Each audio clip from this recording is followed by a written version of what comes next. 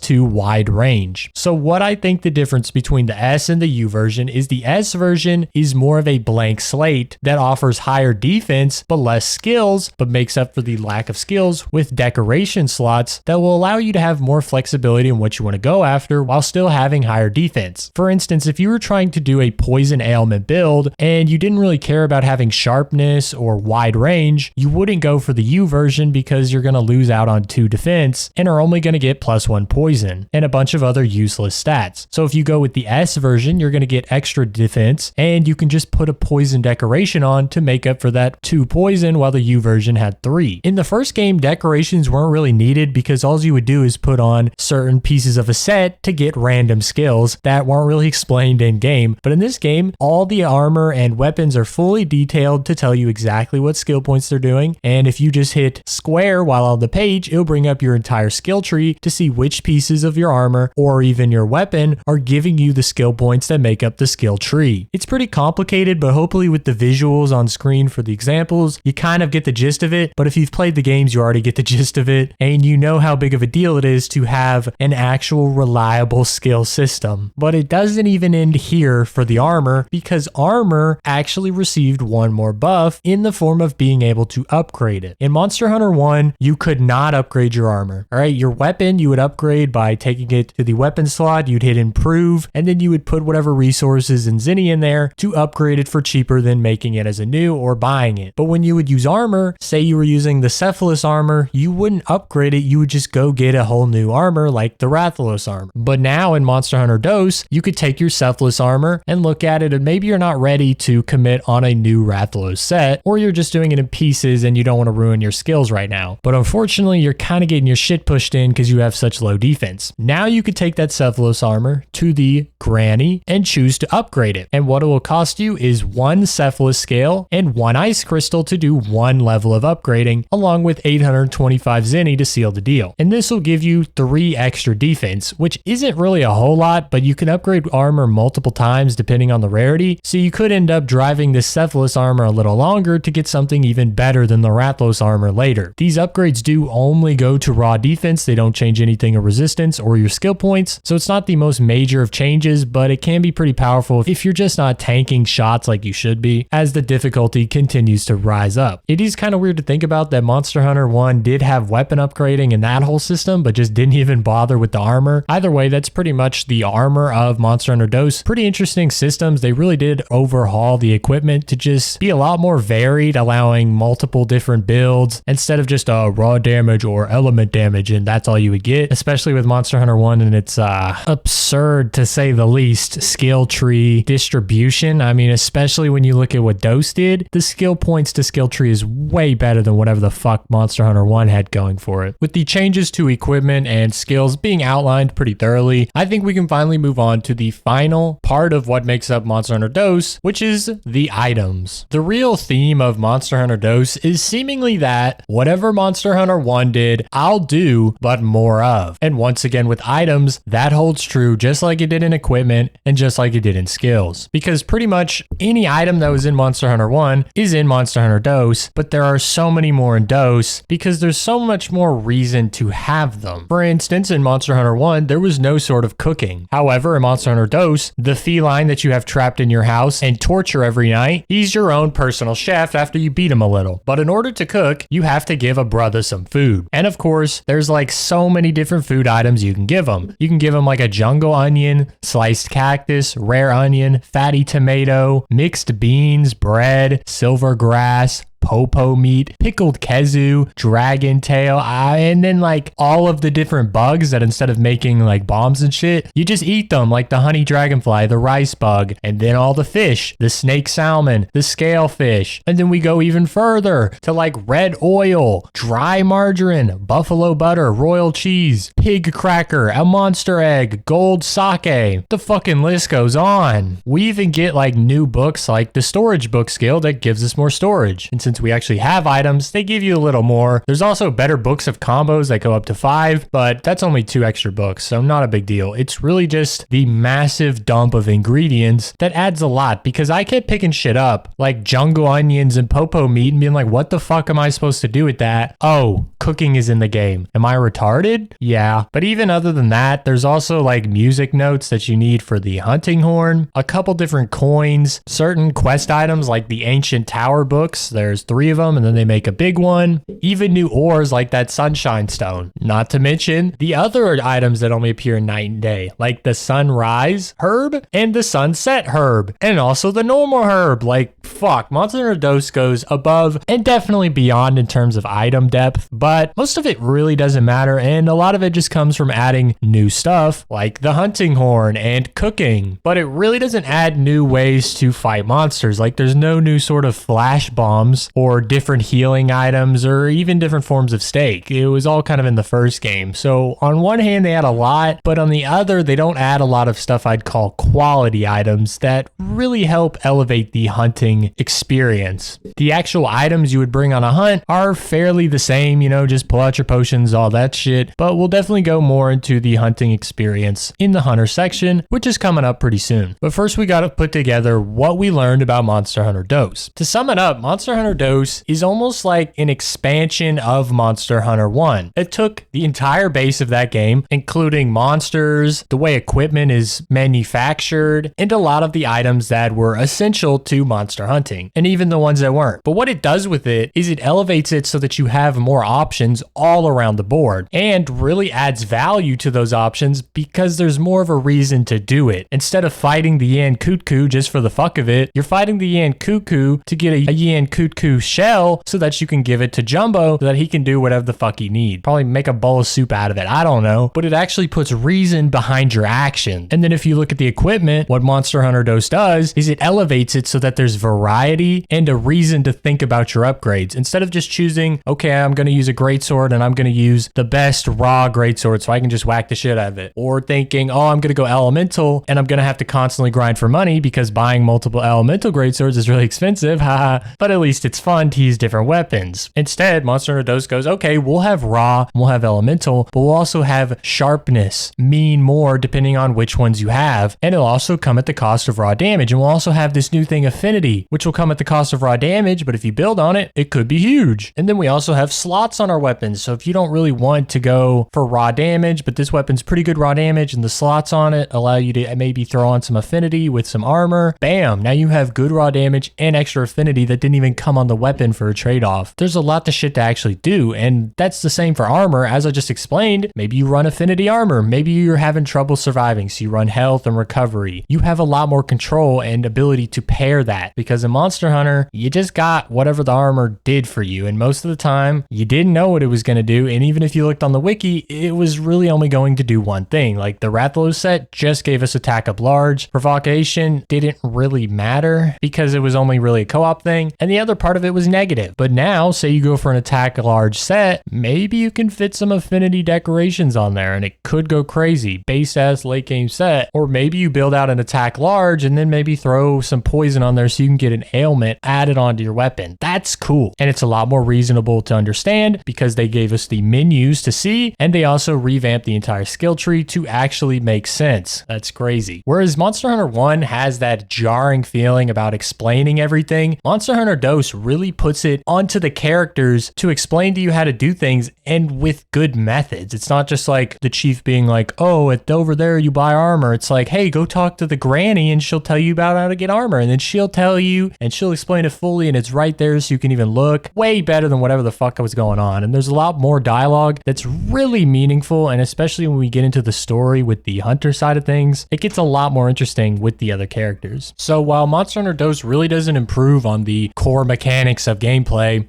because let's face it, fighting monsters is still pretty ass. They haven't quite perfected that, and maybe they truly never will. But at least when you're putting your blood, sweat, and tears in it, you do kind of feel a little value in what you're doing, especially as the village actually visually upgrades. Plus, you kind of have more to grind for since the game actually tells you like what the fuck you're getting. So personally, I just don't really see how Monster Hunter 1 really did age well from the perspective irrespective of what the sequels have done for it, because Dose to me is Monster Hunter 1, but better.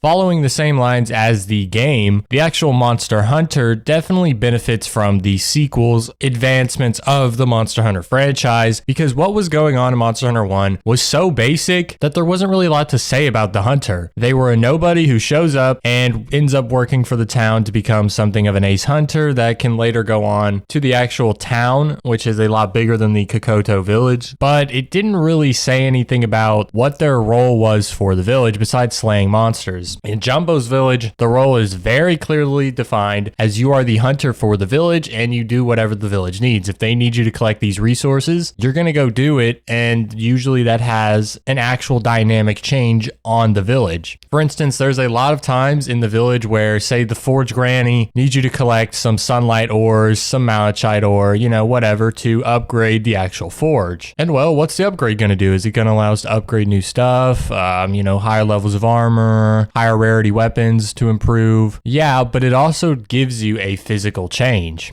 When you first start Monster Hunter Dose and you look at the forge, there is a top level and a bottom level, and the Forge Granny works both. At the top level, she obviously improves armor and allows you to make new weapons and armor for resources. And at the bottom, you can do the general buying part, but it is only the Forge Granny that's working it. Now, after you level up the forge a couple times and get it to its late game version, there's the top and bottom version, but the bottom version of the forge now has 2 levels and is manned by the Forge Apprentice, as the Forge Granny now just stays up there, but with also a worker who's another Forge Apprentice. Now, you can't interact with him in any meaningful way. He'll have dialogue, but that's about it. And so we don't really have to worry about him. We just have to know that he's out there helping the granny because, it's a lot of work running the forge. But if we talk to the bottom one, when he's on the left side, he will do what the granny did, when he's selling you different weapons and armor. But you can also talk to him on the right side and he will have a completely different function, because instead of selling you weapons and armor, he'll sell you like gunner ammo, all those different types, and also the new ammo for the bow. So he'll do files so you can make your arrows do some sort of ailments or just up it with the power coat. Not only does he sell the actual ammo, even up to level 3 in the normal case, but he also sells the actual ammo crafting stuff. So he'll have Velociprey fangs, the empty file for the bow so you can make your own stuff, barrel bombs, husk berries, and fire herbs. It's a pretty good change for gunners to have a very easy access shop because they use a lot of their ammo pretty quick. So having to always go adventure for your ammo would probably be a pain. However, if you are a gunner, it'll be pretty difficult as the item pouch is the exact same. There's just 2 slots that have 10 slots each. But that's besides the point. What we were mainly talking about was the actual visual changes that upgrading the forge does. It gives you 2 new slots and gives the granny actual workers to represent that the forge is actually upgraded. You won't just have new functions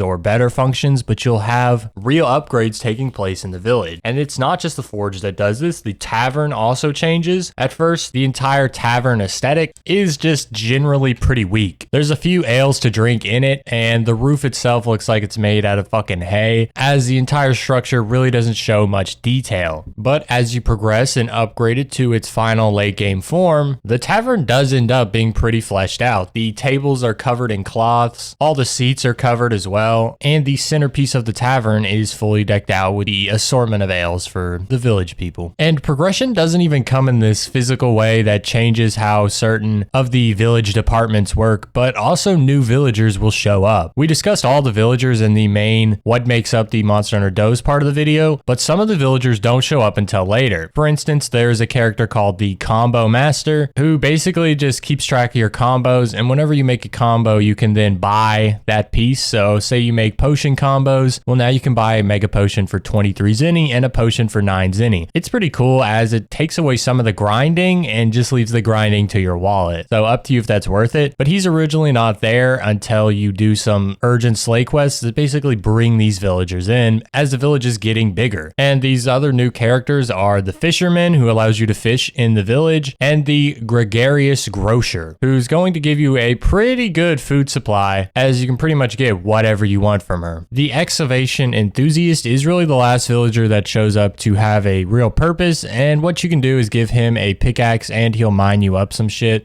Usually it's nothing too great. It'll be like iron ore or maybe some earth crystal, but his main function is that he does complete one of the main story quests as you need an item from him, but we'll talk about that later as we get into the story. And then the last villager I think to show up is the Wyvern Madam. Although technically I think she's a part of the village the whole time, she just doesn't serve a purpose till later, so she won't start showing up in the tavern till later. And what she does is she's with the guild that oversees the monster hunters and what monsters are in areas, as she tracks elder dragons, which is a big component of the story. During hunts, there's basically this blimp that's flying around, and what that is a scout for monsters. It's a part of the guild's resources that does scouting to keep track of monster species, the strength of the species in the area, and as well as any disturbances in the natural order of nature, which of course is mainly elder dragons who have the strength to kind of mess up entire ecosystems of monsters, which is when they reach out to us to tell us whether we need to get the fuck out of there because there's an elder dragon about to blow our village to bits, or somebody's got to take him down. Which is a good way to get into the story of Monster Hunter DOS, because we've gone over the beginning as is tradition. And so to quickly sum up the start of the game, I would say that at first you are a nobody, similar to what Monster Hunter 1 had going on, except this time your goal is a lot clearer, because in Monster Hunter 1 you were just supposed to be a hunter and nothing more. But in Monster Hunter DOS you're a hunter, but you're also part of the village. You're the village backbone in a lot of the exotic supplies, I guess, because the market has some supplies obviously that they can sell to us, and generally we're not doing everything for the village as Jumbo oversees a lot of what's going on. But a very good example of our use case is at the Master Shipwright. There's a point in the game that's kind of mid-level where the Master Shipwright will have two urgent quests for you to do, and one of them is to create a main mast for his new ship that needs a really strong mast out of resources that we don't quite have at this point, which is why the second quest the Master Shipwright provides is really important, as it is to slay one Kangalala, as the resources needed to combine for the main mast is a Conga pelt and a monster large bone. So the Master Shipwright is basically setting you up to fight a new monster that's tougher than the last, but not just because it's what you do as a hunter. He's doing it because he needs you to do this to make the mast. The Kangalala won't have the Conga pelt, but in its quest there's bound to be Conga since we're fighting a Kangala, and the Conga is just a small monster version, so they're always going to be around for you to get the pelt. It's a point I'm really trying to nail home, and one that is important to defining who the monster hunter is. They are not a nobody who just shows up at the town to be a monster hunter. They're somebody who shows up to be a monster hunter and then becomes something for the village. I feel like I'm reiterating the same point, but I just don't know how else to really visualize what it actually is to be a monster hunter in DOS. Because in Monster Hunter 1, this quest would have been nothing. It would have just been, oh, we're on the 4-star quest. Here's an urgent quest. You have to kill this Kangalala so you can go to the 5-star quest. But here, you have to kill this Kangalala because we need this Conga pelt and also a large bone that you can probably find on the way. Go do this so we can see your strength, prove that you're a good hunter, and also grab all this other shit so that we can improve the port of Monster Hunter DOS, allowing us to become even bigger. Having a lot of reason around your gameplay makes the game feel a lot better and more fleshed out. If Master Chief was just killing aliens because he was bored, then the Halo campaign really wouldn't be as treasured as Halo fans think of it today. Generally, there wasn't a lot Capcom could do to make this sequel that much better than Monster Hunter 1. They're both on the PS2, so they're kind of stuck to the same hardware limitations of its time, and Monster Hunter 1 laid out such a good foundation that there wasn't a lot to build on. I mean, they did, but they didn't really add new stuff. They just added new things on top of what was there, besides like new weapons and decoration, even though decoration are really just add-ons for your weapons and armor. But this is something that Monster Hunter 1 never did, and Monster Hunter DOS is slapping out of the fucking park. So I just want it to be known how impressive it is for this to actually be here, especially since the stigma I always had about Monster Hunter, having played from Monster Hunter 3 Ultimate onwards, was that there really was no story and nothing really mattered. So it's really cool to see that all the way back in DOS in 2006, they had this shit going on. But you know, we got to finish up the story, and there's really not a lot of between like the beginning and going to make the main mast and then getting towards the ends of the game. There's just a lot of quests that are like, oh, we need this to upgrade the forge, oh, we need this to upgrade the tavern. That looks cool and everything, but doesn't really offer a lot of shit. Although the tavern does unlock a drinking game, which is cool, but the whole time the shipwright had this arm wrestle game, which I think is more fun and kind of actually difficult. So drinking game L, arm wrestling W. At the end of the day, the goal in Monster Hunter DOS is to end up slaying slaying the elder dragons that really start to threaten the safety of the Jumbo village as the guild spots a Kushala Daora getting a little too close for comfort. And since I'm the goated hunter I am, I of course get chosen to go out and repel it several times. I think it's a total of 3 times you have to repel the Kushala Daora until I guess it's time to slay it. There's not really reasons why you have to repel it and then you slay it. I guess they're just kind of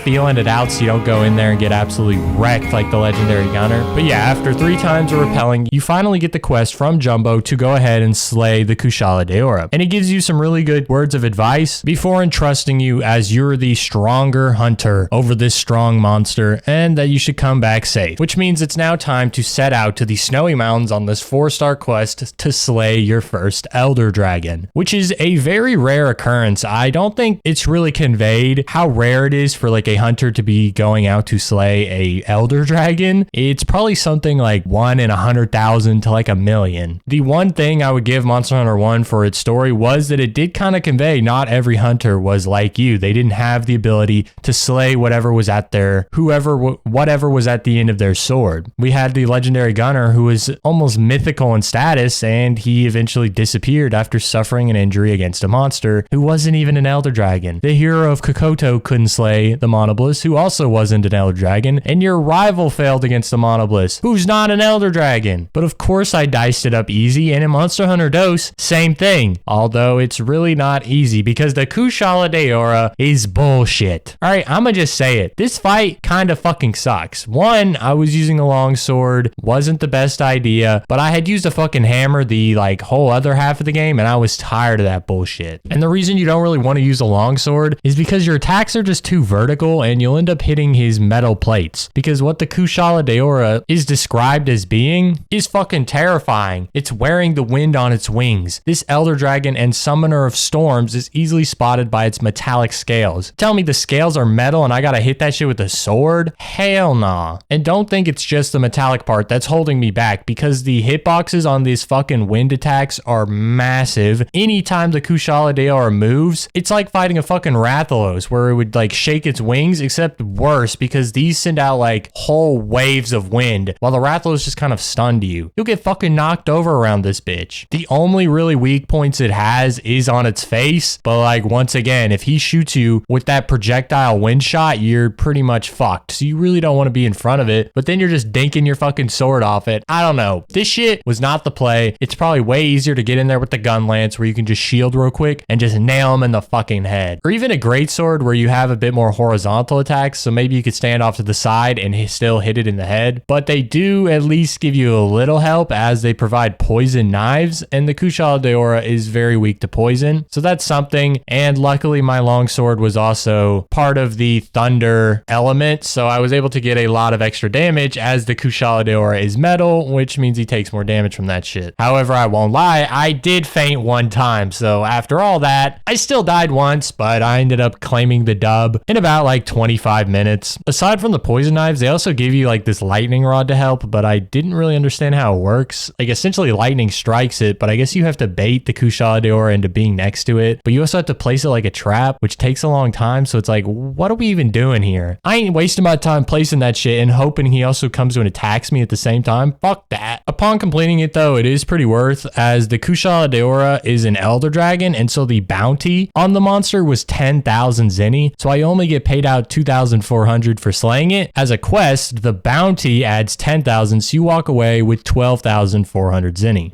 That is a lot of money and is not seen very often, which also leads to ask like, what is a bounty, as I didn't discuss that. So before we move on to the end of the story, to describe what a bounty is in Monster Hunter Dose is that basically Capcom finally realized that their economy fucking sucked and there was not a lot of ways to make money outside of just slaying the most expensive monster and then selling its scales and whatever else you fucking got. So Capcom in their big brain, instead of adjusting the economy, they went, what if we introduced a bounty board that had certain monsters giving certain extra rewards? And so the way it works is there is a bounty board which is left of the tavern that offers certain amounts of money for certain monsters. Sometimes in a season it'll be no monsters and you're just like, well, what's the point of this board? But sometimes, like in this case on screen, there is an A class, a B class, or a C class. This one is an A class, which is really good because A will give you the most payouts. And for this, you'll get 1,000 extra zenny for every bulldrome slayed, which is pretty good because at this point in the game, I mean, I was kind of shitting on bulldromes, so it didn't really matter. But I do think it's a really good system as a whole to offer extra rewards if someone's just trying to grind out zenny. I do think though that it should be like guaranteed there's almost one monster in each of the classes because it's felt like through a lot of seasons there wasn't anything that was wanted on the bounty board, so it really was like, what is the point of this half the time? I don't fucking understand. There should be like one in like at least a C class. Like, why is there just a season where nothing is wanted? What's the point of A, B, and C class if nothing's fucking there? But as a hunter, it is very important to have extra ways to raise your income, as you're not going to be making money off fucking fishing all day or hoping that dude's going to mine you something precious. Nah, you got to be out there grinding just like a Monster Hunter 1. This time though, they at least throw you a little bit of a bone. While playing through Monster Hunter Dose, I thought the Kushala Daora was like the final monster of the story, but it's not. You see, in the intro, there was that ending part where it shows the Kushala Daora, the hunters are facing off against it, and then it like cuts after the Monster Hunter Dose title logo comes on screen, and it's this scary monster that's looming on this tower. That's the final monster of the village, and it is the Lunastra. And once again, you have to fight the Lunastra a couple times to repel it. I don't understand this whole mechanic of you gotta fight it multiple times, wear it down, but it's like, dog, just let me at it. I guess it is kind of alleviating the astounding odds it would be for a Monster Hunter to just go slay an Elder Dragon just first try, no wearing down or anything. But like, you're making me go and repel it 3 times. It's kind of fucking annoying. All right, I'd be back in Monster Hunter Dose. It might have some really good things, but goddamn is it annoying as fuck. It's basically Dark Souls 2. All right, Dark Souls 2 had a bunch of fucking bosses. There were some really good ones. Sura Lone, pretty fucking firefight. Smelter Demon, pretty good fight. You know, some good shit. But then there's the dog shit side of playing Dark Souls 2. All the jank, the levels feeling like they're actually just set to torment you. I mean, that's what this is. You're making me fight the Kushala Daora 3 times, then I get to slay it. Now I gotta fight the Lunastra 3 times. Finally get to slay it. Of course, I can't slay it before I do some bullshit though. Basically, as the story goes, the Lunastra eventually leaves the normal areas after we repel it like 3 times and goes into its place of hiding, which we saw in the intro on this ancient tower. But of course, we either don't know how to get there or we don't know how to navigate it, not quite sure. But either way, we're missing something, so we can't go and immediately fight it like we did with the Kushala Daora. So what do you have to do? I don't know. It's 2006, dog. No fucking clue. No, just kidding. It did take a bit of research though to find out what the fuck I was supposed to do. So originally you get Ancient Tower 1, and I thought this was all I needed, so I go to do the delivery quest that gives you this new information to go fight it, and the Wyvern bitch is like, nah dude, you need Ancient Tower. And I'm like, dude, I got Ancient Tower right here. Oh great, it says 1 and I need 3 pieces. So I did a little digging and I found out to get piece number 2 of Ancient Tower, you need to go buy it from the market for 20,000 zenny. Pretty fucking rough, but good thing we have the bounty board, am I right? No, I basically sold everything that I had before this point. And then I had to find the 3rd piece, which is the most complicated piece to find because you have to give the miner a pickaxe and then go do a quest, come back, and if you have the 1st piece of the Ancient Tower, he will give you the 3rd piece, which then allows you to do a 3 combo crafting, which is a new thing that's just kind of stupid, so I didn't really talk about it. But with it, you can make the Ancient Tower book. And by giving the Wyvern Madam the Ancient Tower and a Psycho Serum, you're able to journey to the Ancient Tower lands to finish up the game. I'm really curious to how many people played this game, faced the Kushala Daora and just went, fuck it, I don't know where the Ancient Tower is, that's the end of the game. This shit's stupid. Because I bet it's a lot. Like, yeah, back then, the only people who were playing games were people who were just grinding that shit, so you might find it. But some people definitely played MH Dose and just never completed even the village. That's pretty funny. For those who did complete the Ancient Tower though and then face the Lunastra, good on ya. The Lunastra is described as being the incarnation of fire itself, so those 3 times were pretty fucking hard, and you're telling me this last time, balls to the fucking walls the whole time, although I have to fight it at the Ancient Tower too, which means we're just gonna be 1v1, no running, to the death against the incarnation of fucking fire itself. Damn, shit's fucking rough. The overall design of the Lunastra I do like a lot. I like the Kushala Deora 2, you know, this kind of metal dragon. But the Lunastra is like this lion dragon, and it looks pretty badass in the coloring of like blue, purple, even some pink in there. Plus, it has another form, as the Lunastra is the female version, and the Teostra is essentially the same species of whatever elder dragon they are, but it is the male version.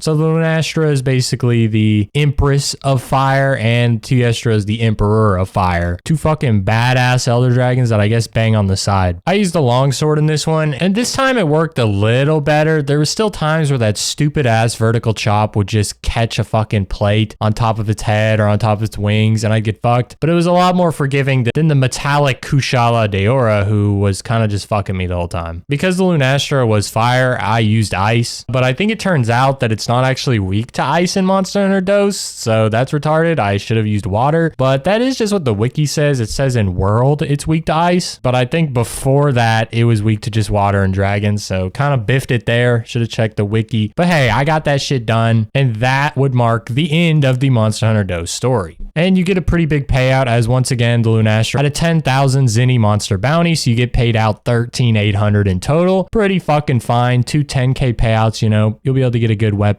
and some cool armor if you want to make it out of one of those bitches. But that's not really what this is about, because the slaying the Lunastra leads to the very end of the game, which is when something pretty interesting happens. You see, at the end of Monster Hunter 1, we remember what happened. I slayed the Monoblus, and every villager was just on my fucking dick, just sucking that shit. Yeah, I kind of liked it, I'm not gonna lie, but it was also kind of weird, as nothing really changed in the village. You get 5 new quests, or 6, I don't fucking remember, but you get new urgent quests that don't really do anything for the actual story, and everything stays the same. I guess the village doesn't get destroyed, but I don't even think that was going to happen. The Monoblus was kind of just around, and you kind of just fought it for honor among the village as a monster hunter. But in Monster Hunter Dose, something really weird happens, and that is after slaying the Lunastra, you get a new cutscene. Not of any monster hunting, but actually of Jumbo. Jumbo has set out from his own village, the Jumbo Village, probably going to need a new name, and gone on an adventure to discover a new village to build. Jumbo is much like us in Monster Hunter Dose. He has a goal. Every time we choose to be a monster hunter, our goal is to slay the monster that the village is needed. And Jumbo's goal this whole time was to complete villages that could go on without him. And so upon slaying the Kushala Deora and the Lunastra, Jumbo's fine with leaving the village as it's complete. The village is able to hold off elder dragons, the village is able to function without him, and it'll be safe as long as we're there. So for Jumbo, this means setting off into the desert. This means ending up in the wilderness, just so he can find a new village to prepare once again for success. It's something as a monster hunter we do every time. I'm preparing to beat the Rathlos. Now I'm preparing to beat the Monoblus. Now I'm preparing to beat the fucking Kushala Deora. It's time and time again that we both go on our own journeys to complete goal after goal. Not only is it a very sweet ending for a character like Jumbo, who was always there for us in the village to offer support, give us items and Zenny for completing quests around the village, and just being someone who was there for us when we were getting our own start into monster hunting. Plus, it's a lot better of a way to end the game other than just nothing really happening. I like that Jumbo leaves the village and goes on and do something else. It'd be like if the hero of Kokoto just retired and then you don't see him in the village anymore, and instead somebody takes his place, as he now sees that you have the ability to protect the village. But that didn't happen in Monster Hunter 1, but it does happen in here, and that's why Monster Hunter Dose is just better all around. I fucking hate Monster Hunter 1 now. That game sucks. Nah, just kidding. It has its place, but Monster Hunter Dose for its time is kind of crazy in comparison to fucking Monster Hunter 1. They're only 2 years apart, and yet in terms of designing a full Monster Hunter that has both strong gameplay elements and story elements that provide reasoning for these gameplay elements, it's fucking years ahead of what was going on in 2004. And that's what this whole video is about seeing when these things happen, when Capcom really just takes the game and just fucking flings it to its next generation, to a generation that isn't going to be like Call of Duty where you get the same fucking game every year. It's going to be different whether the player base likes it or not. And while some probably don't like this full simulation that Monster Hunter Dose tries to be, I think it's hard to disrespect something that you can see tried so hard to be unique, and in a lot of cases really succeeded in being an amazing sequel that a lot of modern games struggle to compete with.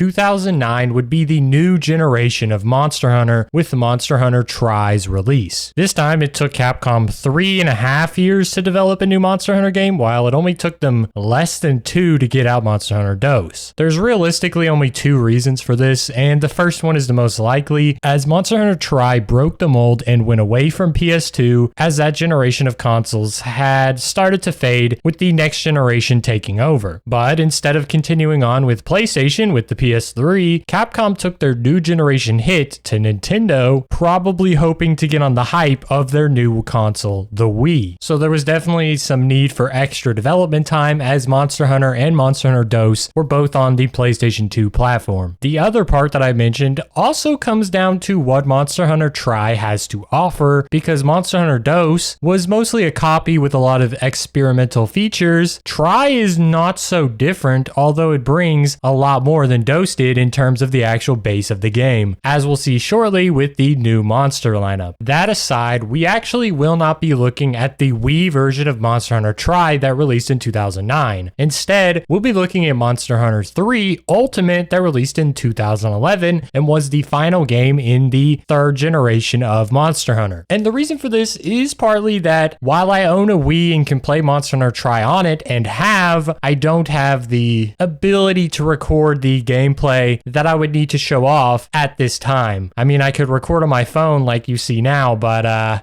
have like a little bit of standards, you know? This video may be jank and it may be pretty goddamn low production quality, but I would never stoop to such a level where something I created would be like making Scorpion King CGI.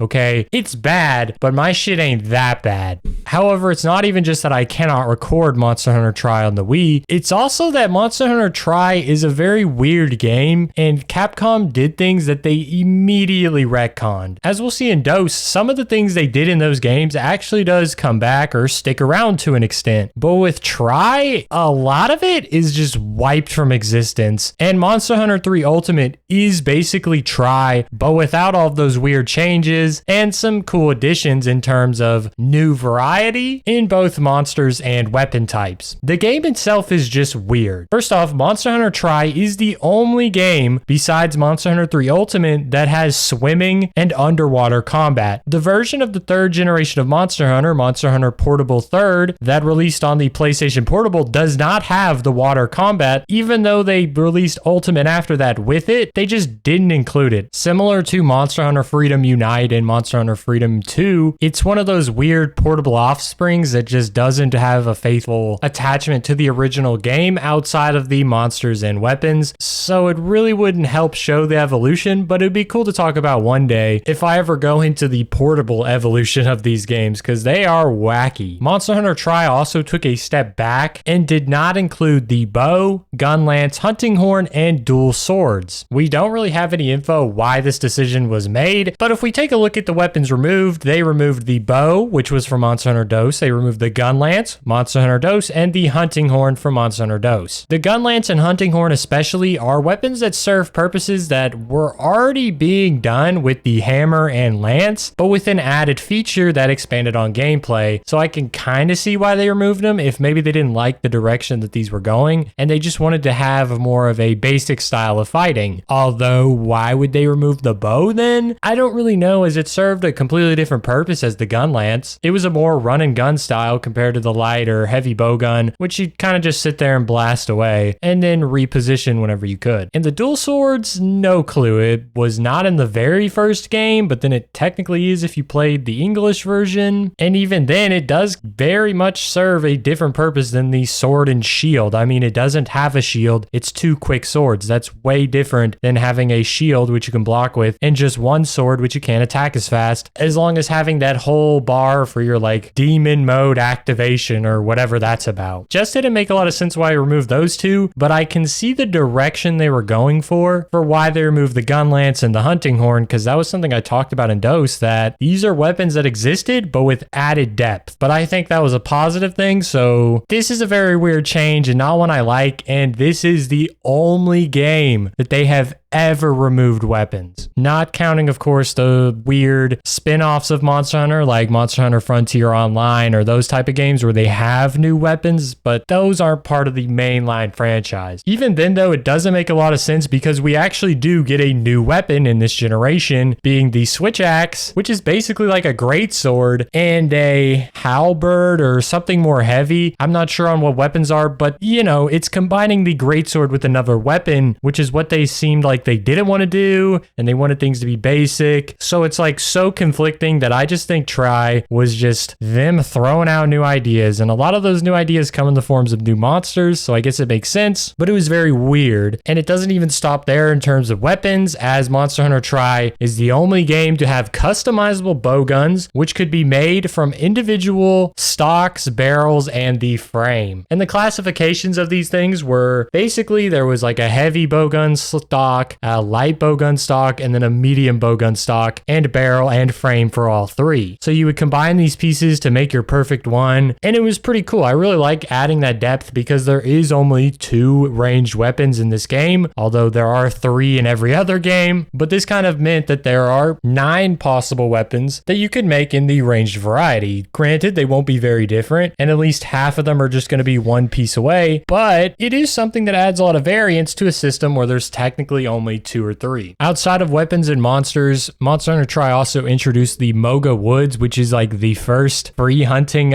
area, which means you can just go in there as many times as you want without paying or anything and just slay things. And if you faint, there's no penalty. There's no time limit on how long you can hunt for. You're just out there hunting. You're allowed to hunt as many large monsters as you can find, carve them up, and you even get some points that can be traded later for rare items, which is basically the placeholder for quest rewards at the end of the hunt, as you don't get those in Moga Woods. Not every monster will appear in the Moga Woods, and you do have to slay it before it will. So there is a little bit of limitation to this. It's not just forever hunting as soon as you get in the game to get like late game shit, but it is pretty cool and actually does play into some of the story development as the game continues to progress. Since we're playing Monster Hunter 3 Ultimate, we can also look at kind of the differences and similarities between them. Monster Hunter 3 Ultimate continued on with the underwater combat and swimming. It follows the exact same story in the exact same village with the exact same functions. However, what Monster Hunter 3 Ultimate is missing is it doesn't have customizable bow guns, as that is immediately scrapped, but it does make up for it by bringing back the weapons that Try took out. So I don't know, it's a 1 foot forward, 1 foot back, because on one hand, I thought the bowgun customization was cool. Don't really know why they removed it. And on the other hand, I think it was stupid that they took out weapons to begin with. I guess 2009 through 2011 was a weird time for Capcom. Maybe there was some lead or executive changes going on there that was just making shit flip-flop around. But I think ultimately, Monster Hunter 3 Ultimate is the better version of the 3rd generation game. And because I don't really want to get Monster Hunter Try set up so I can record it, I'm just going to play the better version that is essentially Monster Hunter Try but better. It is Ultimate. Really just based a naming by Capcom, just naming the better version of it Ultimate. Way better than just making up new games like Freedom Unite and Portable the Second or whatever the fuck they were doing with that shit. There's actually 2 different versions of Monster Hunter 3 Ultimate, one on the 3DS and one on the Wii U. I'm going to play the one on the 3DS for reasons that will make sense later. It's time for us to finally jump into what is Monster Hunter Try, or more specifically, what is Monster Hunter 3 Ultimate.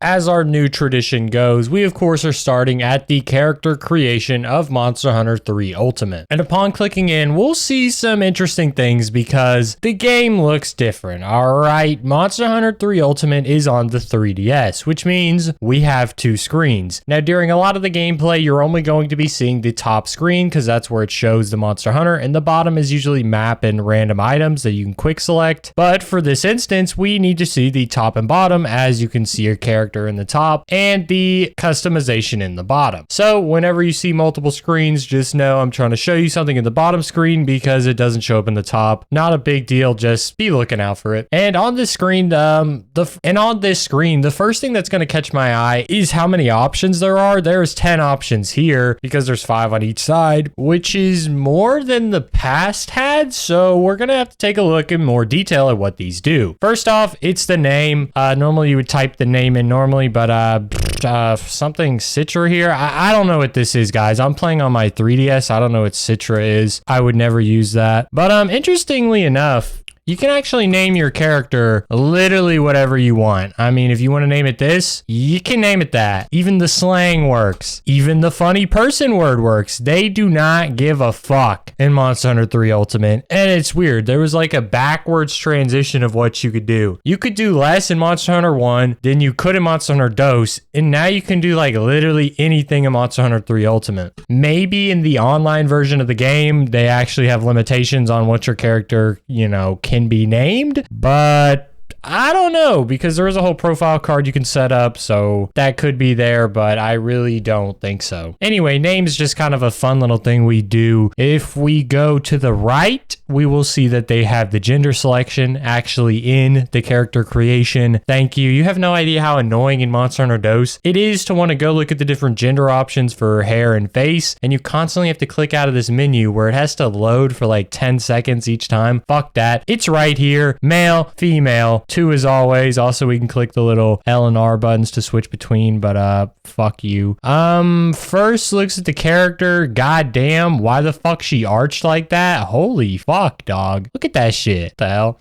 And the dude standing normal-ish, I guess, but he still looks like a gay Bulgarian stripper, as we all know, gay as fuck. And the woman looks interesting. I think just her face and hair probably need to be fixed up, but it's about the same as usual. I just don't know why she has scoliosis. And we're gonna go to the next part, which is clothing. And clothing is basically style for Monster Hunter DOS and didn't exist in Monster Hunter 1. It's pretty much the same thing. They didn't include any sort of female kind of clothing for the male. And if you actually go to the female side, it is basically the same. So there's no kind of longer style clothing that we saw in Monster Hunter DOS. And pretty much the same clothing from the original Monster Hunter and DOS has returned. Nothing new, nothing crazy. Who cares? It's clothing, right? This will never really change. You don't need cool clothes because you're always going to wear armor. You do actually, though, have the option to change your clothes to whatever color you want, which is extra customization. And it's kind of a big thing that we're going to see in Monster Hunter 3's character customization, because you could do a lot of different things, a lot of different ways. That actually adds a bunch more than the previous games had. And of course, we have our little color selector here, so you can do whatever you want, do anything, and you can also just pick a preset. Cool. Moving down to the faces, we can see that we have 11 face types, which is actually quite a bit different from the earlier games.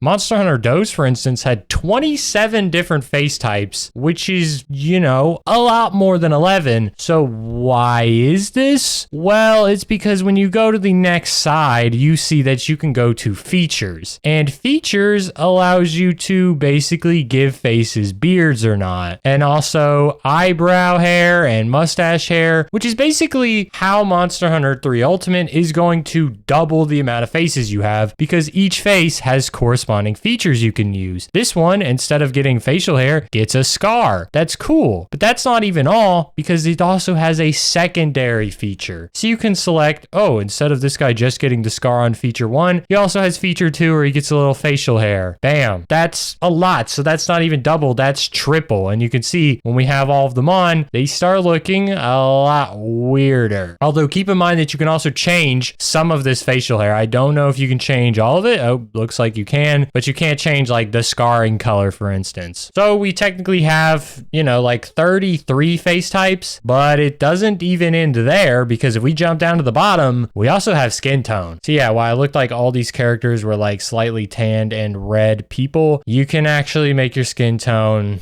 as dark as you want. What the hell? This guy either lives in the Sahara Desert or eats too many carrots. And this guy basically, he hunts lions on his days off. So while face used to be tied to the features on your face and the color of your skin tone, you now have 11 face types to choose from, and whatever skin tone you want, and a limited amount of features, but still more features than when every face was tied to a feature. So kind of complicated, but there was like the old man face with the scar. You can do that, or you can just run the old man face now and even give him bushy eyebrows and mustache. I think that's pretty interesting. And when we go down, we can see that we also have hairstyles that are separate from faces, just like all the other games. So that's pretty much normal. And we are given 14 of them. So more hairstyles and faces, which is different. And it is also less hairstyles than Monster Hunter DOS had, because it had 17 different hairstyles. And there's no really defending this, because if we click out real quick, you can see that there is hair color and it's basically the same thing. You got defaults and you can do whatever you want. There's nothing else that really changes this, and hairstyles didn't have any effect on facial hair. So while faces definitely added more in terms of not only just overall different amounts of them, there was also a lot more depth in the system. But hairstyles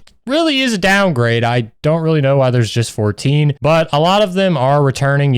13, of course, my true love is back. I love this fucking hairstyle, because who the hell even thinks this is a real hairstyle? But outside of that, I do think we have some decent ones. I mean, this is like some fucking Naruto character. I don't remember his name, but some gay ass weeb will know in the comments. We even have this goofy ass mohawk. That's a new contender for goofy ass Monster Hunter haircuts. We got the Jotaro cut. Love that shit. And we even have dreads now, which I guess is kind of dreads, but it's also a ponytail. I don't know how dreads work, guys. I'm white, sorry. But hairstyles are back, and we also have bald, which I don't think is a hairstyle, but also what is it? Maybe just a head style. I don't care. Bald is funny and cool, but of course mine is going to have to go to type number 9, because honestly, it's basically my haircut, just a little more wavy and wild. So that's all dope, and we can actually finish off character customization by looking at the voice options, which includes 20 different voices. I have no idea why it has 20 different fucking voices. Monster Hunter DOS only had 15 voices, and honestly, that was plenty, guys. I don't know why we have 20. I mean, why is there more voice styles than there are face styles? It doesn't make any goddamn sense. It's just like the most minute changes. Like, oh, this one's a little deeper and gruffer. So cool. Who fucking cares? Before we move on, I do want to hop over to the woman's side of things, and it's kind of interesting. It's basically the same thing as all the other games, where it has the same amount of faces, hairstyles. You can pretty much do everything that you can to the male side. But if you look at the features of, the face types, we'll go with type 9 here, because I don't know. I mean, type 4 is it doesn't matter. Okay, type 9. We'll go with type 9 here, and when we slide over to features, you turn that on, you can kind of see it just puts like some orange eyeshadow, just face paint behind her. I don't know. I don't fucking know how women work. And then if you go to feature 2, it does like a lipstick or like some like lip blush, and you can of course change the colors on these, so it's not orange for everybody. You can go like red. You can go like red. I guess it's the first case of makeup in Monster Hunter. That's weird, but it's cool. I think I made this baddie, and the makeup might add to it. But yeah, not a whole lot different going on with the Monster Hunter 3 Ultimate character customization. They did make it better. All right, that's all you really want in your sequels. But how much better did they make it? Because we ended up with less faces and less hairstyles when you look at it directly. But I do think they make it up in just what you can do to these faces. You could not change the features on the faces. If your dude had a beard, then your dude had a beard. Now you can turn that shit on and off. If your dude was black, then your dude was black. And that's all you could do. You couldn't do anyone funny looking. You still really can't, because the skin color does stay pretty tied down. Like, you can't do any blue people, can't do any green people. It's just like white to black gradient that only follows a brown kind of scaling. But yeah, it's still keeping it pretty basic, but it is an improvement, and I'm interested to see the future as we actually start to get Capcom focusing on the character creation more, since they did make like a whole new system. With my favorite part of the game finished, it's time to actually play the game. And similar to Monster Hunter DOS, the way the Monster Hunter 3 starts is with a lovely cinematic cutscene. And it is in fact very reminiscent of the Monster Hunter DOS formula for what they did with their intro cutscene. It follows the village. Of course, not Jumbo's village, as each Monster Hunter game is taking on a new story, as we've seen these 3 times, but it is following the formula of introducing you to the villagers, although it is a little different, because instead of going through your eyes, it is actually going through a kind of third person perspective of one of the villagers villagers, who's kind of a main character that we'll talk about later. However, there is a part in the cutscene that kind of jumpstarts the story, which is there's something of an earthquake that shakes the village and leads to a big meeting between all the villagers, and that's when you show up to confront the village chief and his son Junior. To be honest, I do think Monster Hunter DOS did the cutscene a lot better. It was coming from your eyes, and you yourself was seeing each of the villagers and kind of what they were doing. You would meet the shipwright, you would meet the granny, you would see all of this through a first person's perspective of the village working together to grow for the villagers who were putting in that work. Here, the village is mostly already established, and growth isn't really a thing, and it's not even from your own perspective. It's just kind of a, oh look, these are the villagers, here they are doing shit, and then there's like a big shake earthquake. I understand not wanting to do the exact same thing as the previous game, but I don't know, something about the way they did Jumbo's village and introduced it was pretty endearing for starting like that game, especially coming off the heels of Monster Hunter 1. Like that was just like so disconnected in its village that there's nothing really memorable there besides the little bit of storytelling they were able to do with these blocks of text. After the cutscene is over, you are of course introduced to the village chief, and you immediately start talking about the Moga village, which is the village that we're now staying in. What's weird is almost immediately the village chief tells you about the Lagiacrus, which is a vicious sea monster type creature that just moved into the neighborhood and is destroying their hunting fleets and just generally causing a ruckus as the village is built on this waterfront. The Lagiacrus is basically the flagship monster of Monster Hunter Tri, so it's interesting that they immediately just throw you at it. Now, you're not going to be able to fight it immediately. As the chief says, it is a vicious, legendary sea monster that is unlikely to be taken down by a single inexperienced hunter like ourselves, but it does give us a goal, which is interesting because at the beginning of Monster Hunter 1, we didn't really have a goal besides becoming a hunter, right? That's all we wanted to do. And in Monster Hunter DOS, our goal was to be Jumbo's personal hunter who would provide the village with anything it needed, which was both protection and resources. But in Monster Hunter Tri, we're kind of immediately set up to protect the village by destroying the Lagiacrus because it's messing up the village and is also kind of being blamed for causing the tremors, which could potentially sink the entire village. Not good. You know, the main monsters of Monster Hunter DOS, the Kushala Daora, which was the flagship, and the Lunestra, those were not mentioned in the beginning of the game. It wasn't until you really started to get into some of the higher hunts that they even started talking about it and eventually gave you the ability to hunt it. And a lot of that also came after you built up the village. But because the village is already established, we're just looking at how we can protect the village without really much focus on what we can provide. So already we're at a different point of the game than any of the others before it, which I think is pretty cool and interesting. I mean, might as well mix it up. But we're kind of jumping ahead to these later monsters. What happens next is the chief asks, you know, have you met my son, who we saw in the original cutscene, Junior? But we haven't, and he's not really around, even though he was like in the cutscene when we walk up. I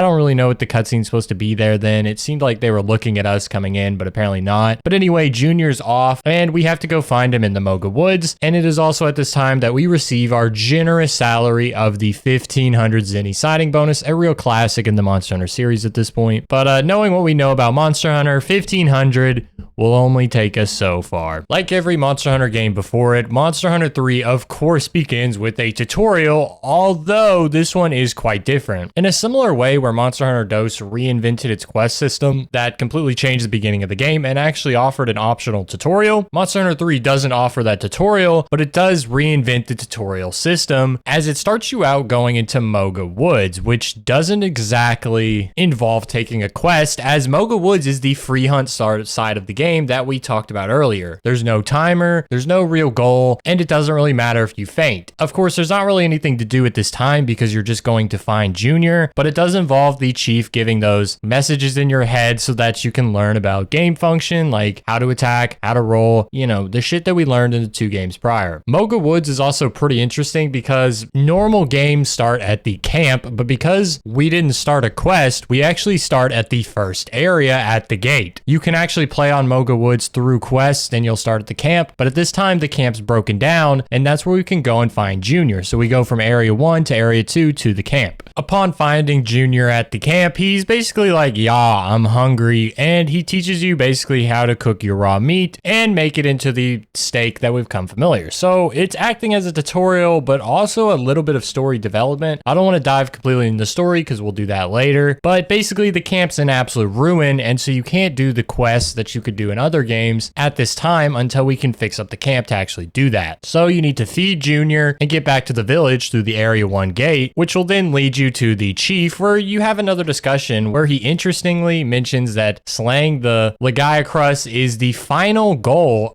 of you hunting there, which again, they're really just shoving us down our throats that like this monster is it. This monster is like what you're here for. Very different from some of the old ones. Even with the Monoblus, how they kind of pushed that like, oh, you know, I tried to slay it and I couldn't. Legendary Gunner tried to slay it and he got injured. Even your rival ends up failing. They're not really like just saying like, oh, we really need you to go slay this. Like this is what we brought you here for. And it's not even really mentioned in the first 3 levels of quests, but it does become something as you rise in the ranks. But here they're just expecting you to do that. So it's pretty interesting to kind of see that comparison in the tone of the game. The chief also just really wants to show his appreciation. So he does give you 1,000 more zenny to go on top of your 1,500 bonus, which is kind of when I want to mention the economy of Monster Hunter 3. The 3rd generation of Monster Hunter takes a big shift from the previous 2 in what your economy allows you to afford. In the first Monster Hunter, the 1,500 zenny you were given as a signing bonus is kind of supposed to go to buying leather armor, which gives you 1 defense, and each piece costs 300, which 300 times 5 is 1,500. That's kind of what the goal of giving you 1,500 was to serve the purpose of teaching you how to buy armor and effectively understand how the system actually functioned, and Monster Hunter DOS did a very similar thing, with the leather armor costing 300 apiece, and chainmail being the next step up, which would give you 4 defense being 600,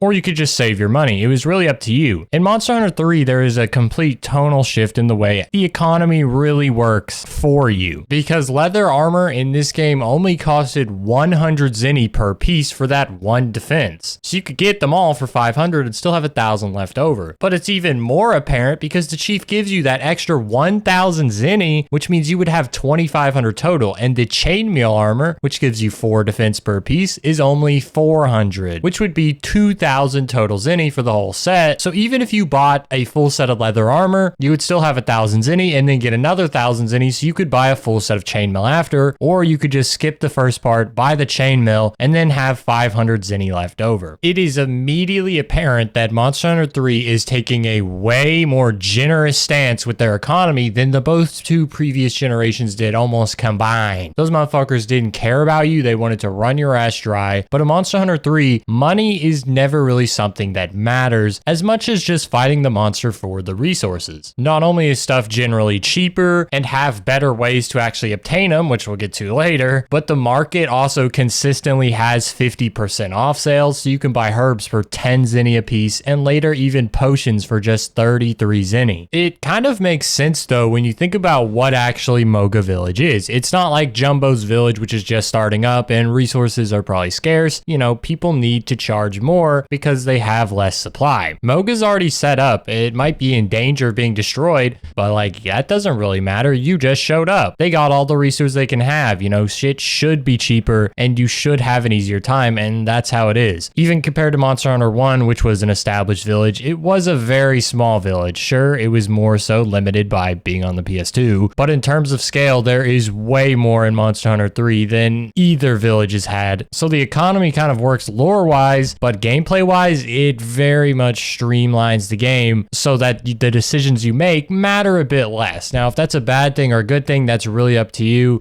Having played both of those games back-to-back and then reaching Monster Hunter 3, I felt it a good thing. I was generally tired of just being money-starved, having to grind monsters over and over just to sell their parts so that I could use other parts I got to make a completely different set of armor. It also just made me utilize the same armor for way longer than I should have, which sure is a tier of difficulty that you shouldn't just be able to make whatever you want, but sometimes you just want a different style. You don't want to just have to run the exact same weapon and armor the whole time. It's a game. You're kind of supposed to be having fun, not just playing a brutal simulation that's like, oh, you bought this Velociprey armor? Yeah, no, you're fucked for like 3 levels of quests because the Diablos armor looks dope as fuck, but is really expensive. And you not only have to grind out the Diablos to get all the parts for the armor, but you're going to have to grind out something else to sell parts to afford the armor. It's like, fuck. It's really a double-edged sword. On one hand, there's actually consequence to your spending of what you want, but on the other hand, you're going to have to spend a lot longer doing a repetitive task over and over just to get the things that you want. The economy goes a lot deeper than what I just kind of talked about, so we'll definitely mention it later on the hunter side of things, but for now, we can just continue with the Monster Hunter story, which is continuing through Junior as he's basically sending you out to Moga Woods to do monster slaying, which will give you these points that you can then redeem with Junior that will ultimately allow you to do villager requests that are kind of building up to completing the camp. It's kind of a jumble as this is a completely new system. It's hard to explain, but if you just check out the visuals, it'll show like if you slay a Kelby, you get 2 points. We slayed 2 Kelby, so we got 4 points. We slayed a bunch of monsters on this hunt, small ones, and we ended up with 34 total points and also received these items that are called commodities. These items can really be anything, but it's usually not like monster parts. For instance, we got a shroom germ, a curved fang, a funky pheromones, and some dung. Commodities come in later, but usually they involve doing villager requests, which we had in Monster Hunter DOS, and it's pretty similar to that. You kind of have to do some of them to move on, but you don't always have to do all of them. Something I don't like about villager requests in this game is you just do them through Junior. You don't ever have to go and talk to the villager to do it, but I guess you can, so they leave the option over, but I don't really like it being tied to a menu at all. I like the idea of having to converse with the villagers, having to go to them and actually hear what they want and then bring that shit back to them. But having the whole stockpile wasn't exactly a bad idea. After turning in our points and getting our commodities, we ended up with 54 points as we had 20 before, and we only needed 30 to complete the villager request. That will help fix up the camp. So you just drop to that menu and complete the quest. It's pretty easy, you know, tied to a menu, so it's kind of hard to miss. The next step of this tutorial phase through Moga Woods is to find iron ore and turn that in for more shit so that we can continue down fixing the camp. Even though the camp is built, they do push one more tutorial side, and it is actually important because it teaches you about the newest feature in the 3rd generation, which is water combat and just water travel as a whole. I'm definitely going to share my thoughts on it as a whole later,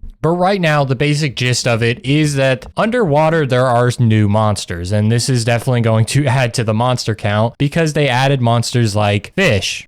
Just fish, like not a type of monster, they added fish. And of course this adds a bunch of new resources as you can harvest fish and you can harvest certain things under the water besides monsters as well.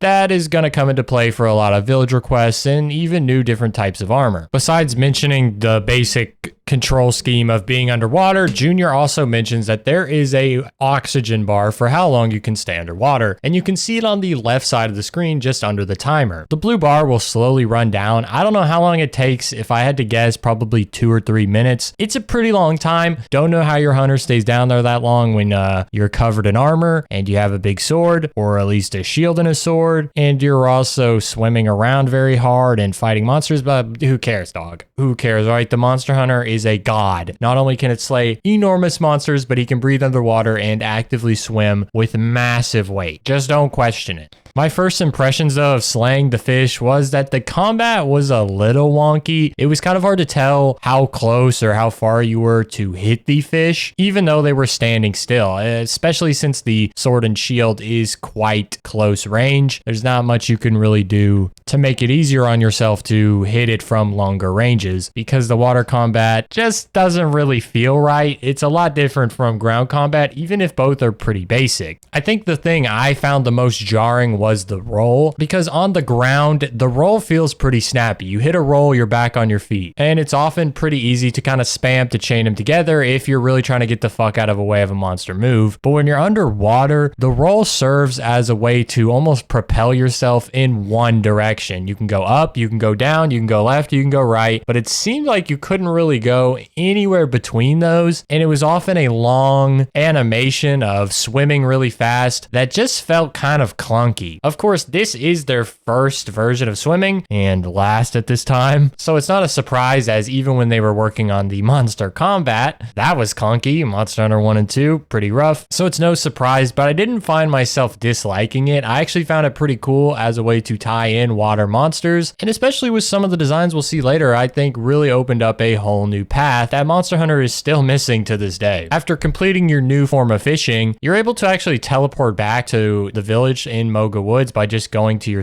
your menu settings, so that's actually pretty cool that you don't even have to run back anymore. And it's at this time that the village chief tells you that the guild is finally ready to go as the camp is completely finished, and he gives you one last bonus of 1500, stating that this was the last time as he was scraping the bottom of the piggy bank just to show his real appreciation. Before we jump into the quests of Monster Hunter 3, I do want to finish up talking about the tutorial as a whole, because it is quite interesting to compare to the previous two games, as those also shared different forms of tutorial. In the first game, we got the very basic, do the quest, unlock more quests, that's the tutorial. It was the 1 and 2 star quests. In Monster Hunter DOS, it was almost optional. A lot of it was you could go and practice weapons as a tutorial, and you could also go and do raw meat tutorials. You could do cooking them, how to make the potions as a tutorial, all that stuff that was in the first game that was completely optional.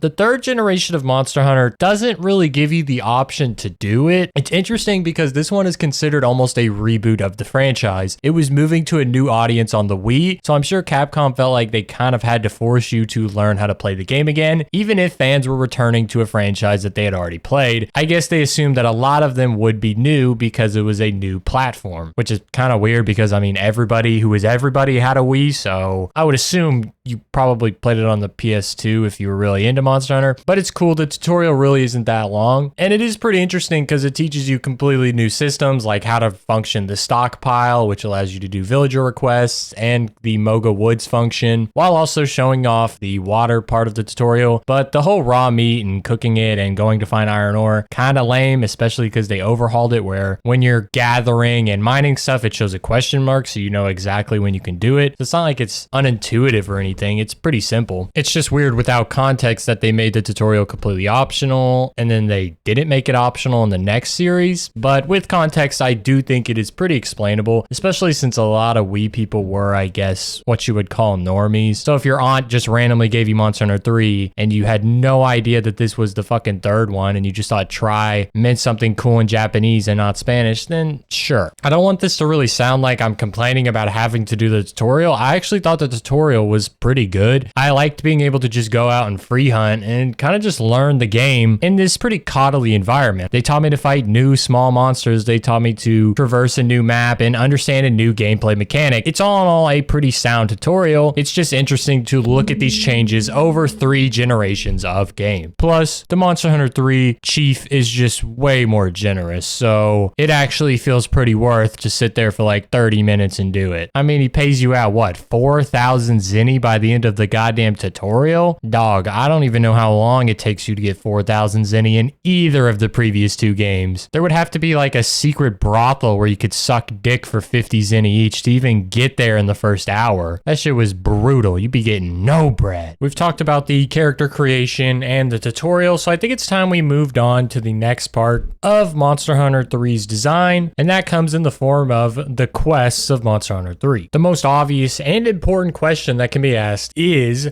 Monster Hunter 3 more like Monster Hunter DOS or Monster Hunter 1 in its quest design? When looking at Monster Hunter 3 Ultimate's quests, they are the exact same as Monster Hunter 1 in their setup, besides maybe a couple different advancements that were made as the games progressed. But when you start, you're in the low rank quests, and it goes from 1 star all the way to 5 star, just like we had Monster Hunter 1. And to progress, there are urgent quests, which are just big slay quests that allow us to move on from a 1 star to a 2 star to a 3 star 5-star to a 4-star to the 5-star. However, what Monster Hunter 3 improved on was adding a high rank side, which is something that has existed in the guild part of the game, but this is the first time we would see it in the town. So that's cool as we reach 6-star, 7-star, 8-star, and 9-star quests that are also just unlocked by completing urgent quests as you complete enough quests. And in terms of what the quests are, they are mainly the same. We talked about it briefly, but Monster Hunter 1 was a very good base for the entire franchise. And so the quest system is basically the same, but there is improvements. The base is all here. You know, you can hunt monsters, you can capture monsters, you can do duo, you can do triple, whatever slay quest you want. They even have the small quest and the egg quest and the gathering quest. All that you had in Monster Hunter 1 is here, but the improvements are obviously we have low and high rank. There are also these harvest tours, which give you 50 minutes to go on any map and you can do whatever you want. There's no real reward for it, but say you want to go get some iron ore, just throw on the map you want to go get the ore from and just run out there, mine the iron ore, and then run back. And after 5 minutes, there will be a paw pass ticket in the blue crate and you just take that to the red crate and deliver it and you're done. So you don't have to do any sort of real quest. This is basically a quest that allows you to get out there and do whatever you need to get resources. And this would have been extremely helpful in the old games because anytime you want to get something, you kind of have to do a quest to do it. And so sometimes there's times where you have to go get items that there's no quest for. So you have to go get the items that you need to do a certain task, like get new armor, get new weapon, whatever. And then you have to go get the other item for the quest. So it's just adding another level that's just tedious for no reason. So it's a pretty good change in my book. Another big change is you don't actually have to complete every quest to move on to the next level. And that brings in another part of what makes up quests in Monster Hunter that's an indirect form of progression. Because Monster Hunter 3 didn't just take all of its quest progression from Monster Hunter 1, because the stockpile we talked about is partly taken from Monster Hunter DOS. Because there are villager requests, and usually they're not key quests that you have to do to complete the game. Mostly it's to upgrade things like the farm, the honey box, the insect box, the canteen, and just general stuff like that that helps around the village, which in turn helps you. But some things are required because they are part of the story, such as getting the ancient or grill mask for the shakalaka, which we'll talk about later, along with all the other things. But this is something you have to do as a village request to unlock an urgent quest, which will basically unlock the next level of quests. And this is something that Monster Hunter DOS did, but they didn't also make you do an urgent quest for a hunt in the same way that you do here. So it's combining a little bit of Monster Hunter DOS and a little bit of Monster Hunter 1, which I think is good. Monster Hunter DOS's hunting system could sometimes be confusing if you didn't exactly know where you wanted to go or how it really worked. So I can see why they may have wanted to get rid of that. Doing your hunts by stars is a little more intuitive in that everyone will just kind of see, oh, you just progress from 1-star to 2-star to 3-star, while DOS's wasn't really ranked by stars and more by you had to kind of know where you wanted to go and what you needed to hunt. But I do like how they keep it a bit more intimate with the village by making you do requests so that you can actually progress in the game, because it shouldn't be just about the hunter, it should be about the hunter and what their role is in the village. I really push that in DOS, and so I like to see it somewhat return. Since we're on the topic of the stockpile, I also want to mention something else about the stockpile that has something to do with DOS, and that comes down to getting commodities, because sometimes you also need to deliver specific commodities to move on with village requests, and not every commodity is going to appear in the Moga village so that you can bring it home. So what you have in your handy dandy little bottom screen of your 3DS is something called the Moga forecast, and when you click it, it'll have days, which will say today, tomorrow, and day after, and at the bottom it's going to tell you the field conditions. And what this basically is Monster Hunter DOS's day and night cycle in the Moga woods. So when you go on quest hunting, day and night doesn't matter, and it doesn't matter about the season, but in Moga woods, day and night does matter because some large monsters won't appear and some small monsters won't appear. And that not only depends on day or night, but also the way they do seasons. They don't have something called seasons where we have breeding, hot and cold. They have today, which for instance here shows that there'll be a Great Jaggy and a Korapeko at the daytime if you go to the Moga woods right now. And then they have tomorrow, which will just have the Great Jaggy, and they'll have the day after with the Royal Ludroth and another Royal Ludroth that you can hunt. So you can't just go into the Mocha Woods and find random monsters and have infinite ones spawning. These are the ones that will be there. But that's not all, as we also have the field conditions of the north, central, and south, which is basically how the map is broken up. If you think about it, you have the top part, you have the middle, and you have the bottom. And as you can see, it goes tranquil, jaggy breeding, tranquil. And what this means is that in the north, there'll be small monsters that aren't really as aggressive. And in the central, there'll be a lot of jaggies because it's breeding time. And in the south, tranquil again, so it'll be much of nothing,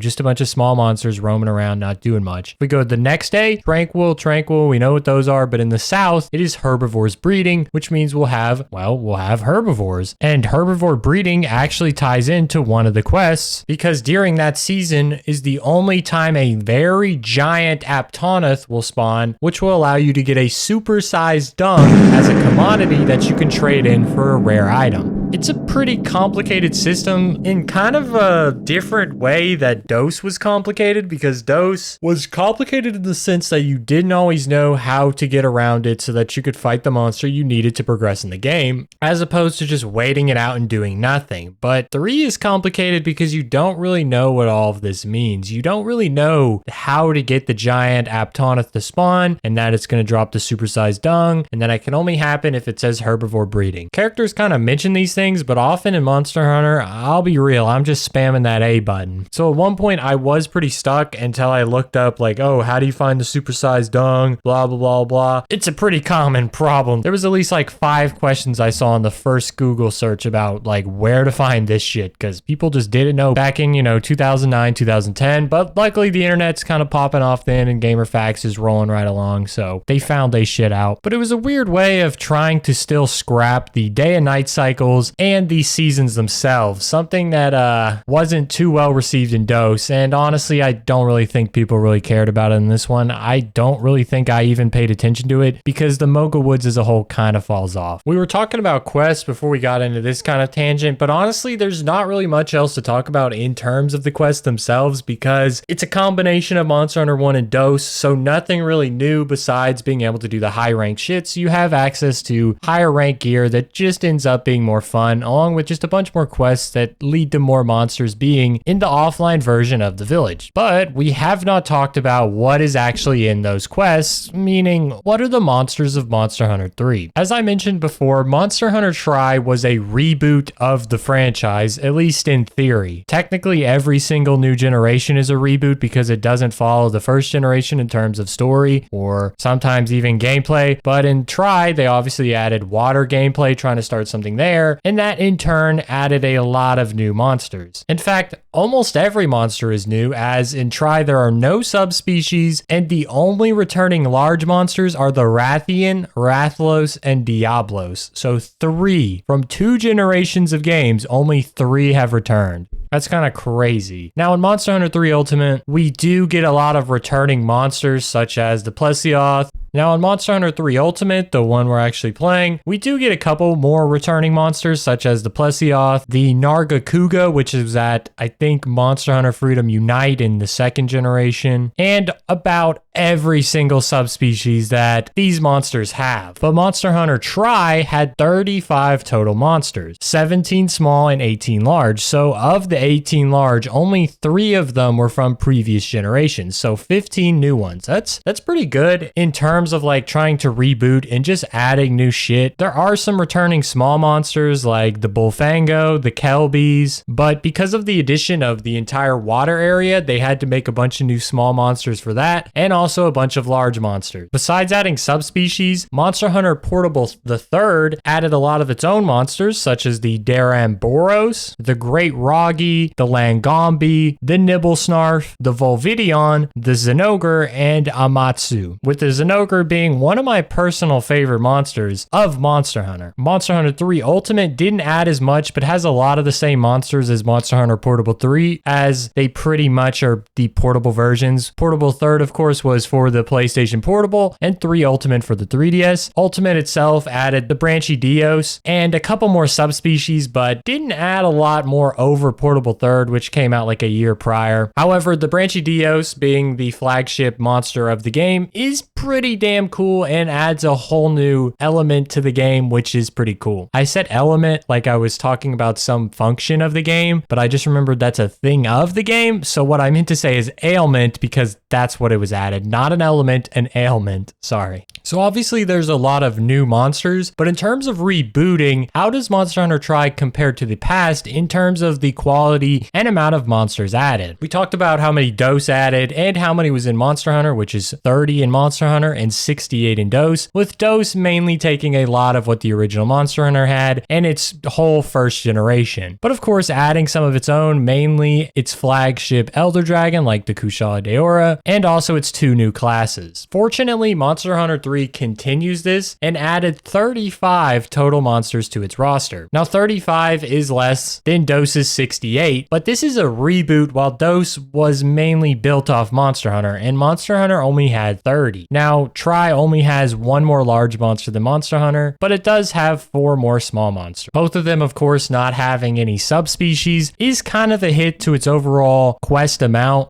But that's why, of course, I preface that Monster Hunter Tri really isn't the best game to look at when you look at the 3rd generation, because Monster Hunter 3 Ultimate racks up a fat 73 total monsters, while even Monster Hunter Portable 3rd had only 60. Now, if you're curious, this isn't the most monsters in a game, as Monster Hunter Freedom Unite, which was part of the 2nd generation of Monster Hunter, had 81, but Monster Hunter 3 Ultimate really does have just better monsters all around, in my opinion. The biggest reason for this, I think, comes in the new classes that the 3rd generation of Monster Hunter added, being the Leviathans and Brute Wyverns. The flagship monster, of course, being the Lagiacrus, is a Leviathan, but it doesn't really even stop there. The Gobel is a pretty funny looking monster. It's like a angler fish mixed with even like a blowfish as well. It's a pretty creative design. And then you get the Agnactor, which is a pretty fucking fire monster, and I mean that literally. Plus the Brute Wyverns add the Baroth, the Devilo, which is like a fucking savage looking T-Rex, and the Uragon. In terms of Elder Dragons, Monster Hunter Tri didn't offer a lot of new ones, but it did offer a main story one and also the Jin Moran, which invites a pretty fucking cool quest on a boat that we'll definitely have to talk about down the line of being a monster hunter. But I guess the overall point I want to make with the 3rd generation of monsters that came from this reboot is that they really started to look like monsters. You know, we talked about how the 1st generation is basically just dinosaurs. There's not a lot of crazy shit going on. And in the 2nd generation, you get a little more out there stuff. You know, you get something crazy like the Nargacuga or the Tigrex that's like a crazy aggressive predator that would have just fucked up any animal in the past. Then you add in the Elder Dragons they did, like the Chameleos, the Kushala Daora, Lunastra, Tiestro, just like some godlike monsters. They started to get out there, but they still somewhat stuck to their kind of prehistoric or just that whole old animal stuff with stuff like the Kongalala, like a giant ape, the Daimo Hermitor, like a giant crab beast, the Rajang, which is like another fucking ripped ass gorilla, you know, stuff that's actually pretty grounded. But I think the 3rd generation just completely throws that to the wind. You get the Baroth, which is kind of like a dinosaur, but just something made out of like rock and just full armored up T-Rex. The Branchy Dios, which is like another T-Rex creature, but once again armored up and has like a special substance that's explosive. A lot of the Leviathans, like the Agnactor, which is, I mean, a crazy monster. That could not exist. A fucking beast that just runs around in lava and jumps out, shoots lava. You know, you get the really mythical shit. While some of it still looks pretty realistic, like the Devil Ho being a T-Rex, but just completely savage. You have that dripping jaw that almost seems reptilian in the way it lumbers down and stares at you, along with the Gobel that we talked about that just looks freakish. I mean, yeah, anglerfish look freakish, but this one is big as fuck and just adds a new level of terrifying with how big and wide its jaw is. And outside of the scary shit, we even get some majestic things like the Jin Moran, which is a massive elder dragon that runs the sand seas. Plus the Lagiacrus, that's a almost dragon-like leviathan that roams on both land and sea and is somewhat related to Gyarados, I guess, if you want something of a comparison. I don't know. I love the Gen 3 monsters and what they brought for the future. Sure, Monster Hunter 1 brought the Rathian and Rathlos that have been in every every single game, but I don't think people really care about them as much anymore. But if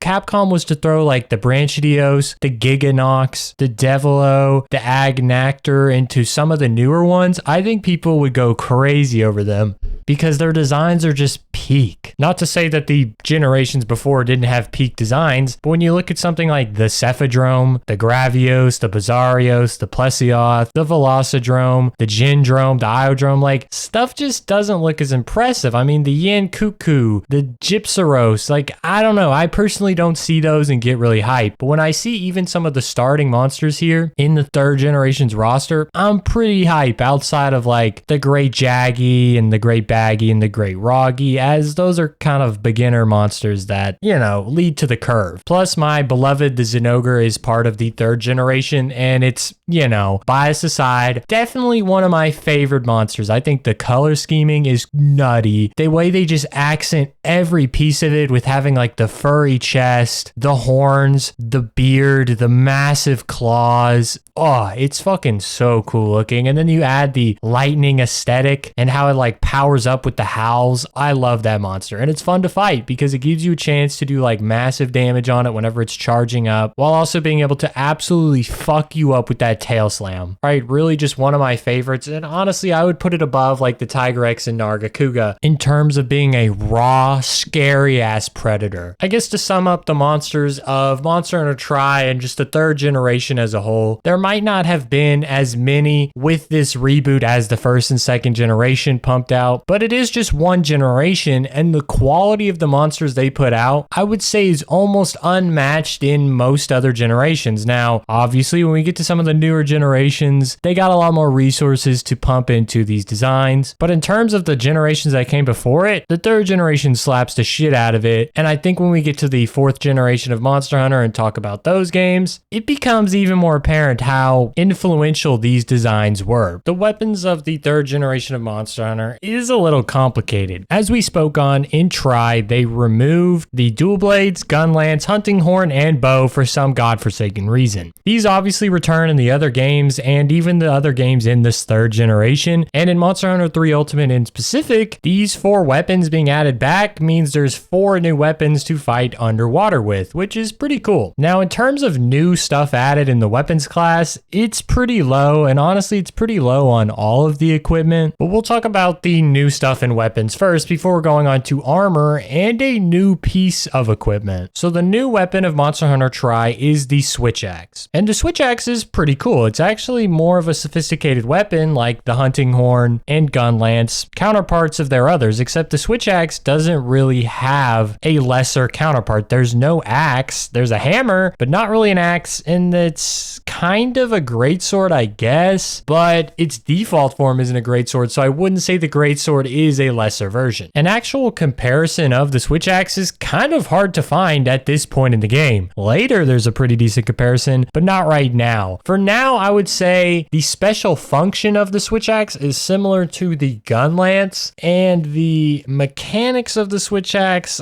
I would say, are similar to like the hammer, but more long range, and the switch part into the sword is like the greatsword. The reason it's called the Switch Axe, as you might have guessed, is because it's both an axe and a sword. The base form of the weapon starts as an axe, and you can stay in axe mode all the time if you really want to, but there's not much of a point as the big damage comes from switching to the sword. When you're hunting a monster in game, near the timer and under the health and stamina and sharpness, you can see you have another bar when using the Switch Axe, and that is your energy bar for your weapon. That energy bar basically tells you how much energy you have to keep your Switch Axe in the sword form. When you're in the axe form, you build it up, and then when you switch to the sword, the energy will go down every attack you make with the sword. There also is a reloading function to it, similar to the gun lance, which is kind of why I called that out, but also for another reason. And this is if your energy bar is less than 40%, which you can tell by the tick there, and also your bar will turn red. So you can reload it for an additional 40%, meaning you could get up to 80% from a reload max, or you could just let it charge while in axe mode. I guess it depends what's going on. If you're hitting a monster in sword mode and it runs away and you're below the threshold, it's probably worth reloading and then running to the monster to continue beating on it with the max damage. As sword mode's probably the best version of the switch axe because it's constantly going pretty fast with attacks similar to the greatsword but not quite as powerful, while the axe is a pretty slow weapon that deals decent damage. Another big part of the switch axe is something called the file type, and this is why I also think it's a bit more similar to the gun lance than you might think on first glance, because the type of file you use determines what kind of damage you do when in sword mode. The three main file types are power, which is essentially raw damage, ailment types, which is like your paralysis, your poison, your sleep, and a new one, slime, which we'll get to, and also element, which is like your ice, water, dragon, and fire. I'm honestly unsure if any of these matter outside of sword mode, like if you're doing axe mode, but I do think it is just sword mode if I had to make a guess. So it's important to know what monster you're fighting if you're using something outside of power, or if you're wanting to do more damage and you don't want to use power, so you need to know,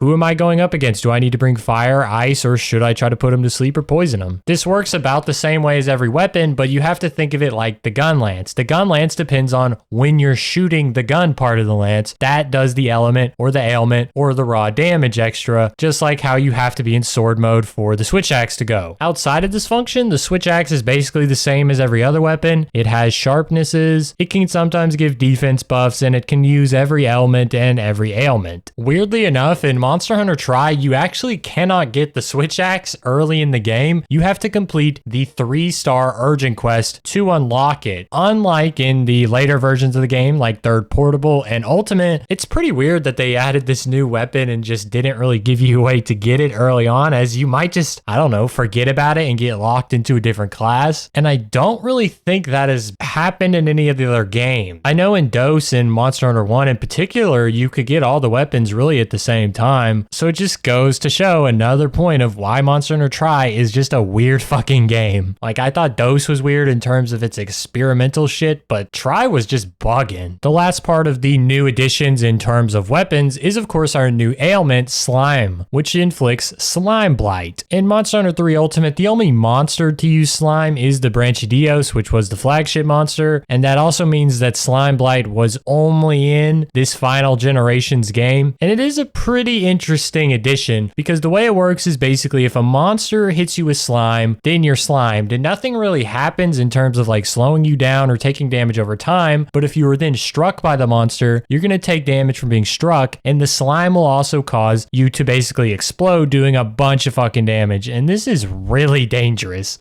It's pretty tough, but it is definitely worth the reward because slime as an ailment on your weapon is very powerful. The rule of thumb with Monster Hunter is usually when something is added, it's pretty OP because balancing Monster Hunter is very hard with all the different formulas and different ways monster works and different ways monsters work. That slime just happened to be OP like a lot of the things that got added before it. With this new ailment, we of course get some new skills that we'll talk about when we talk about armor, but as a whole, it's not a huge addition, but a pretty cool one as it gives you a different way to fight monsters outside of just the 3 ailments that were in the game to begin with. So now there's 5 elements and 4 ailments in the game, and we'll have to pay special attention to slime in the future because Capcom not only is going to balance it, of course, as they get to test it out in Monster Hunter 3 Ultimate, but they are going to make some big changes to its very core. I know I did mention that Slime Blight was the last new addition to the weapons of Monster Hunter Tri, but technically there is a little more, as Purple Sharpness was first added in Monster Hunter Freedom Unite, which is part of the 2nd generation, but is not in Monster Hunter DOS. So Monster Hunter Tri was the first mainline game to have Purple Sharpness in its weapons, and weirdly enough, Monster Hunter Portable 3rd didn't have purple, and Monster Hunter 3 Ultimate did, but Ultimate itself is pretty weird as a lot of the sharpness multipliers are changed. I could have skipped over this since it is technically not the first game to have purple sharpness in it, but sharpness is a little bit more interesting in the 3rd generation because it is the first time that certain multipliers of sharpness have been changed. We talked about earlier how green sharpness is base 1.125 multiplier to your damage, along with the other numbers in the calculation. Starting with Monster Hunter Tri, the first game in the generation, green sharpness now only adds 1.05.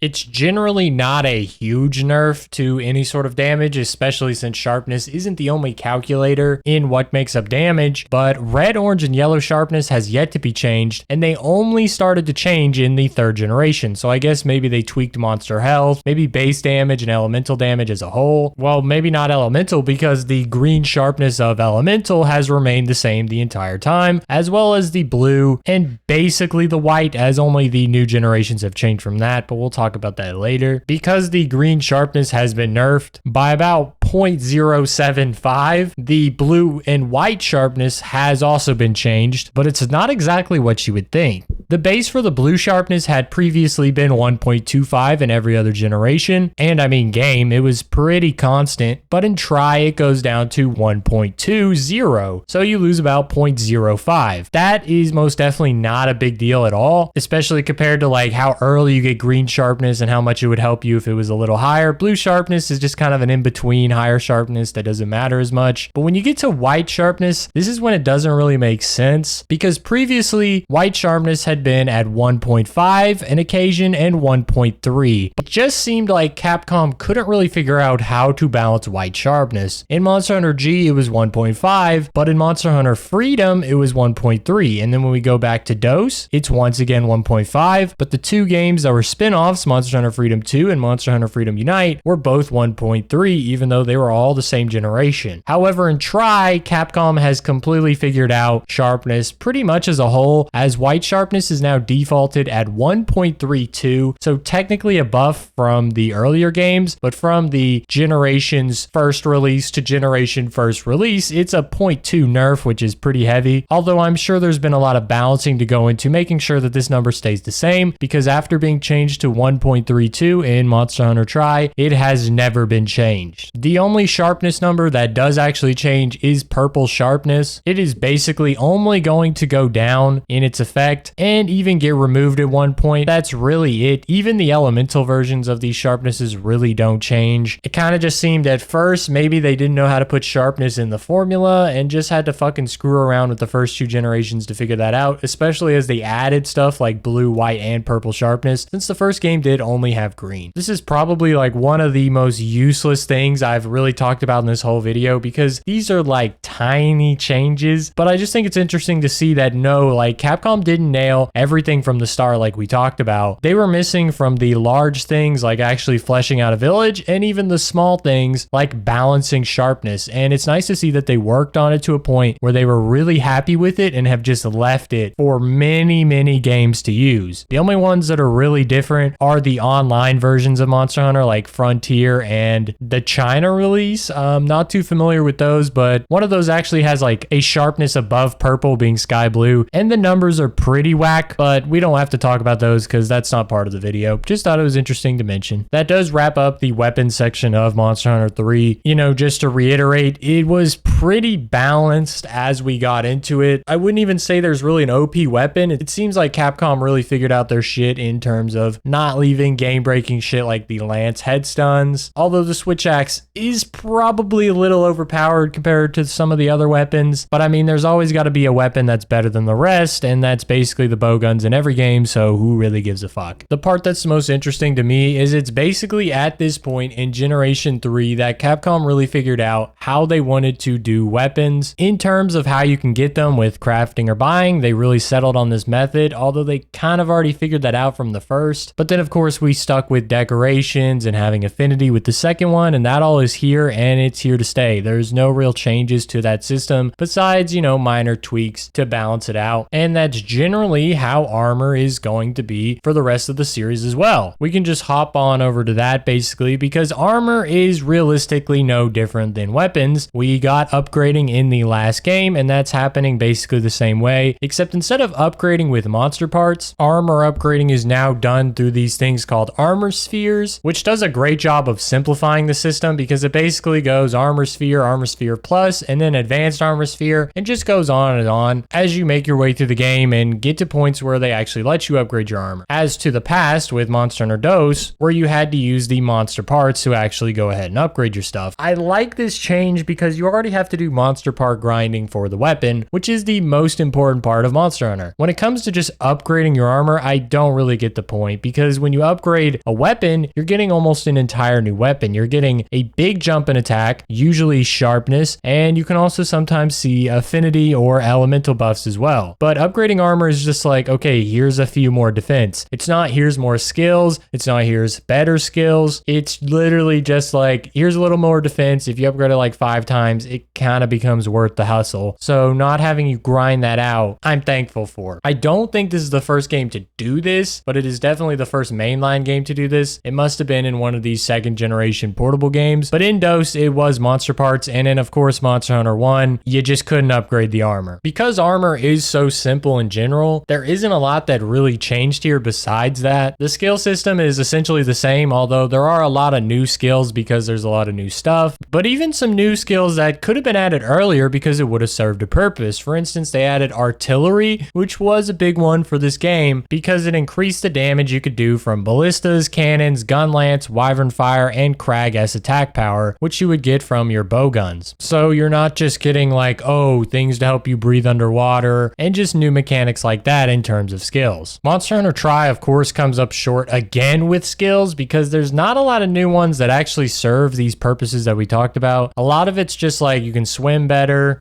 you can breathe better, kind of the water mechanics of it. Monster Hunter 3 Ultimate is really where it brings out stuff like artillery and a lot of the drawing skills that you can get, which is stuff like critical draw and punishing draw. And these draw skills basically activate every time you unsheath an attack. So think like the longsword, you unsheath that from its sheath and do an attack with that. On that hit, you're going to be able to do what these say, which in terms of critical draw, it increases affinity of unsheathing attack to 100%, which means you'll get a guaranteed crit every time you unsheath your weapon on the monster. And these I think are very important to the game because they add a whole different way to play around with affinity. Instead of having your affinity work on every single hit, you can now just start playing around with big ass damage on just your unsheathing attack. It's nice to see that they continue to kind of push affinity as a second alternative to just going raw attack, because it is a pretty neat skill that deviates itself from just the big number, do big damage kind of mindset. I think the last part to mention about armor in Monster Hunter 3 is that armor actually gets pretty fucking dope looking in the game. Sure, we don't get a lot of changes in terms of what it actually does, and that comes from both the skills and defense resistances. It's all really the same, and it's basically the same to make it with little changes to upgrades. But the look of your armor gets pretty fucking dope. It might also just benefit from being a newer game on newer hardware that comes off a bit more smooth and saturated. But when I look at the armor, I see more pieces of the actual monster represented in the armor. You know, we talked about how Monster Hunter 1 and even DOS to an extent were pretty realistic, how they took on a lot of animals in terms of dinosaur designs to make their monsters. Well, when Monster Hunter 3 completely changes that and gets a lot more mythical with their shit, the armor really starts to represent that. In Monster Hunter 3 Ultimate, armor is divided up in 3 different sections, being low rank, high rank, and G rank. Low rank and high rank armor is mostly the same, although there is armor in both ranks that doesn't appear in the other. You'll get a lot of subspecies armors in the high rank that separates itself. For instance, if you look at the Rathalos armor, you can get that in a low rank version that looks pretty cool. But in high rank, you can get one of my personal favorite sets, the Wrath Soul armor made from the Azurus Rathalos, the blue one, that comes off with a lot more blue and black look that I think looks a lot doper than just the traditional red and black with a little bit of metallic look to it. Since high rank also has the S and U forms returning, it's pretty easy to kind of mix up your drip.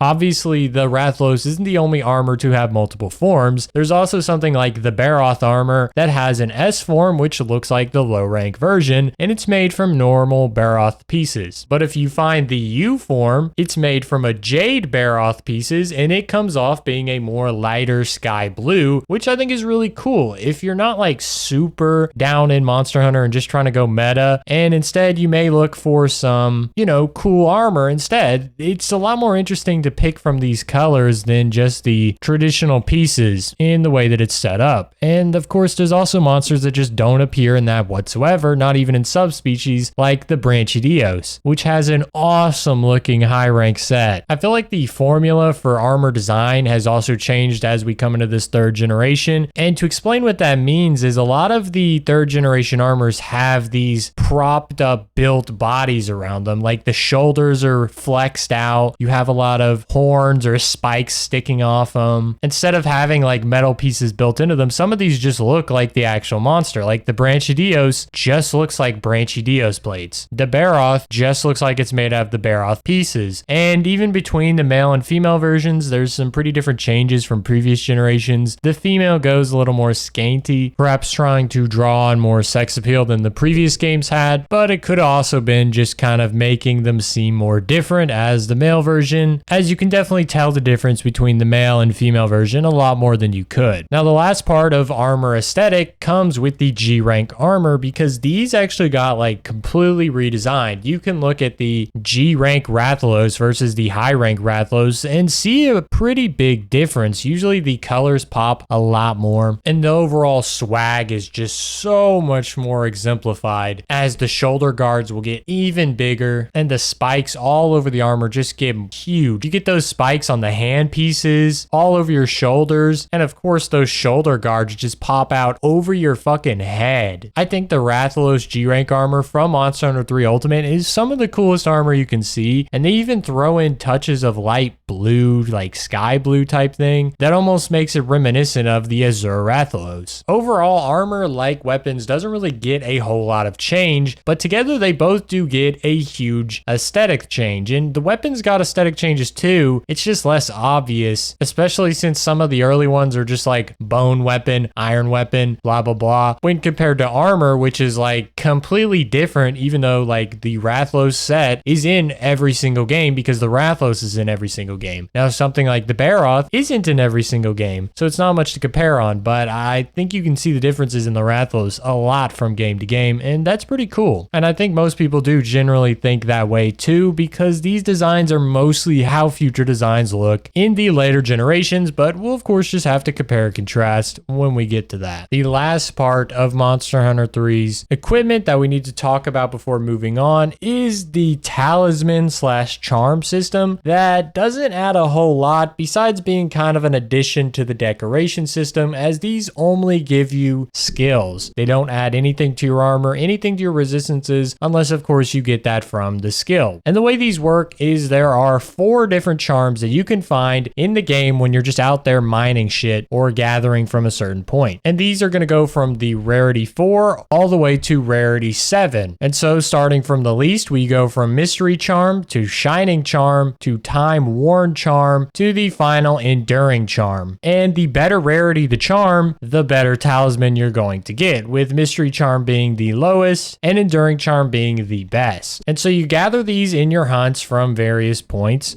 and at the end of the quest you can basically redeem them as if you were collecting your reward chest. You just activate the charms and they get kind of like cleaned up or whatever and become talismans. And there are 7 rarities of talisman, going from rarity 1 to 7 of course, so not every charm is going to give you the equivalent of a rarity in talisman. And the talisman go from least to best, going pawn talisman, bishop talisman, knight talisman, rook talisman, queen talisman, king talisman, and dragon talisman. Talisman are able to actually have decoration slots on them, so even if you get a talisman that may not go for the exact skill you want, but may give you a new skill, you can always throw on some decorations to kind of buff up the ones that are fit for your build. I must say that these are also like completely random, and that's kind of what everyone's gripe with talisman are in general, as these are here to stay. They just work in different systems later, and that's that they're always random. There's no way to ever really increase your chance of getting certain skills on a talisman. So if you were running an affinity build and you really wanted expert, well, you'd probably want a high expert talisman or something along those lines, but you're just going to have to get lucky and eventually get something that fits your build that's going to give you the skills you need. And that's kind of bullshit, because there are so many skills, so many combinations of skills. For instance, you could get maybe like +1 expert and then like a high rank skill, or just something completely dog shit like mud and snow. Or you could get +1 expert and then a bunch of decoration slots, which is cool, but you'd rather just get a high expert so you don't have to spend all the money on expert decorations. And it's also not like charms are really easy to find. You pretty much have to always be looking out for them on mining spots, or know if there's a spot in the map that you can kind of go gather to find one, but you're not pulling like 10 a hunt. I mean, you mainly pull like 1 or 2, and then when you get to later, like really late high rank stuff, you'll probably get like maybe 4 if you're being really diligent, but that's it. And then you're gonna redeem them and most likely get utter dog shit. And it's not like the previous games where like, oh, these are worth like 10k, even if they're bad, I can just sell them off. No, you don't really need the money no more. All right, you're rich.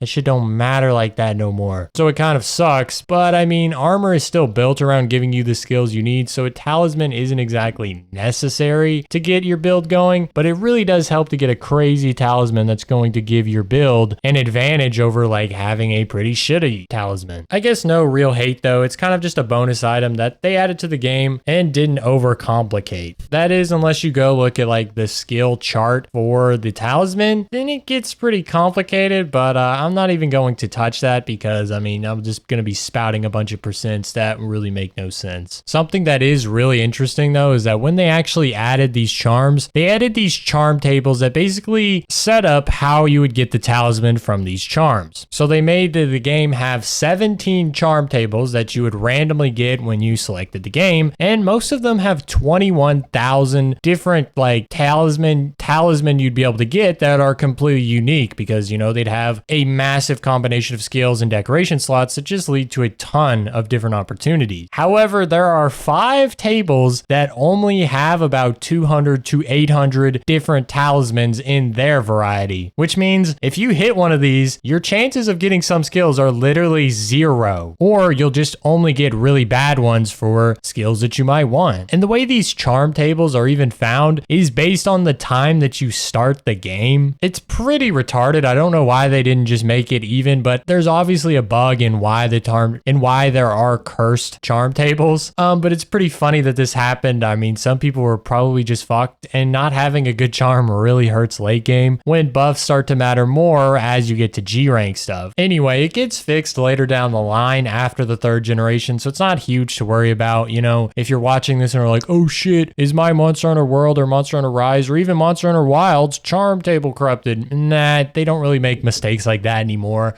especially because this system has been in the game since 2009 with Monster Hunter Tri. But that's just a little fun fact for you. It doesn't matter too much unless you're gonna go play these older games. Then there's a big Reddit post on it, you know, go check that shit out. But that pretty much wraps up Monster Hunter 3's equipment. And the last part that we will touch on is the items that make up Monster Hunter 3. Items basically follow the same path as skills do in Monster Hunter 3. There's new skills that interact with the new mechanics. Specifically, you know, new stuff like water mechanics. They added the swimming skill because now you fight in water. They added the oxygen skill so that you can breathe in water pretty much forever. And you know, that's cool, but items basically follow the exact same trajectory because there's not a whole lot that really gets added outside of like, oh, here's an oxygen supply item that's going to give you more oxygen when you're underwater. Cool. There's air filters, which spelled with a PH for some reason, and a mega air filter that restore oxygen and allows you to stay underwater even longer than you could, along with stuff like the fishing harpoon and mega harpoon, which is how you gather materials from fish when you basically hurt them. And that's all cool, but there's not a whole lot of stuff that actually changes the way you hunt besides the actual mechanic of just being in the water. You know, you can give us as many new items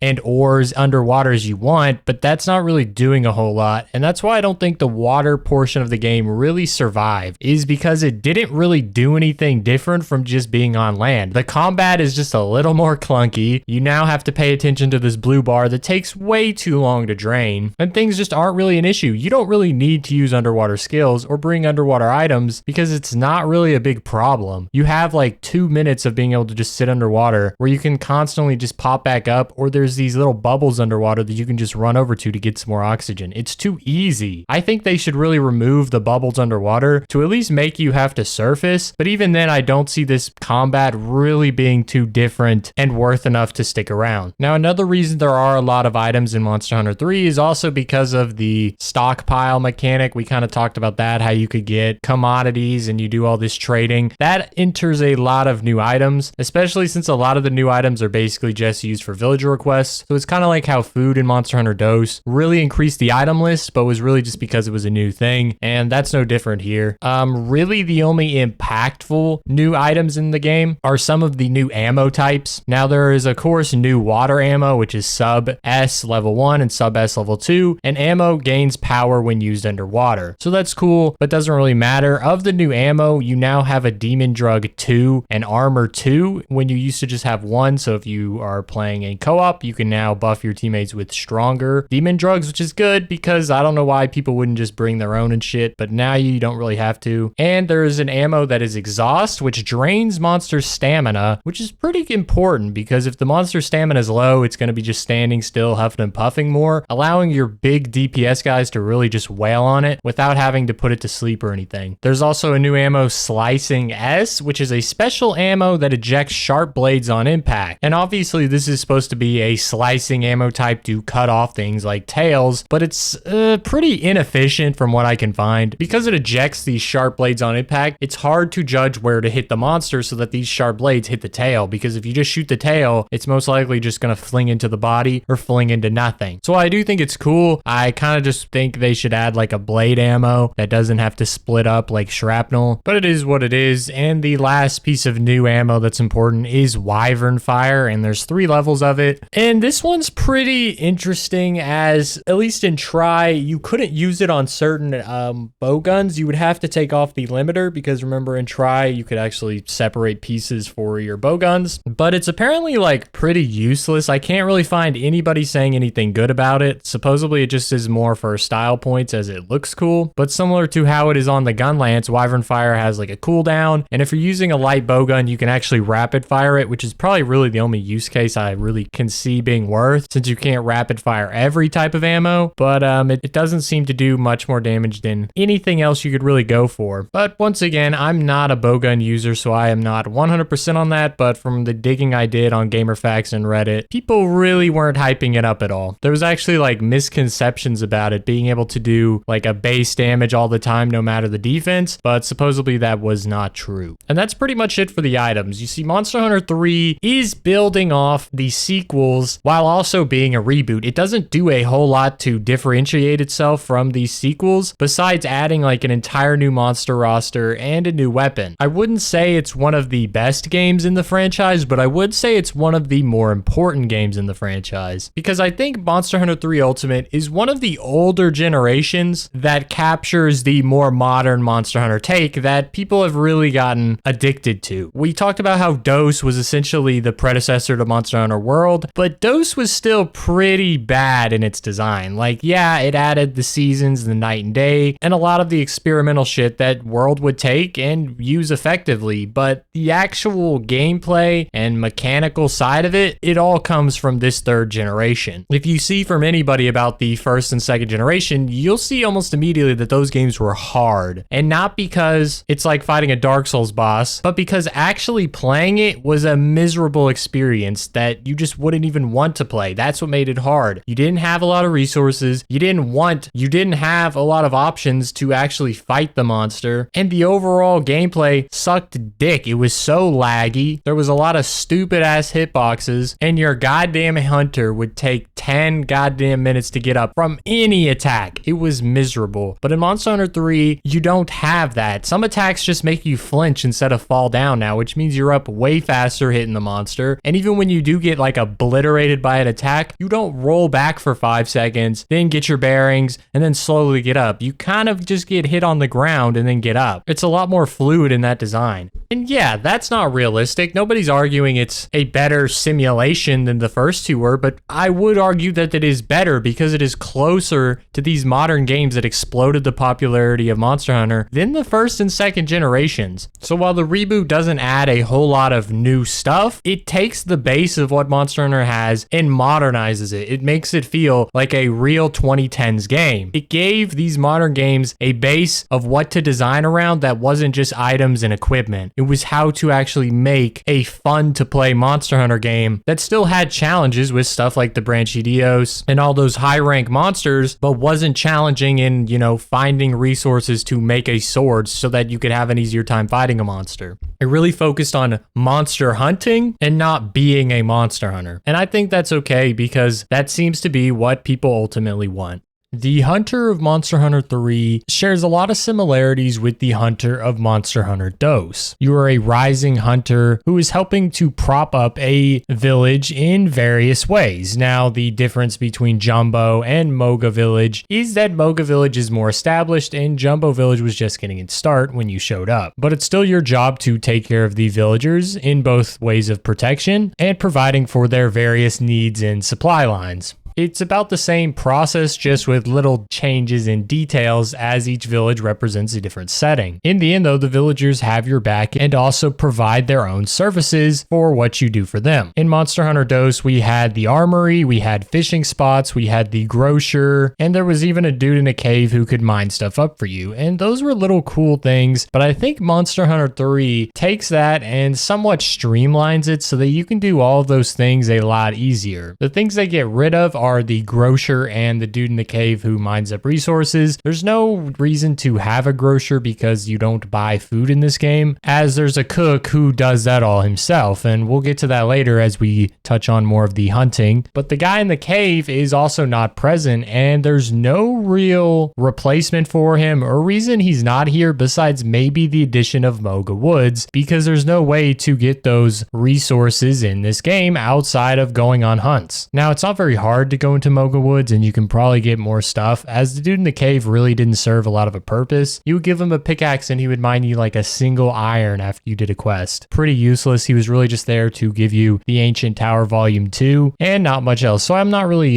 mad that he's gone. I mean, just go into Moga Woods with pickaxes, run around, grab your shit, and then run back. You don't even have to do a quest. It's pretty chill. Now, for what we do have that we had in Jumbo Village is we have a cook, and like I said, we don't have to prepare any resources for him, and there is also a market with goods.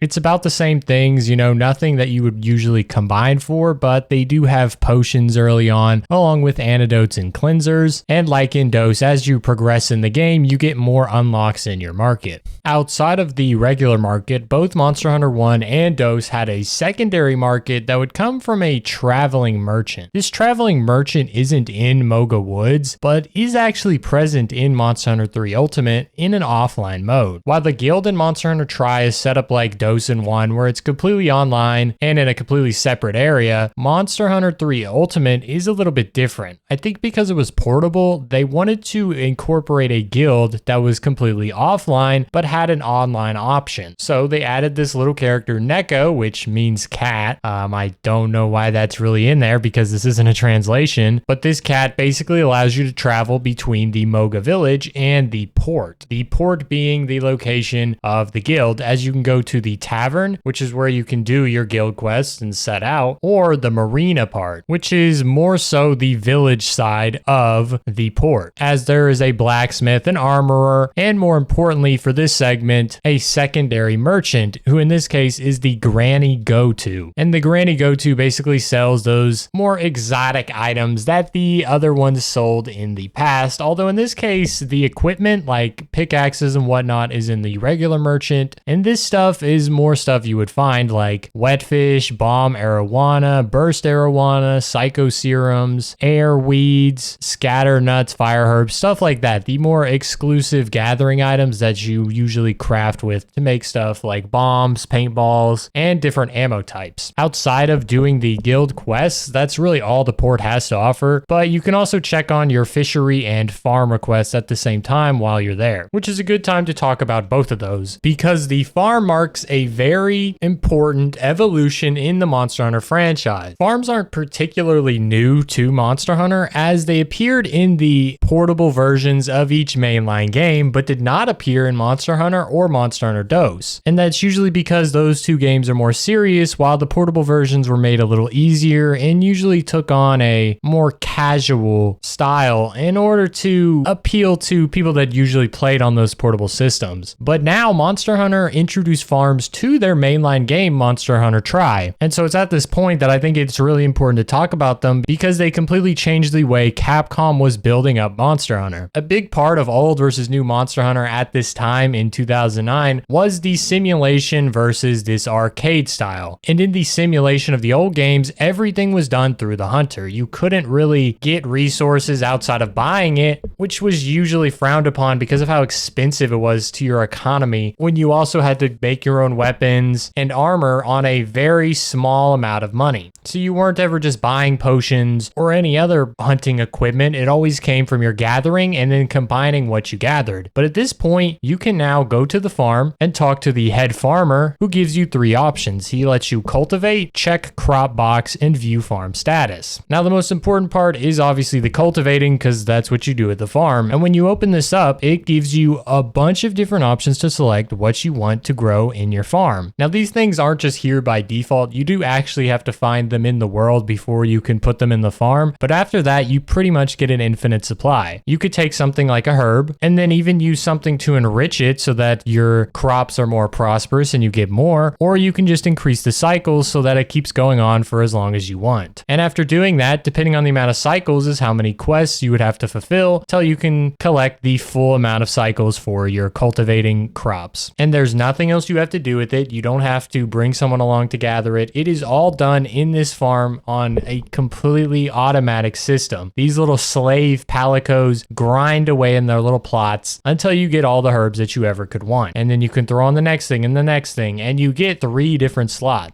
You're supposed to probably name them all something different, but the first one was named Pepe, so I named them all Pepe. So now I have 3 slave felines who are named Pepe and just work in the field. And in this system, these aren't just herbs you can do. You can do stuff like paint berries, dragonfell berries, mite seeds, adamant seeds, parashrooms, dragonstool shrooms, honey, and any type of bug. Now, I won't say this completely erases the idea of having to go into the world and farm, but I do think it massively cuts down on what you actually have to do when you're going on your hunts. No longer are you looking around for mushrooms and herbs while you chase a monster, because you can kind of just rely on your farm to make up the difference. And when you really need to get a certain amount of mushrooms or a certain amount of herbs for maybe more potions, you can just set up your farm and maybe grind out a few really quick in the world. But it's not like it's some sort of chore anymore that you constantly have to do like you had in the past games. And that's where it gets that kind of arcadey feel outside of just the gameplay mechanics. Now, along with the farm, there is also a fishery, and that is just in the main village. You don't have to go anywhere. You just go up to the fishmongress and speak to her. Now, what she does is a little different than the farm, but it essentially works the same way. You once again get 3 different boats, and you get different areas that do different things where your boats are going to go and get different resources depending on what you need. At first, you'll only have the Moga Coast available, and this means that you're only going to have like fishing available to do. And you can send this fishing out. It'll take 2 days unless you give it a specific tackle like a power paddle or a perfect paddle, which will cut it down to 1 day. And all you do here is pay 30 points to just send these boats out, and they will come back with fish. Now, later in the game, I'm not exactly sure when, but you do unlock another region, and that is the Dark Waters. And the Dark Waters is not fishing, but actually treasure. These treasures are like the commodities that you would get from doing the stockpiling, which, you do through farming in the Moga Woods. So it kind of replaces that whole early game farming that they kind of set you up to do in the Moga Woods when it's like, oh, go slay the giant Aptonolith so you can get the supersized dung. Yeah, you don't really have to do that shit anymore. You just get lucky with the fishmongress and you're good. And then you can trade that with the Argosy Captain, who is another part of the village that supersedes older versions, as his purpose is basically trade. Now, in the past, we didn't really have anybody who did trade, so this is a completely new thing to Monster Hunter 3, and it's actually a pretty interesting addition to the game because it's not really about trading to get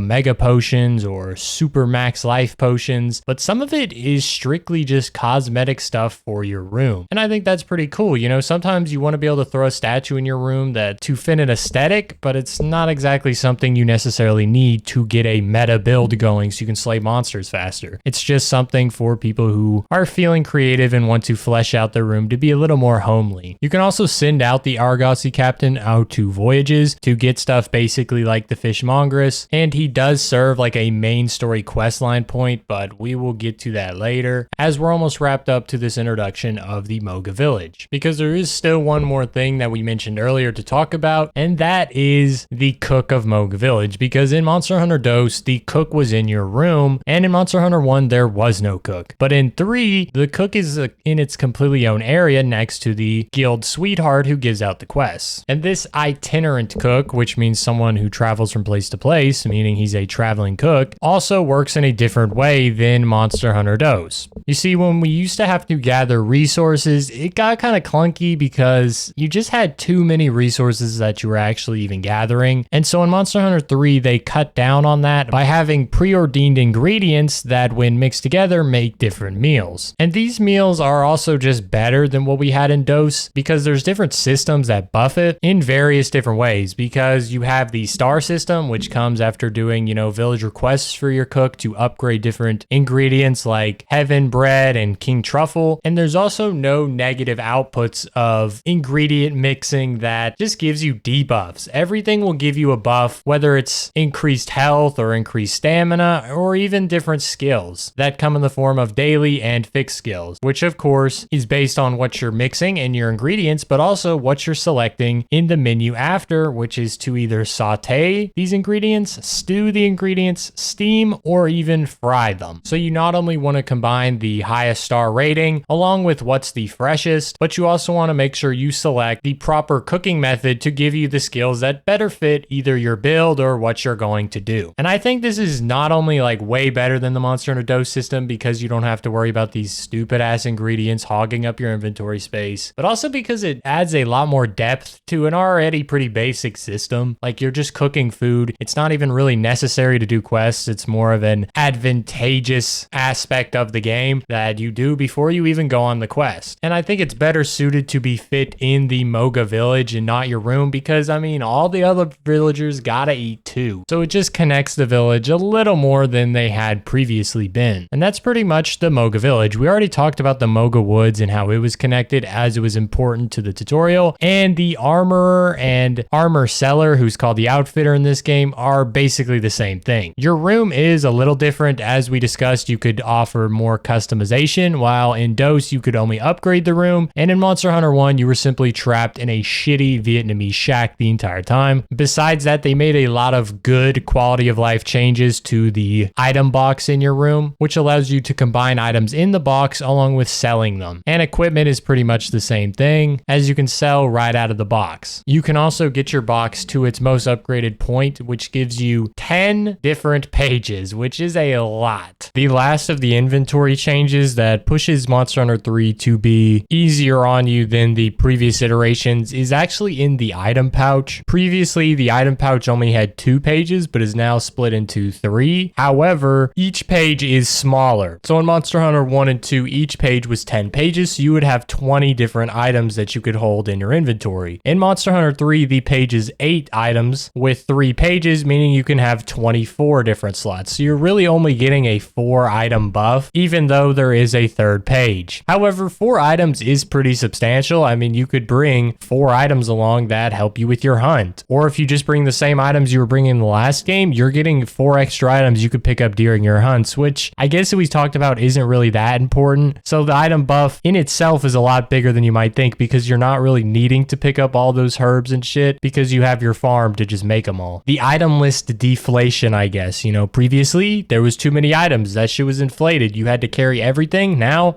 just get it in the farm, dude. I think it's clear that the hunter in Monster Hunter 3 has a bit of an easier life, and it kind of makes sense that the village is established, because when the village wasn't established or was very weak, like in Kikoto, the hunter had a very hard life. But now that you get to this village that's pretty well off and really only has like a problem of it might fucking get destroyed, I mean, at least you get all the supplies you could ever need. So lore wise, it actually makes sense. I've pretty much outlined Moga Village completely, so I think it's time to actually move on to the hunter's journey, to see what kind of story and theming differences we get in this third generation. Now, we already went over the beginning of the game, that was sort of the tutorial section, and that was in the Moga Woods, and I think that's very interesting because it keeps up the freshness of the tutorial. Every game so far has had a different beginning. In Monster Hunter 1, it was really simple. You just had these quests you would do that introduced you to the game. And in DOS, there was quests you could do, or you could just hop right into the game and go, because this was a sequel. And since they were both on the PlayStation 2, I guess Capcom thought it would be fair to give players the option to just skip past it. And then in Monster Hunter 3, the one we're playing, the tutorial is built into more of a story. It's less of just Monster Hunter 1 with like, go on this quest, you can learn this, do this, you can learn this, is training. Instead, it started as like a go find Junior, then you find him and Junior's hungry, so you got to make a mistake, and that's how you teach him, and that's how you're taught how to make well done steaks. And then it drifts back into more of Monster Hunter 1 with like, go make potions, blah blah blah, as just 1-star and 2-star quests. It's a good mix overall in my mind, and because you don't have to complete every single quest to move on, the tutorial itself is also somewhat skippable, as some of the 1-star quests can be skipped, so you can go straight to the 2-star quests, which is when the game pretty much starts, which I guess is also different from the past, because in Monster Hunter 1, you didn't get a large monster hunt till the 3-star quests, and in Monster Hunter DOS, that system was just whack, and you could pretty much fight a large monster as soon as you did jumbos or quests, which you could have done on the very first quest of the entire game. And of course, as we discussed, the first monster hunt of the game is a new one, as most monsters are in this generation, and that is the Great Jaggy. However, when you do kind of look at it a little close and do a little research, the Great Jaggy is basically the Velocidrome. It fights in packs with its lesser version, the Jaggi. It runs on its 2 legs and has 2 shorter hands, just like the Velocidrome, and eerily looks like a similar dinosaur. Although the Great Jaggi does look a lot better. I think it looks more threatening of a monster, as it has like these spikes on its tail and generally seems a lot bigger. It's pretty easy to tell in this first fight that like the entire game got an overhaul compared to the first 2. I mean, the Great Jaggy has already multiple moves over the Velocidrome, which had like 2 moves. It would either swipe at you with its front claws, or it would do that big jump attack. The Jaggi loves to swing its tail around and bash you with its body like it's a Plesioth hip checking. And it's not even just like a pushover like the Velocidrome is. You can't just forever stun lock it. In this game, because they fixed like the endless lag from getting hit, they redesigned how hitting monsters would initiate flinch. Because in the past, small monsters could pretty much be infinitely flinched every time they were hit with a reasonable attack. But now, to flinch the Great Jaggy, you basically have to build up a flinch meter by hitting it in consecutive times, or just hitting it with something really big like a hammer or a greatsword charge attack. That could probably get you a good flinch, especially if it's on the head, and the monster will basically flinch. So the fights are a lot more back and forth, and overall more engaging, as Monster Hunter 1 and DOS kind of just suffered from the problem of like either getting hit so many times that you were just constantly rolling around and getting up and then having to pop a potion, or you were basically just doing that to the monster with an infinite stun lock lance. Now it feels like we can actually have dynamic fights, as the monsters have way more moves, are not idiots, and don't endlessly punish you like it's the real world and not a video game. So while we have a new monster to start off the game, which I guess we technically did in DOS 2 because we had the Bulldrome, the Great Jaggy is a completely different beast and is what you would actually fight first, as there's no other option. Although the most damning piece of information that kind of ties these with the other games is the Great Jaggy is also a bird wyvern, which of course the Velocidrome is, so it seems like these bird wyverns typically are the low rank starter class of the game, and then later of course when we get to like Elder Dragons, that's in game, and then everything else in between. It's pretty interesting that they go with bird wyverns as a beginner, but I guess it makes sense as these don't really fly. They're not really strong individual as they have to travel in a pack, and they're not going to waste too much design on the first monster you're going to fight in the whole game. So I guess it's cool with me. Since I'm playing on Monster Hunter 3 Ultimate, I also got to get the switch axe off rip, so it's kind of fun to play around with a new weapon in this completely new system, because it does feel great to get out of the first 2 games and have a Monster Hunter game where you can like, I don't know, fight the monster. The other 2-star quests introduce a new monster, being the Arzuros, which is a big bear monster and belongs to the Fanged Beast class, which we saw introduced in Monster Hunter DOS. So it's cool that they're kind of filling that whole thing out. And it's a pretty good tutorial monster. It's basically like as easy as the Great Jaggy because it's big and slow, and the only really dangerous move is like a charging move at you. It's also pretty interesting because the key quests that you have have to do to move on to the 3-star quest is actually capture an Arzuros, which is new because usually capturing was pushed to more of like the mid to late game. It's hard to pinpoint the first capture quest in Monster Hunter DOS because it's not as linear, but at least in Monster Hunter 1, the first capture quest was a 4-star quest when the first Monster Hunt quest was a 3-star quest. So we're getting the first monster quest earlier at 2-star and also a capture quest early at 2-star. I don't think this really matters, but it's interesting to see Capcom just kind of throw stuff out earlier so that maybe they can pique their interest before you give up after you realize you have to go through 9 levels of quests that maybe you weren't cut out for this. The final interesting 2-star quest is the first water monsters you would really hunt. And of course they're small, being the Ludroth, but it is the first time you will fight a Leviathan class in this game, which of course is new. And it also means that there will be a big version of that because they don't normally put small versions of predator monsters in the game and not include a large version. Now, once you complete the 2 key quests of the 2-star quest, being the Great Jaggy Hunt and capturing an Arzuros, you can actually move on to the urgent quest to unlock the 3-star quest, and that is to protect the Shakalaka. Yes, you heard me correctly. We're not playing NBA Jam. We need to protect the Shakalaka, which is basically the feline enemies, but a bit more humanoid, I guess.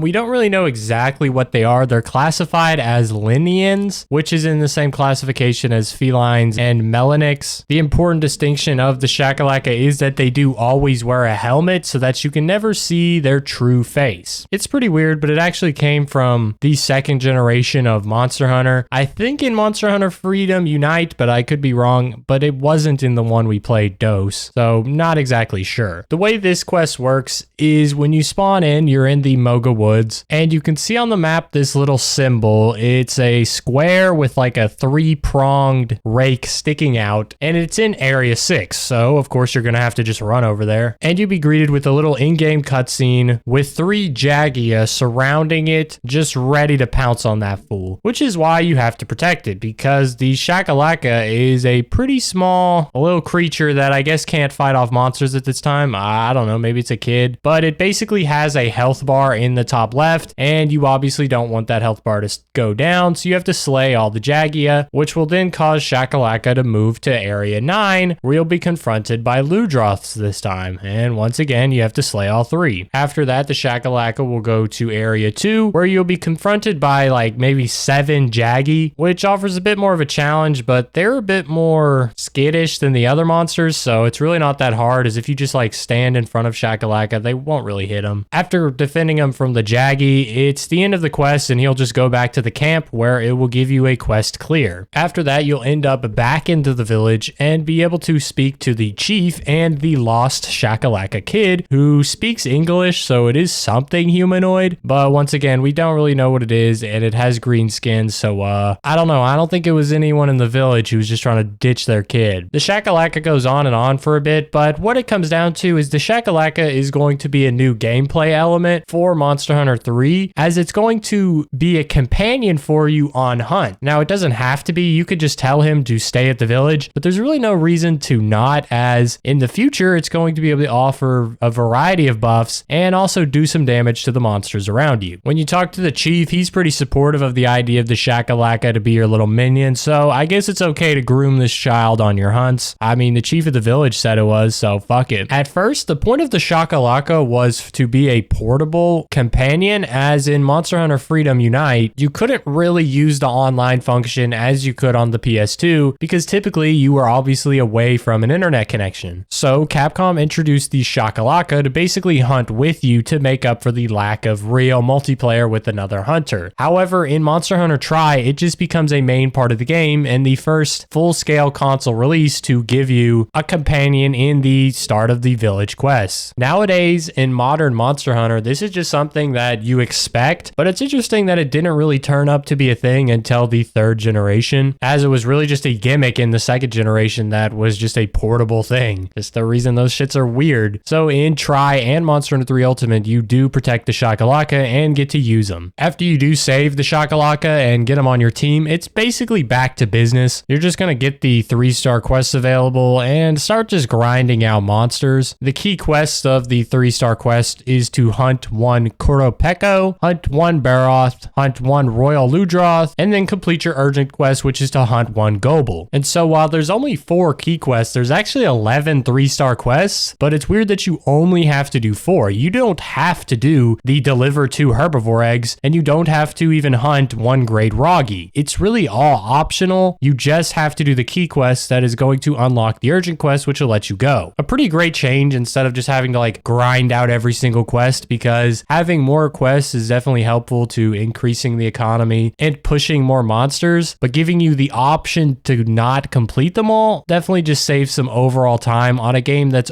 already pretty grindy without it. Now, the monsters you do have to slay are pretty cool monsters that I actually like. The Korapeko is a really weird design that kind of shows off the quirkiness of the 3rd generation of monsters. It's like a duck mixed with like a seagull, I guess, except instead of like the seagull's chin being where the bag is, it's in its neck and it's like a soundbox thing. I don't know. It's really fucking weird. And that's not even to mention like the giant horn on its head that lets it push its voice out even more. It's a really cool monster, but that doesn't take away from the fact that it is a weird design. I like it though. The other one is the Baroth, which is an interesting looking monster because it's like a giant T-Rex kind of thing where it's like short arms, runs on its 2, feet, has a big tail, but it's like completely made out of rock and has some sort of mud function. It is a brute wyvern, so this is the first brute wyvern you're going to face in all of Monster Hunter, as that class was introduced in this 3rd generation, and the monsters before it did not meet this sort of classification. I think it's a good start to activating a new class because it's not too flashy or anything and stays pretty basic, and I guess the name kind of makes sense. When you think of something brute, you think of something tough and bulkish, and this really matches the overall style of the Baroth, so you get a pretty good idea of what more brute wyverns are going to look like in the future. The Baroth also introduces a new element that is exclusive to monsters, and that's Muddy, which is basically when you get stuck in a giant mud pile and either are going to lose all your stamina or end up taking a hit unless the monster just happens to run away at the same time. The last key quest monster of the 3-star mission is the Royal Ludroth, which is the first large monster Leviathan that we fight in the franchise. Obviously the large form of just the Ludroths. It follows the same kind of look of them, except it has like a fish mane to it that's pretty cool looking. This is also the first time you'll be fighting a large monster in the water, as the Ludroth both fucks around on land, but mainly in the water, as certain monsters will do both, but I think the Royal Ludroth has more of an inclination to stay in the water than on land, but there are definitely some monsters that are almost water exclusive. After completing those key quests, you can actually move on to the urgent quest of the 3-star quest, and that is the Gobel, which is one of my favorite monsters from this generation because of the freaky ass design, dude. It's a mix between a pufferfish and a lanternfish, and just looks absolutely diabolical with that huge mouth. And just its behaviors in general, oftentimes it will just like lay on the bottom of the water with just like its tentacles sticking out, and that's how you have to find it. So you would think like as a predator, it's probably baiting monsters into think it's like a plant, and then it'll just swoop up and gobble them up. Pretty fucking horrendous, and it is only in these water hunting games. It can actually go on land, but they never included it again because it's obviously a big fish. I mean, it is a Leviathan class, but it's not supposed to be on the land, so they just have never brought it back, meaning it's only in Monster Hunter Tri and Monster Hunter 3 Ultimate. I don't think water combat is like a necessity to bring back because it didn't really add a lot in general, but something that it did kind of harm by not being brought back is some of the monsters that have never returned because it wouldn't make sense without water. And the Gobel is one of them that I'd really love to see back, but it's really unlikely that we will.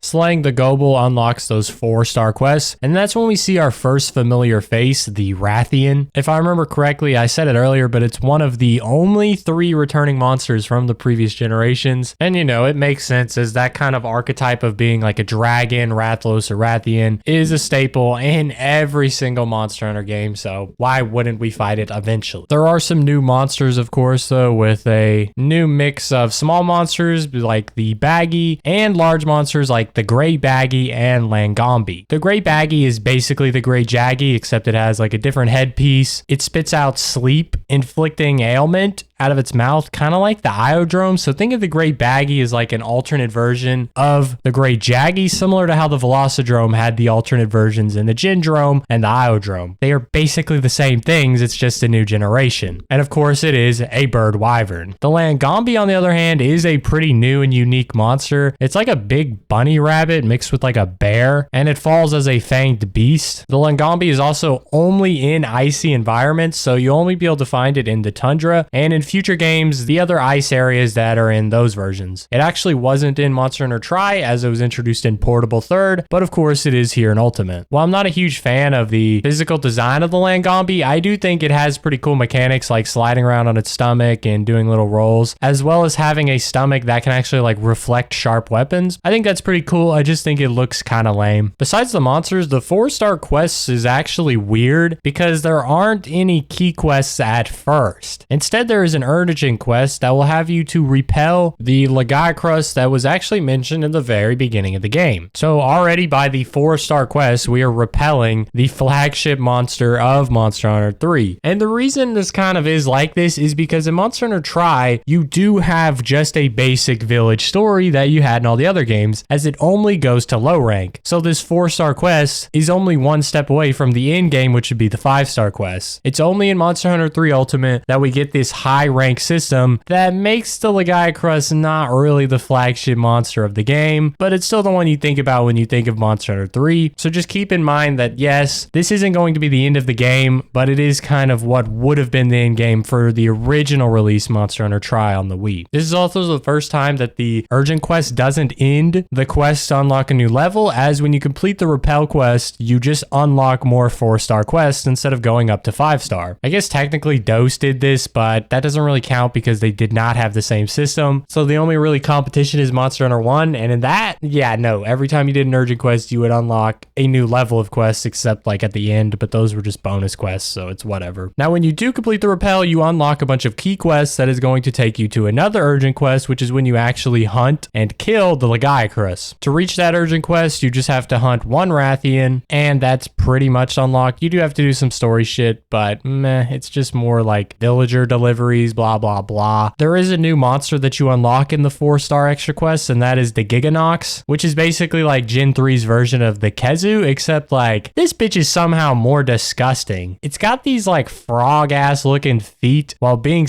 like some sort of bug. I don't know, dude. The Giganox is so hard to describe that you better just look at the screen real quick, because it's genuinely hard to tell what is even its face and what is even its ass, and sometimes I'm pretty sure it switches that up on its own. Giganox is again one of those monsters that was kind of just left behind to Gen 3, as it's not been used in another game since Monster Hunter 3 Ultimate. There's not a whole lot of reasons for this. I guess they just like the Kezu more, but I personally believe the Giganox is a better Kezu because it played off being in the cave a lot more. So it'd be nice to see a new game have some more cave gameplay so we can get this nasty little creature back on the field. Outside of the Giganox, that's pretty much it. It just comes down to the urgent quest, which is to slay the Lagiacrus to hopefully protect the village one last time. The Lagiacrus is not like a super strong monster, as it's not an Eldragon or anything, but it is, I guess, the peak of Monster Hunter Tri. And it does kind of live up to the difficulty, as it is a pretty hard slay, with a lot of its moves having a pretty wide AoE effect that just obliterates you on land and can trap you pretty well in the water, as it's definitely in its more natural habitat in the sea. I would definitely like to see the Lagiacrus return in future generations, but without having some sort of water combat, it really wouldn't be up to full scale. It was actually added to Monster Hunter Generations, but because it didn't have water combat, it was like a completely different fight, because I mean, it had to do something to be more different on land without its second version of being in the water. Now, if you remember at the beginning of the game, the reason we actually are hunting the Lagiacrus is because it was supposedly causing these quakes that were threatening to destroy the village, because it is a powerful monster. However, after slaying it, we're immediately greeted with a little cutscene that shows that the quakes are still happening and are actually getting worse. The chief even questions if you actually even slayed the Lagiacrus, and that it may have gotten away. But in the end, he's going to believe you because you're kind of the GOAT, and he just asks that you lend him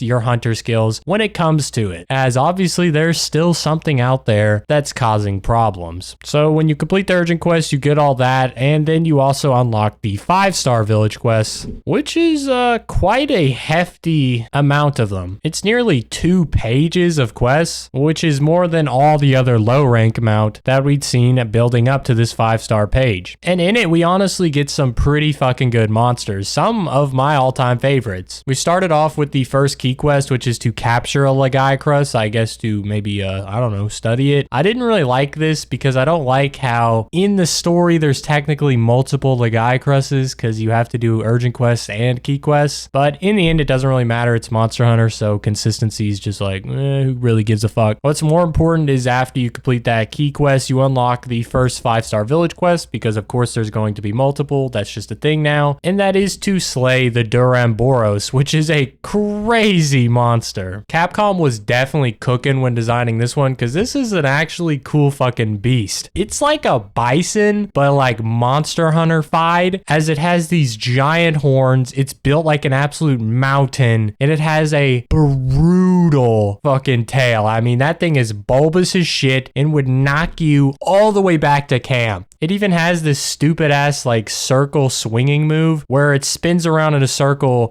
trying to basically whack you with its tail, and then it ends up falling down because it gets too much momentum. The Duramboros is also just fucking huge in general. When I say it's built like a mountain, I mean that in both design and ultimately its size. It was of course added in Monster Hunter Portable 3rd and then in Monster Hunter Ultimate, so it wasn't in Tri and has not been used in a mainline Monster Hunter game since Monster Hunter Generations, so it basically just follows the path of the Legiacrus and is once again forgotten. I don't know why. I think this monster is at the same time really cool and also really goofy. The whole like spinning and then falling over aspect, I think just adds to its overall charm. The Duramboros urgent quest also introduces more Shakalaka storyline as we find a new Shakalaka called Kayamba. So now we have Cha-Cha the Shakalaka and Kayamba the Shakalaka. Although at this time you can only bring one at a time, but as the story progresses we'll get some new developments in that. There's also more key quests of course, with 4 that are going to lead us to the next part of the 5-star quests, and those are to slay Nibblesnarf, a very weird and peculiar monster. It's similar to almost like the Gobble, but as a sand monster. And so it's also weird to me that it's never really returned to the mainstream Monster Hunter, just dropping off after Generations, because it wouldn't be very hard to add it back in. They just aren't. So maybe it's more something with the designs rather than not wanting to bring back water monsters if you can't fight it in the water. I mean, the Nibblesnarf is definitely a weird ass design similar to the Giganox and the Gobble, but I don't really think there's anything wrong with it, and it's actually pretty unique in the modern Monster Hunter landscape. Plus, I just like the fact that some of these monsters play on stealth more, as this one hides in sand dunes to then pop up and destroy its prey. I like when they have more than just being like an apex, like this one is smart and lays these little traps rather than just being like a Rathalos, which can just fuck whatever it wants to get food. After that, there's the Volvidian, which is basically an armadillo. Not really much to say about that. It's like an armadillo plus like a turtle because you are not breaking that shell. And you know, it's an alright monster. It did get some love recently in Monster Hunter Rise, so that's cool, but didn't get a lot until then. And I can kind of understand why. It's not like a crazy cool monster and just seems it's kind of on the same tier as the Langambi. It's a cool, interesting concept, how it attacks and like rolls around, but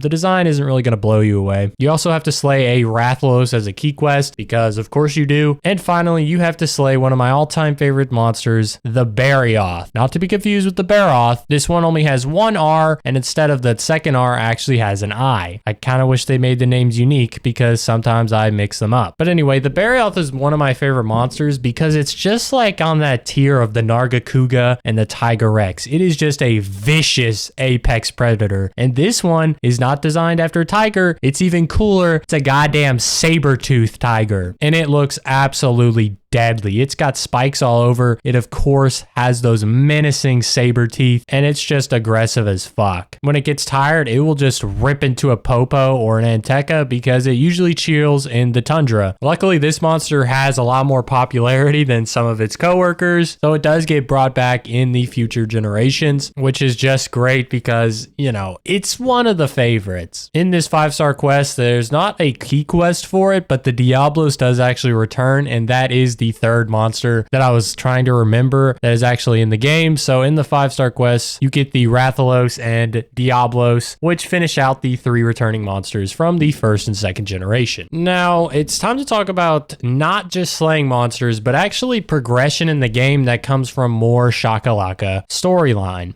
You see, after you fight the Duramboros in that urgent quest, you unlock these quests, but to move on to do the other key quests like the Rathalos and the Barioth, you had to do a quest which included an ancient mask. So first you have to do a delivery quest where you deliver 2 Legiacrus scales, 1 shark skin, and 4 Pelagisite ore. After doing the delivery, you then go into the Moga farm with Cha-Cha, and behind a waterfall, you can find Cha-Cha's ancient mask. And I like this little callback because it's reminiscent of Monster Hunter 1 and the whole pull the sword out of the stone behind the house. Both don't really add a whole lot to the game, but are nice little tie-ups to small stories that Monster Hunter is somewhat famous for in the community. You know, the story don't matter, but it doesn't really take away from the games either. And then after you do that, you can then do the key quest for the Rathalos and Barioth, which will then enter another delivery quest, which is to deliver 2 Giganox hide, 2 Wrath talents, and 8 Malachite ore, which will then give you 1 more key quest that will then unlock the urgent quest so you can continue the story. Yeah, 5-star quest is kind of a journey, but it would have been the end of the game for at least the village, so it makes more sense. But in terms of Monster Hunter 3 Ultimate, there's still a lot to go through. That key quest, by the way, is the Uragon, which is like a Barioth,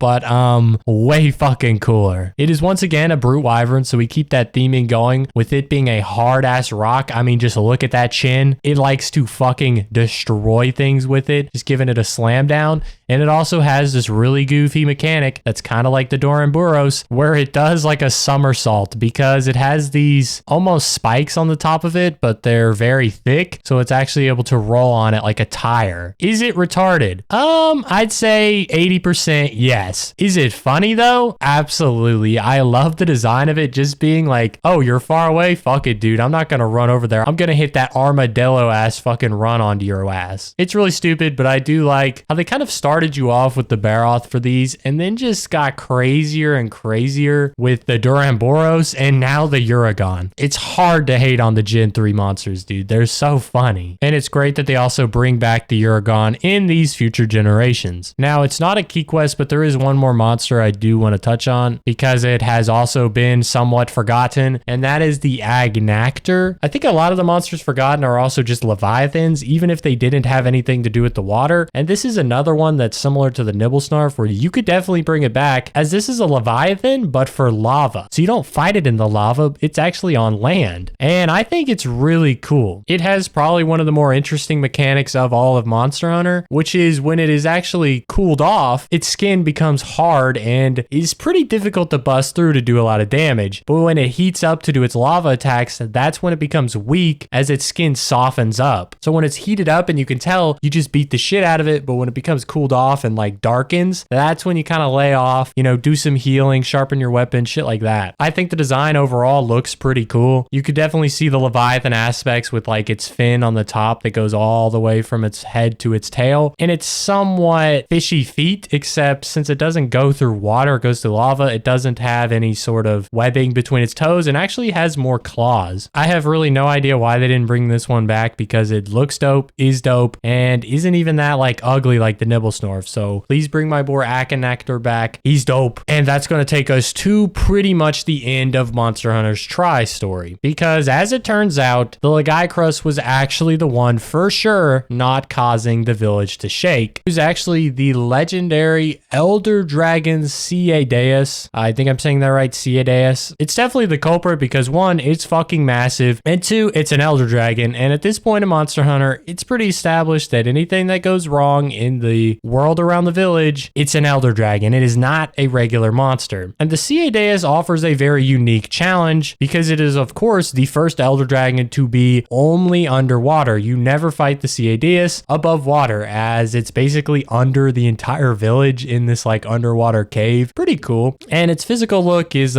maybe not as cool, as it just has these like two giant horns, something of like a mane beard, and then almost like a mermaid bottom. It's pretty lame, to be honest, but it shouldn't really look threatening because typically it's pretty peaceful. Obviously, it never appeared in anything except Monster Hunter Tri and Monster Hunter 3 Ultimate because it's completely underwater, and it does offer a pretty unique battle, as you pretty much just wail on the bitch underwater till you eventually repel it in order to, you know, stop it from destroying the whole village on accident. Because the whole reason it was even banging its head against the wall is because its horns end up getting in front of its eyes and just overgrown in general, so it tries to basically bang them off. For the first two areas when you fight it, you're pretty much just hitting it with your sword as it travels to the third area where it would bang its head, and it's at that point that you get access to a ballista to shoot some heavy fucking arrows into it, and the Dragonator, which is a giant stabby drill head that does a lot of damage if you can actually hit it. Can be kind of tricky though because it has to be in the correct place. After hitting it enough though, it will actually just leave, as that's part of the repel quest, and according to the Monster Hunter 3 story, you don't even have to kill it. I mean, there's obviously a quest to do that because it's a video game, but the monster actually surfaces and then I guess just swims away, finding a new location where it won't be bothering us and we won't be bothering it. It's a pretty cool way to tie up an elder dragon where you're not just like, oh, I'm actually super badass and kill it like the Kushala Daora or the Lunastra, because I mean, not every elder dragon's gotta die, but that's pretty much where it would end in Tri. The village is extremely impressed with your skill and very grateful for you protecting them. As you'll see, everyone in the village pretty excited and even have a bonfire in your honor. As you talk to the chief one more time, he obviously expresses a lot of gratitude and congratulates you on what you've become as a hunter, even saying that you are one of the greatest people to ever walk in Moga Village, and says that Moga Village will always be your home. In the end, he even says that you are the hero of Moga, which is another callback to Monster Hunter 1 story, where you get the title of being the hero of Kotoko after you slay the Monobliss. I think this is pretty cool, as Monster Hunter 3 is considered a reboot of the story, so technically it's like the first game of this new generation of Monster Hunter, so having it have ties to the original Monster Hunter 1 is pretty cool, with like the ancient helmet and then being called the hero of Moga. You could talk to the rest of the village, but it's kind of just like the other games where they all congratulate you, and the Argosy captain actually gives you a cool longsword. Repelling the Ciedeus would pretty much wrap up the entire village, but in 3 Ultimate, there's actually more you can do to progress, because of course we can get to high rank. So you can actually do a of course do a slay or repel Ciedeus quest, but there's also another urgent quest that's going to push you into the high rank, and that is to slay 1 purple Ludroth. So we get that subspecies Leviathan in there, and boom, you're into the new 6 to 9 star high quest quests. There's not a whole lot to talk about these because a lot of it is just repeat monsters from low rank, but in either subspecies forms or duo hunts. We get some interesting stuff like the Crimson Koropeko, a pink Rathian. We actually get the Plesioth, which I forgot about, and it's the 6-star urgent quest, so you like have to fight it. So that's 4 monsters returning from previous generations, and then it just keeps building up from there. The first new monster you'll fight in the game after completing low rank is in the 7-star quest, and that is the Jin Moran, which in itself is a pretty interesting fight. Now, at the time of doing 7-star quests, I couldn't complete it. I had done all the others and moved on to the 8-star quest before I went back. We'll just move along for now, but I will go back to the Jin Moran fight after we do some other stuff. So moving on to the 8-star quest, we get a lot more new monsters. You get more opportunities to slay the Legiacrus, but more interestingly, there is a lot more 3 monster hunt quests in this, and there's also 2 new monsters, one to the new franchise and one to the game, which of course the flagship new franchise monster is the Branchidios, which is really cool as it introduces that whole slime ailment. And then there's also the Zinogre, which didn't appear in Monster Hunter Tri, but was introduced in Monster Hunter Portable 3rd, so it's basically new in this version. And it ties into the high rank story, so you must bring Kayamba with the unfortunate mask, because because we're working on like more mask lore. Doesn't really matter. Not really going to talk about it, but there is something interesting at the end of this. And these monsters are two of my favorites from this game. The Branchidios is just a really hard fight, and the design of it is pretty cool. And I've already spoke on the Zinogre, but it is one of my all-time favorite monsters, as it is just an apex beast. And I love the tail slam. I love the aesthetics of how it charges up the lightning. All that is really cool. And thankfully, it appears in pretty much every single game after this point, so it seems a lot of people agreed. The Branchidios unfortunately doesn't get the exact same treatment, as it's only in a few more games, but at least it gets something. It is not just forgotten like the Giganox. Now, the 9-star quests are pretty much just subspecies until you get to the end game of the urgent quests, which the first one is to hunt one ivory Lagaicrus, which is basically the end of the game. You get the final animation that the game has to offer in a big whole cutscene after you slay the ivory Lagaicrus, and then you'll get the credits. And it's a pretty silly ass animation. Like, you just have the two Shakalakas basically fighting over this ultimate mask that you can actually still use even after the cutscene, because spoilers, in the cutscene they do lose the ultimate mask. But I guess it's kind of like an Ice Age subplot where it really doesn't matter and the squirrel's just trying to get the nut. I found it pretty funny, and I guess it's just something that the Capcom devs wanted to add as just a little bit. After the animation and credits wrap up though, there are a couple more things to do, as there are two new monsters that you can take on. The first one being the Devilo as an urgent quest, and this one's kind of weird because the Devilo actually shows up in other quests, but more as a deterrent because the environment is unstable and there's multiple monsters. It's another brood wyvern, and I think I mentioned it earlier, as it's a pretty fucking diabolical beast. Just a vicious looking T-Rex, probably more so than the Baroth and Uragon, because this one has those like classic tiny hands, but then a jaw that puts every single Jurassic Park T-Rex to shame. I mean, this bitch is drooling and has teeth on the outside of its jaw. It's crazy. If I saw that at the fucking theme park, I'm gone. And it seems pretty well liked, as it returned in some of the future games, so that's dope, as well as getting some pretty cool subspecies versions. It also introduced pretty much like a whole mechanic, which is it has an enraged mode that allows it to shoot out a mysterious clouded emission that can be shot out in the mouth in a stream at its prey. The substance has dragon element and is typically really deadly to hunters and other monsters. It's even called a super predator, as it can overtake the territory of any monster that stands in its path, according to the wiki. I mean, everything you can read on this monster is just diabolical. And as cool as it is, it's almost overshadowed by the next monster you could fight that is the last quest of the Monster Hunter 3 Ultimate Village, and that is Alatreon. And that is Alatreon, who is the second Elder Dragon of the Monster 3 Ultimate Village quest. And its design is pretty fucking awesome. It closely resembles a European traditional dragon with 4 legs and wings, and obviously a massive tail. It's basically another version of Fatalis, which is considered one of the most fearsome monsters of its world. And like Fatalis, it gets built up over time, as it's not really as used as Fatalis, but when it gets added again, it does have an extremely cool function, so we'll have to talk about that in a future video. But just know that the Devilo is definitely a cool monster, but this monster is so cool that it pretty much overshadows it. I mean, it's an Elder Dragon, sure, but it's like a fucking cool Elder Dragon. It is not just the Sea Deus, it's like Fatalis in its sort of scale. The fight itself does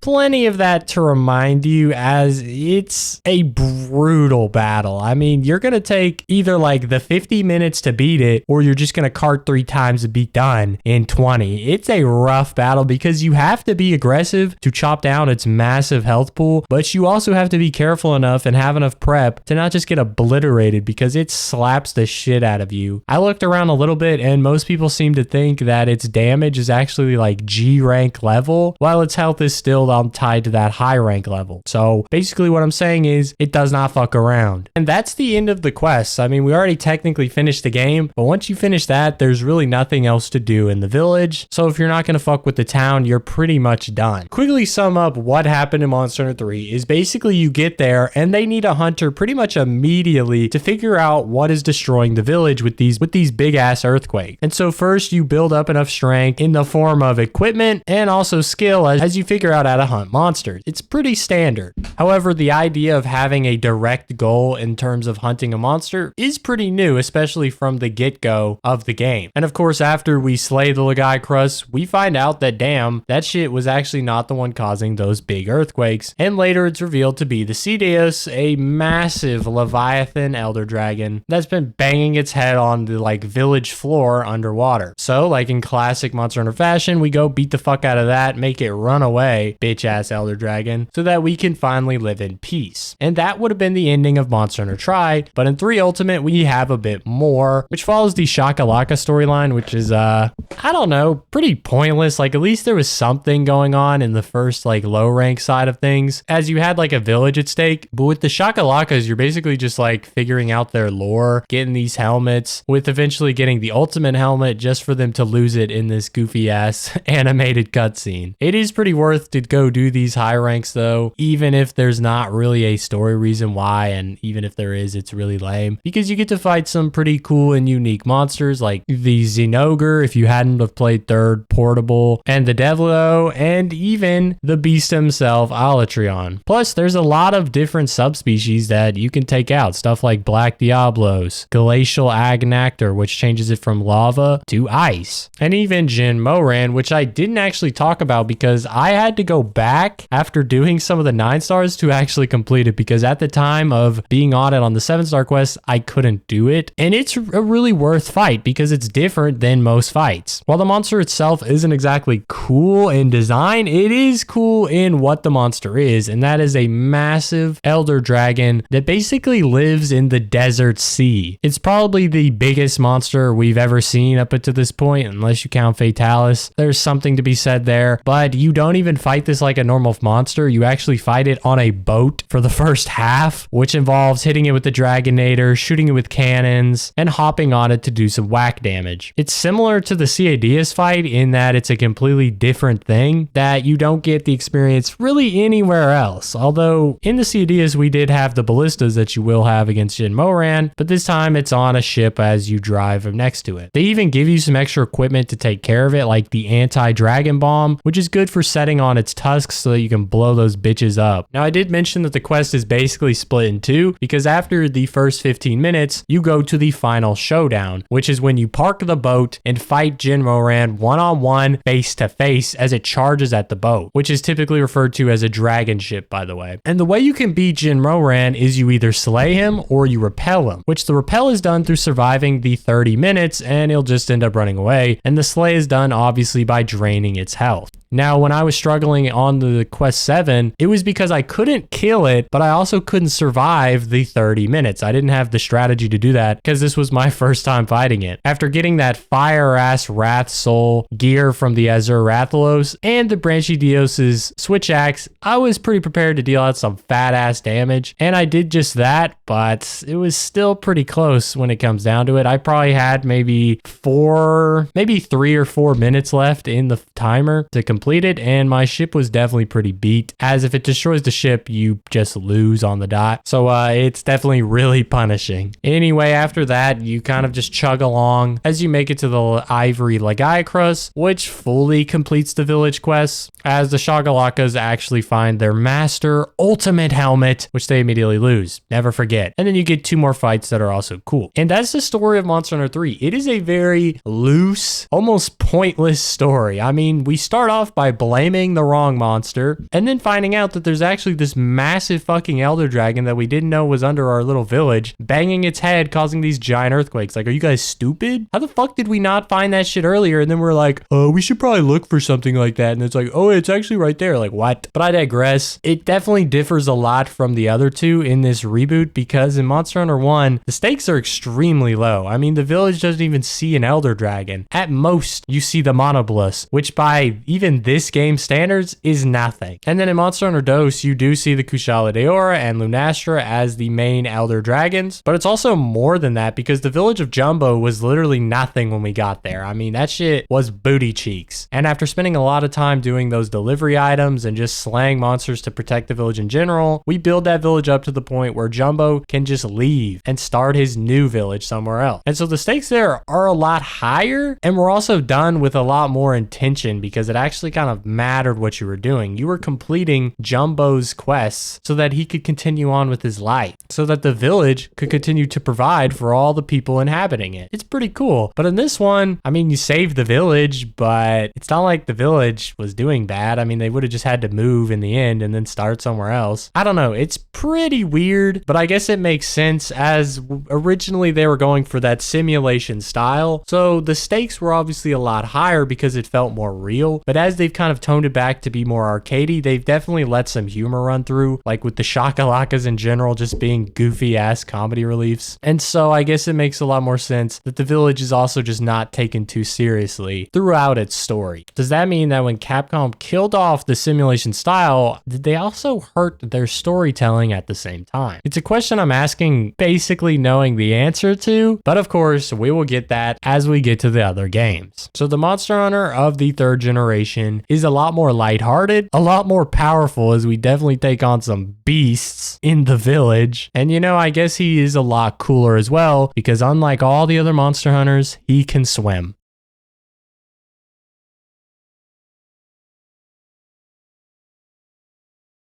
In 2013, the next generation of Monster Hunter kicked off with Monster Hunter 4. It followed the continued trend of each generation taking an extra year, as the gap between Monster Hunter Tri and Monster Hunter 4 was 4 years, while between DOS and Tri it was 3 years, and between Monster Hunter and DOS it was 2 years. However, there is a bit of a caveat in this new generation's release, because Monster Hunter 4 only released in Japan and Korea. There was no North American, Europe, or Australian release, which is partially why today we're not going to be looking at the original Monster Hunter 4 release as in-depth as we're going to be looking at Monster Hunter 4 Ultimate, because Monster Hunter 4 Ultimate is not only the superior game, but 1 year after the release of Monster Hunter 4, Ultimate released in 2014 to Japan, and North America, Europe, and Australia got releases in early 2015. For the first time in Monster Hunter history, there was only 2 mainline games, Monster Hunter 4 and Monster Hunter 4 Ultimate. There was no Monster Hunter Tri, Monster Hunter Portable Third, and Monster Hunter 3 Ultimate. Both games were made for the 3DS, and Ultimate was mainly just an upgrade as long as a region expansion. Now, there are other games of this generation. For instance, Monster Hunter Generations does fall under the 4th generation games. However, it is not related to Monster Hunter 4 or Monster Hunter 4 Ultimate, as it does its own thing in a more unique way that doesn't fall under being a main title, so I won't be exploring it entirely, but I might talk about it later. For now though, we're just going to talk about Monster Hunter 4 Ultimate because it is one of the best Monster Hunter games to date. Now, there is a little bias in that Monster Hunter 4 Ultimate was my very first Monster Hunter game, and that's typically everyone's favorite game. However, it's agreed on that Monster Hunter 4 Ultimate was at least the most complete Monster Hunter game up until World. World obviously has the advantage of being a modern game by at least 5 years. But realistically, it doesn't matter. This can be my favorite game, and your favorite game could be World. Who really cares? What we're really here to see is how Monster Hunter 4 Ultimate changed the formula from what its predecessors had set up, and in particular, what it changed from Monster Hunter 3, which of course it means we need to start at the very beginning. You know what that means? The character creation. Yes, sir. However, before we get to that, you might have noticed that my game looks better than yours. And the reason for that is because I actually downloaded HD textures that basically change any in-game elements to look a lot more smoothed over and generally better. Now, this does only affect those in-game elements and like menu screens, so cutscenes get no change because, you know, that's like real CGI animation type shit, so we can't really HD that. But if you're wondering why my shit's so clean, and I would recommend trying it out for yourself if you're getting back into Monster Hunter 4 Ultimate off this video. Enough of that though, it's time to get into our favorite part of the video, the character creation. Oh my god. And opening it up, there's not a lot changed from Monster Hunter 3, alright? That was basically the baseline for the handheld systems. We have the name, the gender, the skin tone, the clothing, the face, the features, the eye color, the hairstyle, and the voice. Literally the exact same, even how they included gender into the customization instead of having it appear before like in Monster Hunter DOS. And just like Monster Hunter 3, there's no censorship on the names. You can do whatever you want with it, so that's kind of dope. And of course, we have our male and female counterparts, and they look look basically the same. I'm pretty sure it's the same exact clothing and same exact model from the last game. Even with that goofy ass scoliosis back returning on the woman, I still don't understand why that shit looks broken. So with name and gender out of the way, if we drop down to our first real customization, the skin tone,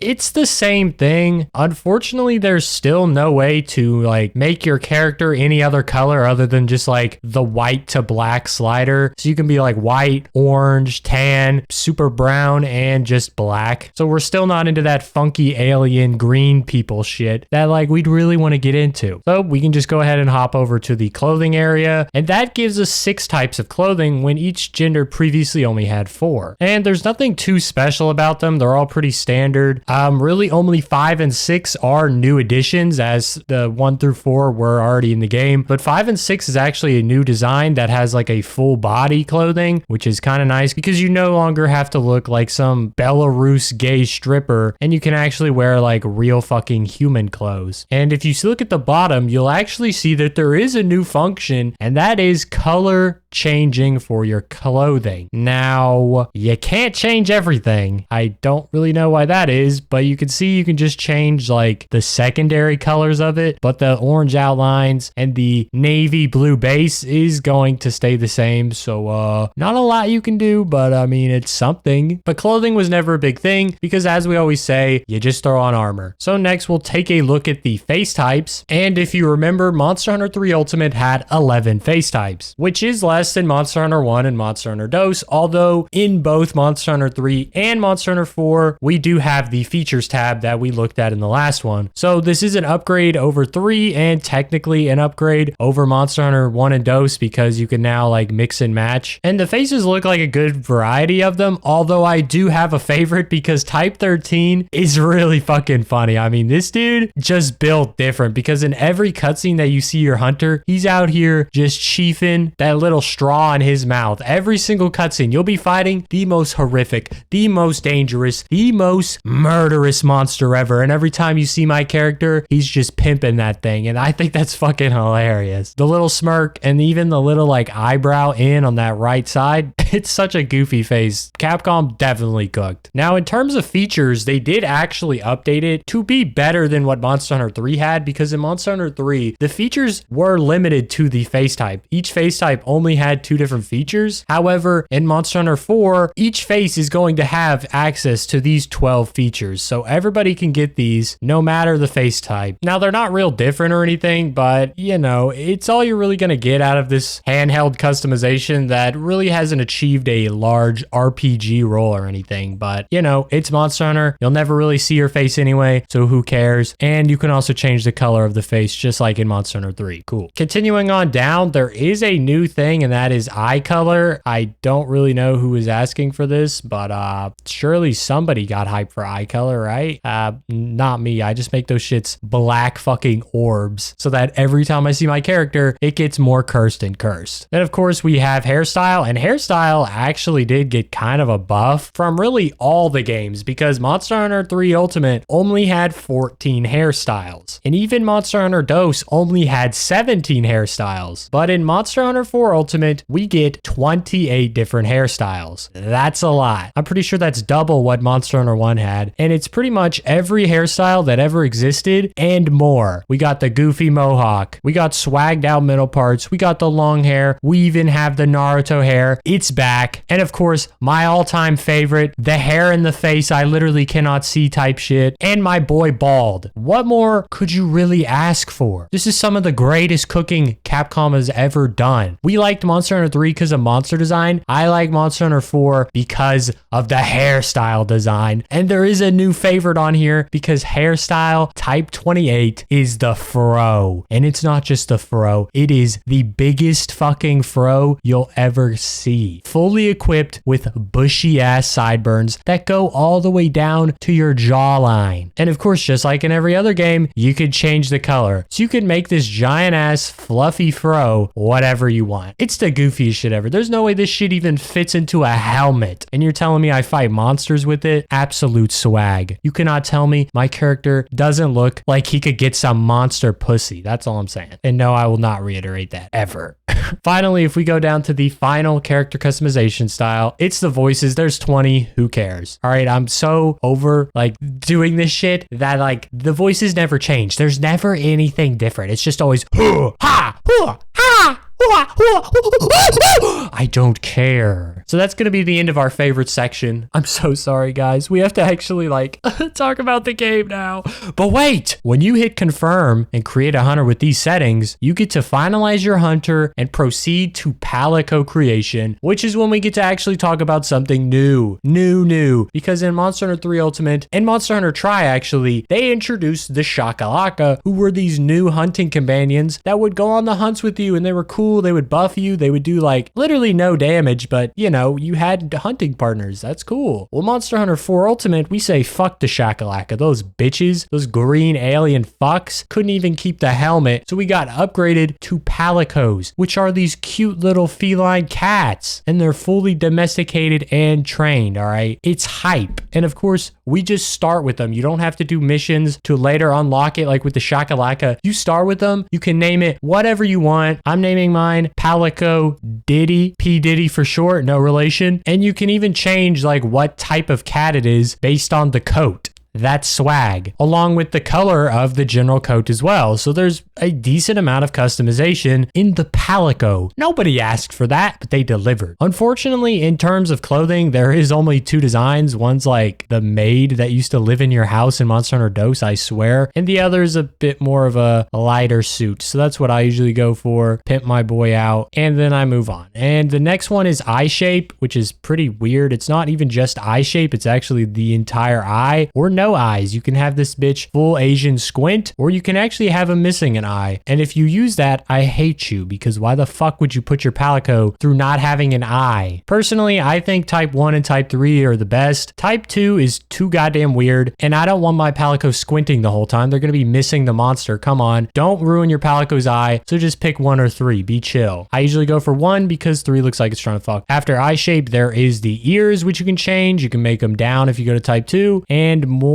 angular if you go type 3. I don't know, that kind of just looks retarded. I keep it on type 1 because I like the ears perked up. And after that, we can move on to its tail, which, as you can see, the type 1 tail looks pretty disgusting. It's just kind of poked out. If you go to type 2, not much better. It's one of those poofy tails that's real short. And type 3, its tail is like bent like some fucking stick you'd find in the woods on the hike. I think it's funny. We roll. Which takes us to the final one, the voice, which, I mean, look, dude, the Palico voice really doesn't matter. Honestly, what you should pick is the least annoying one. Because I'm going to be honest, the Palicos can get quite annoying. And that's the Palico. You can't do a whole lot to it, but it is cool that you can actually customize it from the start because it's going to be your bro. And when you finish your Palico, you can change up the HUD, who cares? And then it'll take you into the game, which actually gives you an option whether you want to turn off beginner-friendly tutorial messages that appear during the quests, which is similar to how Monster Hunter Dose did its tutorial, because you won't really get tutorial info if you do not want it. If you've already played the past Monster Hunter games, like I have, because I'm making this goddamn video, then you don't need it. And that's a decent change. There's still going to be a general tutorial, but you won't have these messages bother you like they did in the past whenever the chief would tell you how to like cook a steak. Like, bitch, it's Monster Hunter 3 Ultimate. I fucking know by now. Sorry, minor crash out. Anyway, the actual start of Monster Hunter 4 is one that is very different from any of the games that have come before it, and immediately separates itself. Because in the past, the start of the game usually took place in the village. You would spawn in and literally be in the village, or finding your way through the village to find the chief. But in Monster Hunter 4, as soon as you are done with the character customization, you're going to see a quick cinematic of a boat sailing on the sand, and a quick little pan over of all of its different cannons and ballistas, and a man dressed in red. After the quick pan over, your character walks out onto the center of the boat, and you're basically supposed to run up and talk to the man dressed in red, who is the caravaneer. And after a quick conversation, you basically get a little bit of an expose about where you're going, which is the city of Val Harbor, as the caravaneer is looking to hire some companions to go along on his caravaneering, I guess. It's a conversation that doesn't explain much, but gives you a little insight of just what's going on and why you're on a boat, which is on the sand. Of course, though, it is quickly cut short as the caravaneer spots some remobras flying above, which shortly is followed by a massive creature jumping over the boat like a fucking whale. However, there is no time to admire this monster's beauty as it is already ramming into the boat. And as we begin to hold on, the Cavernier calls the monster by its name, the Da-Rin Moran. For new hunters to Monster Hunter 4, like me as a kid, that name didn't mean a lot to me. But as somebody who played Monster Hunter 3 a week before I played this game, I'm familiar with any monster named Moran. So this beast of an Elder Dragon is surely not to be reckoned with, and yet at the very start of the Monster Hunter 4 game, we're here to fight it off. Before we fight it off though, there is like a short little thing where we have to go grab the Caravannier's hat for some reason. Like it coincidentally somehow landed on a cannon, which it surely would have flown off because we're on a boat, so there'd be a lot of like wind whipping at us. But then it flew off the cannon and landed on the Da-Rin Moran, so it's like, what? And then we have to get on it and grab it, which is cool. Teaches you the mechanic of being able to climb on the monster. But it was just like a weird series of events. But after that, it's cannonball time, and we're just gonna launch him into it. Because like as a new hunter, it's not like we have weapons or armor or any sort of fighting ability. We can't just get on it and wail on it like you would the Jin Moran. This is a mad dash to just spam cannons into it. And as it comes for a finishing blow to absolutely just slam itself on the boat, we hit our trusty little gong to stun it back. Realistically, there's nothing we can do as a new hunter, so we're just stalling so that the distress signal will get picked up by Val Harbor so they can hopefully save our asses. And after hitting the gong, it does go into a cutscene that shows the Caravanier shooting off a flare gun of sorts to hopefully get Val Harbor's attention. Fortunately, it does, and what the Caravanier calls the Bazaar is quickly alerted, and boats are sent out to hopefully to circumvent an absolute destruction of the city, because we're not just in danger here. The Da-Rin Moran is capable of just wrecking through the city itself. Its title of Elder Dragon is fully deserved, and as two of the ace ships surround it, they release cannonballs and ballistas into it that just barely circumvent the destruction of the city as the Da-Rin Moran is pushed off to the left, where it decides that this time it's going to have a little mercy on the city of Val Harbor, allowing us to begin our journey after a harrowing start. The actual intro to Monster Hunter 4 is incredible to say the least. No other game just throws you into a situation where you're immediately fighting for your life. Now, you're not actually fighting a monster in the way you normally do in Monster Hunter, but you are defending yourself, and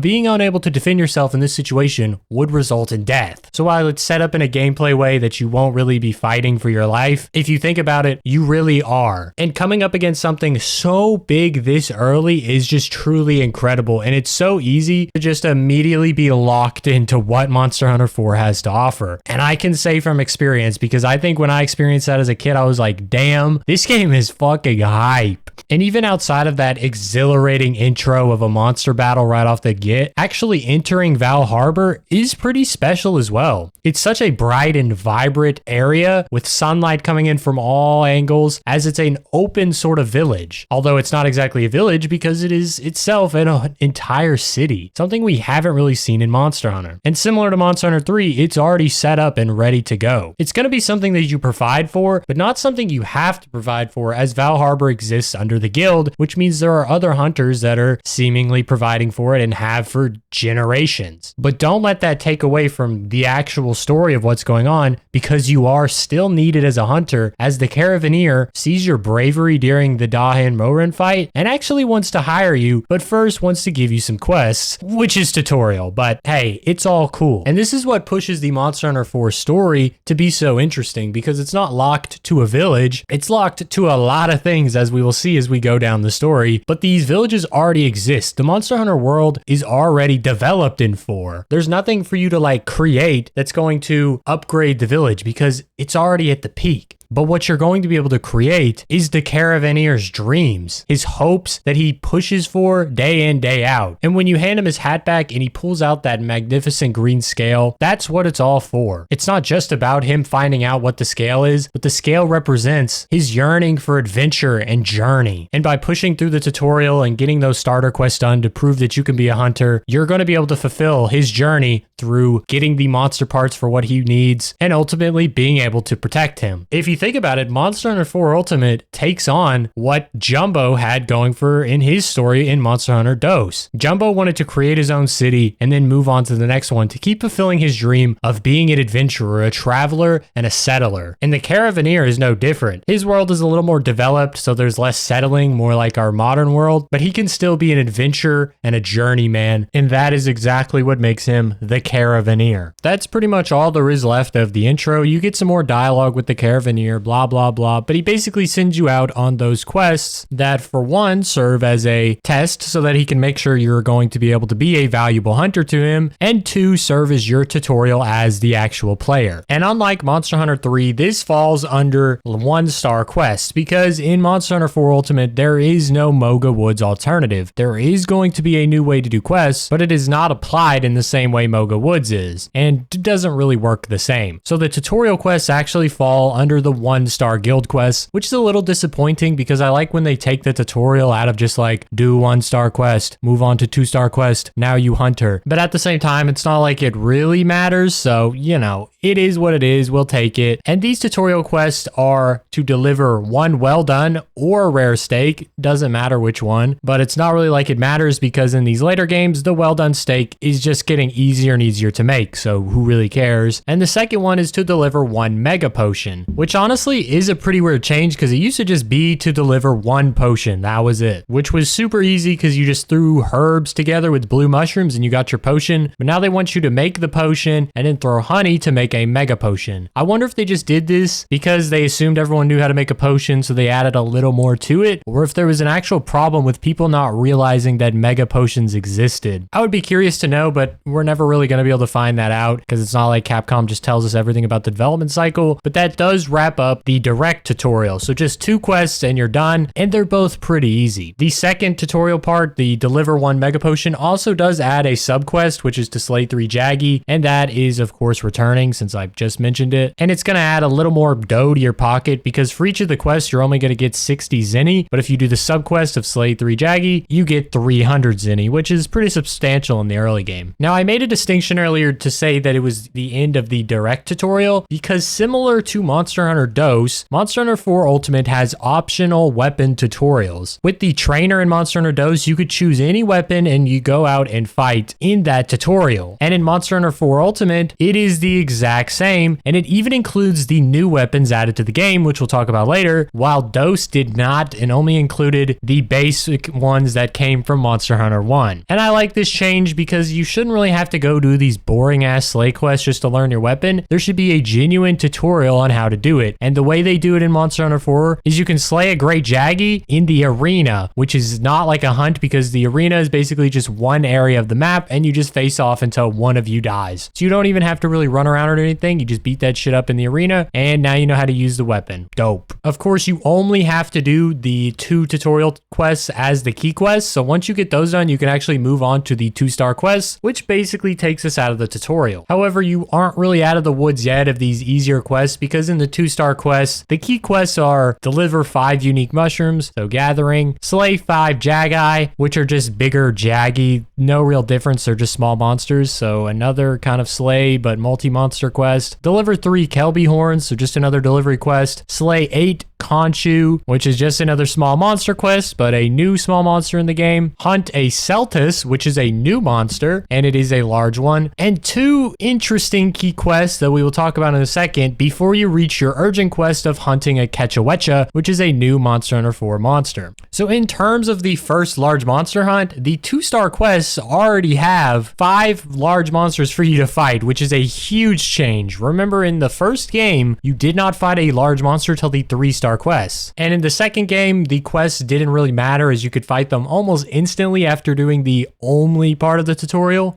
And in Monster Hunter 3 Ultimate, as it followed closer to Monster Hunter 1's quest line, you could fight 2 large monsters in the 2-star quests and 0 in the 1-star. So Monster Hunter 4 is more closely following 3, But even then, you're going against 2 large monsters in the 2-star quest, while 4 is bringing 5 new monsters in just the 2-star quests. And of these 5 monsters, 2 of them are brand new, which is the Quetzalcoatl, obviously, and the Celtis. The non-key quest one is the Grey Jaggy, which comes over from Monster Hunter 3, and it's completely optional, so it could be your first large monster fight, or your first large monster fight could be the Celtis, a new monster. Now, the key quests that come after that are going to be against the Velocidrome and the Yankutku, so we have a return of old first generation and second generation monsters in the early game. However, they are not brought back just to add to the quest list. These monsters are done in a separate way from the normal quest line that you would see in Monster Hunter 1 and Monster Hunter 3, because in Monster Hunter 4, Capcom introduced expeditions. And expeditions are what I was kind of referencing with the Moga Woods. It's a different concept of hunting, but they are both completely different things. So while they share a unique idea of doing something new, they're not similar at all. And in this case, the Velociprey is going to be our first expedition, and then the Yankutku, which will then take us into the urgent quest against the Quetzalcoatl. So we're pretty familiar with the quest, so I think we can just jump right to the expeditions and what they actually are and what's the gimmick. So the way it goes is after you slay the Celtas of the key quest, you'll be able to talk to the Caravaneer, who will tell you that the guild has cleared you for expeditions. And what expeditions are is when a hunter goes out to a new unexplored area and does some research for the guild. So in this case, we're going to go to our world map on the bottom screen of the 3DS and click on that little blue icon with the monster head, which will show that we are going to find a Velocidrome on this expedition. The environment is stable and it is not a treasure area, and we can just go ahead and depart. Now, the departing of the hunt makes it a lot different because when you first arrive, there's not going to be any resources or any sort of guild assistance, so you won't have your normal bed set up or even the 2 chests which will have items and allow you to deliver. Those are gone. There are supplements to this, like in terms of the blue chest, which would give you items, as there's these broken up crates on the ground that you can search for items, which basically serves the purpose of guild assistance, but not. All right, don't say that in these streets of Val Harbor. Now, unlike normal quests where it says you need to hunt, slay, repel, gather, all that shit, and these, you just have to reach the wagon at the end of the exploration. Now, you do meet a Velocidrome in one and a Yankutku in the other, but you don't have to actually slay them. In expeditions, you just have to obtain evidence, which could come in slaying or also finding parts of them while you're fighting them. But really, that's just kind of extra chat in this one because you don't have to do that. You just have to reach the wagon. Now, eventually, certain quests will require you to find monsters as key quests, but right now in the early game, they don't. And further down the line on the hunter side of the video, I'm going to talk about story, about what the actual story means with expeditions, but right now we're just looking at what the quest is, so I'm not going to go in too much detail. And as I said, there are 2 of these, so we do the Velocidrome one, then we do the Yankutku one, basically the same thing. Get to the wagon, you're done, and kill the monster if you're down for it. And after that, we get to the Quetzalcoatl, which leads to a pretty interesting fight, but nothing really new in terms of quests. It's just your standard urgent quest that's going to take you to the 3-star quest, which is fully established as this is how it works now. You know, in the past, we saw different glimpses of what these quests could look like with 1 versus DOS, but after 3 did the same thing 1 did and 4 is doing the same thing, there's no real differences in how Capcom is setting up these quests. They like what they have going, and we're going to keep doing it. The 3-star quests are pretty packed full of monsters. We get 3 key quests and 3 urgent quests, with many new monsters mixed in these urgent and key quests, such as the Tetsugabra, pretty difficult one to say there, hopefully I nailed that, the Nursila, which is a big spider monster, and an unknown black dragon looking monster. Now, we know what it is because it's kind of on the cover, but in the game they don't actually know what it is this time, so I will refrain from speaking its name. There's also another expedition quest as an urgent quest, but it's not actually a new monster. It's the Bizarrios from Monster Hunter 1, but in this expedition quest, you do have to go and actually hunt a Bizarrio. So the guild wants you to do this to move on, so you can't just run to the wagon and be done. You gotta kill this bitch. So pretty early on, they do establish that that's just what you gotta do, and it is what it is. Another important one is a capture quest of the Gendrome, which in itself is not a very unique key quest, but it is interesting that this is the first capture quest because it is a 3-star quest, and Monster Hunter 3 actually had a capture quest in its 2-star. So they throw that on you a little later, but it's not like it really matters. You're capturing a Gendrome, which is a Gen 1 monster, so meh. What is interesting though is that final urgent quest against repelling the unknown monster isn't even technically a hunt because you're just chilling on a boat in a cutscene not doing anything, and this spooky monster actually comes and attacks you, and you have to fend it off your boat. And unlike the Dahin Moran, it's not giant and fighting you like on the sides of the water. It's on the boat battling you, and you just gotta hit it a couple times with both your weapon and the ballista while also avoiding like dying from blight bullshit, which is a new mechanic that we'll get to talk about later. But similar to the Dahin Moran, the spooky monster that's not going to be named that I keep naming and then having to cut out does fly on the side, so you can hit it with your weapon, but it will also be in range of the ballista and even Dragonator, which will allow you to do pretty fat damage to repel it. Now there's big story implications in this one, but once again we're just going to skip over that and keep talking about the general quests, as that will take us to the 4-star quests as we reach the new area. The 4-star quests don't really do anything new. It keeps the new harvest tours that we had in Monster Hunter 3 going with 2 new areas, but the key quests are not really much of anything. You're supposed to hunt a Congalala, which we had in Monster Hunter DOS, so nothing big there. And then we'll move on to fighting a Zamptrios, which is a new large monster and a cool one at that. Big shark boy. Then it's to the Naharala, I think I said that right, which is a big old snake boy. Also a Gen 4 monster that's new. And then you'll take on that monster that hit the boat, which is now known as the Gormagala. And in this quest, it is just a repel quest. So including this quest, we have now repelled it twice, which I guess is pretty standard at this point, as the Lagai Crust was repelled like 3 different times, and the Kushala Deora was repelled so goddamn many times, I don't even remember. But it all ends at the final urgent quest where you have a final showdown with the Gormagala to the death. And that basically wraps up the 4-star quest. There are a lot of them, 16 in total, which is tied for the most in low rank, spoilers, and it is actually tied with the next star tier, which is the 5-star quests. And these are pretty much the exact same as the 4-star quests. Harvest tours are back. Woohoo, 2 again. There's been 2 actually in each of the star categories since the 3-star quest, which total 6 areas, which I think that's actually a pretty clean way to do it. Now the first key quest in the 5 stars is the Gravios, and you know, doesn't really matter as that is just a returning monster from MH1, so we move. And then it goes on to the Zinogre, which is the next key quest, and I like that because the Zinogre is a fucking boss. So first off, including it early, love that, but then making it a key quest so I have to fight my beloved, yes please.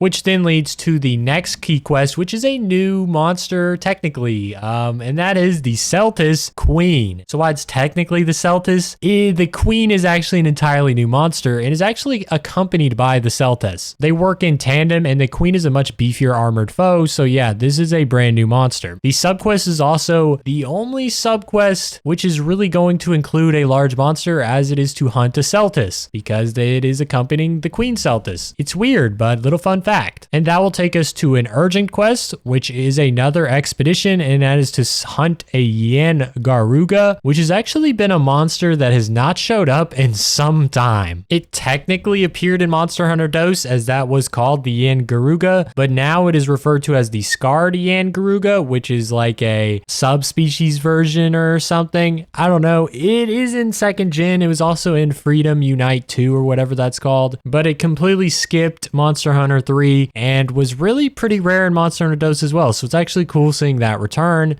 But of course it's thrown into an expedition because that's just the nature of adding these Gen 1 and 2 monsters, at least most of them. Our beloved Rathalos also appears, just to mention because we were on the topic of old monsters, because of course it can never miss a game, dude. The Rathalos is always going to be the Monster Hunter GOAT, love him or hate him. But it's not an urgent quest or anything. And then the next key quest is a very important one. It is to slay another Congalala, which is like, bruh, we already did this key quest, but psych, because this is to hunt a frenzied Congalala. And I'm not going to explain frenzy at this time, but it is different than fighting a normal monster, as it's going to be affected by some sort of outbreak and adds a lot to the story in general. The next one is to hunt a frenzied Tigrex, which again, really cool because the Tigrex is usually not in these games, as it really just dodged it to the portable game, so we didn't see it in DOS, but it was in the second generation portable game, so that's cool to actually see it appear. And this whole thing is building up to the 5-star urgent quest, which is to slay a Shagara Magala, which is the Gore Magala basically reincarnated or rebirthed. I don't know, it basically like sheds the black shells and becomes this holy golden white version of itself. That's pretty fucking based. We'll definitely get into it in the story, but this is going to be the technically first Elder Dragon you fight. The Gore Magala and Shagara Magala are technically not Elder Dragons. They were unclassified, but with hindsight, we call them Elder Dragons. And also the Dahin Moran is an Elder Dragon, so you technically fought that first, but not really. Like, we kind of just were like, the harbor, help us, please. And then they saved our ass. So, you know, technically it's not the first Elder Dragon of the game in 2 different ways. And of course, that wraps up the 5-star quests and pretty much the story of Monster Hunter 4. Monster Hunter 4 Ultimate does actually include high rank though, but we're not there yet because there are the 6-star quests, which is like when the story's transitioning from the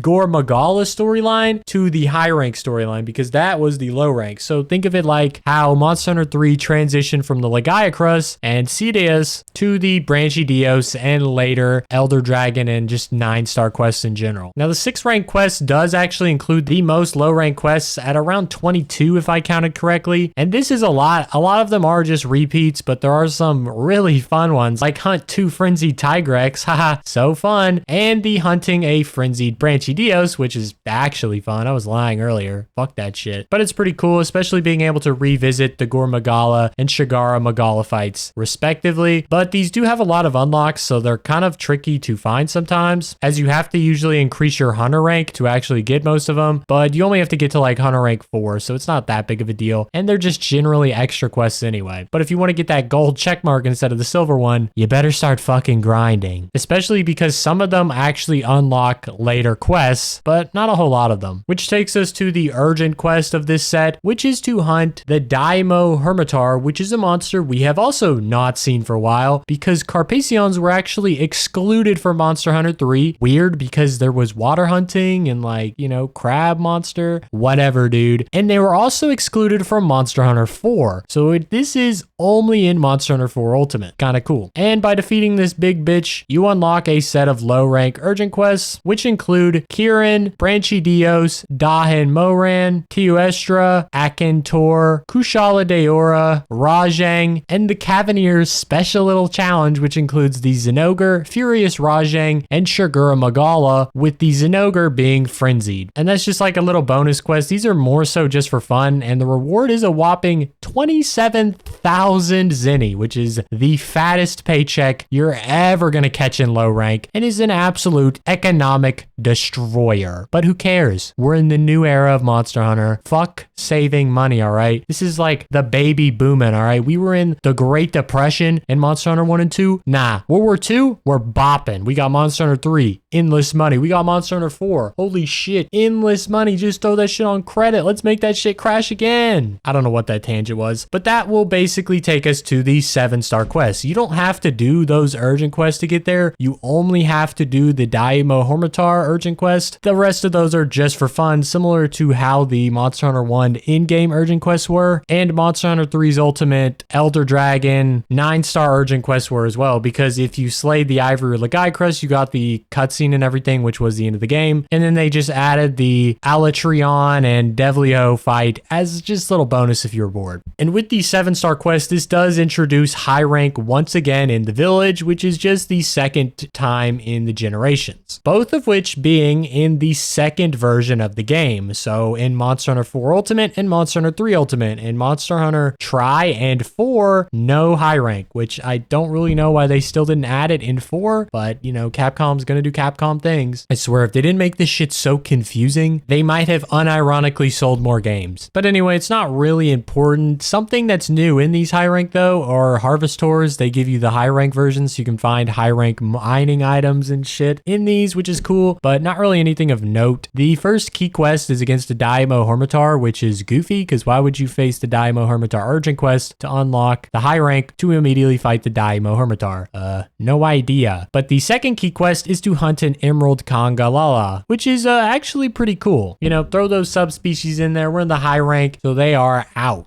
Then we move on to the key quest of the Cephadrome, which is a returning Monster Hunter 1 monster. I don't like it. And then you have to hunt 2 Nursila to complete the next key quest, taking us to the urgent quest of the 7 stars to end it, which is to hunt a Monoblus. So yes, the Monoblus actually returns in Monster Hunter 4. This bitch was literally the end game of Monster Hunter 1 and then just disappeared unless you played Monster Hunter Freedom 2 or Monster Hunter Freedom Unite, the Gen 2 portable games. And it has only really appeared again in Monster Hunter 4 Ultimate. It has still not come back in a mainline game, so it didn't come back in Rise and its DLCs, World and its DLCs, or even Generations, which is really weird. Perhaps one day in Wilds we will see this bitch return, because the Monoblus deserves more respect. Alright, I want a subspecies, please. Or you can't keep doing that to the OG end-game Monster Hunter 1 monster. It's fucked up. But it does take us to the 8-star quest, so we'll get more Harvest Tours. You can endlessly gather resources and fight the first key quest, which is the Kezu, our returning little beast, and delivering 1 Powder Stone as the next key quest, which is fucked up. Another Monster Hunter 1 callback. You love to see it. Monster Hunter 3 did it with the mask behind the waterfall kind of thing, and Monster Hunter 4 is doing it through its quests, which, you know, cool. I didn't like delivering the Powder Stone, so I don't know why they made that shit required, but maybe they just like to torture us. After the Powder Stone, the next key quest is the Pink Rathian. Not much of note. And then to hunt a Celtis Queen, which we did in low ranks and not much there, which moves to the capturing a Rathian. Once again, not too important. And finally ends at the 8-star urgent quest to hunt a Suragios, which is a new Gen 4 monster that's honestly pretty cool. It's like a flying wyvern, just like eagle type bird. Like it has huge talons, wings, and a spiked tail, which can inflict a new ailment. Now, because it is tied to the Suragios, that means bleed is only in Monster Hunter 4 Ultimate and onward, but we'll get more into how it works and whatnot in the hunter side of what makes up the Monster Hunter, as it's really only going to be inflicted on you and not something you can inflict on the monster. The Suragios is also the final 8-star urgent quest, so we get to move on to the 9-star quest, which has the first key quest of hunting a Black Gravios, and then the next one being the Azure Rathalos goated set of armor. Alright, still be repping that shit for Monster Hunter 3 Ultimate. It's based, which is followed up by the Brute Tiger X and then the Stygian Zenogre. So they just like bring out absolute bangers of monsters. Alright, I'll still not forgive them for making me do the Powder Stone key quest, but they are cooking by making you fight the Brute Tiger X and the Stygian Zenogre. And then these are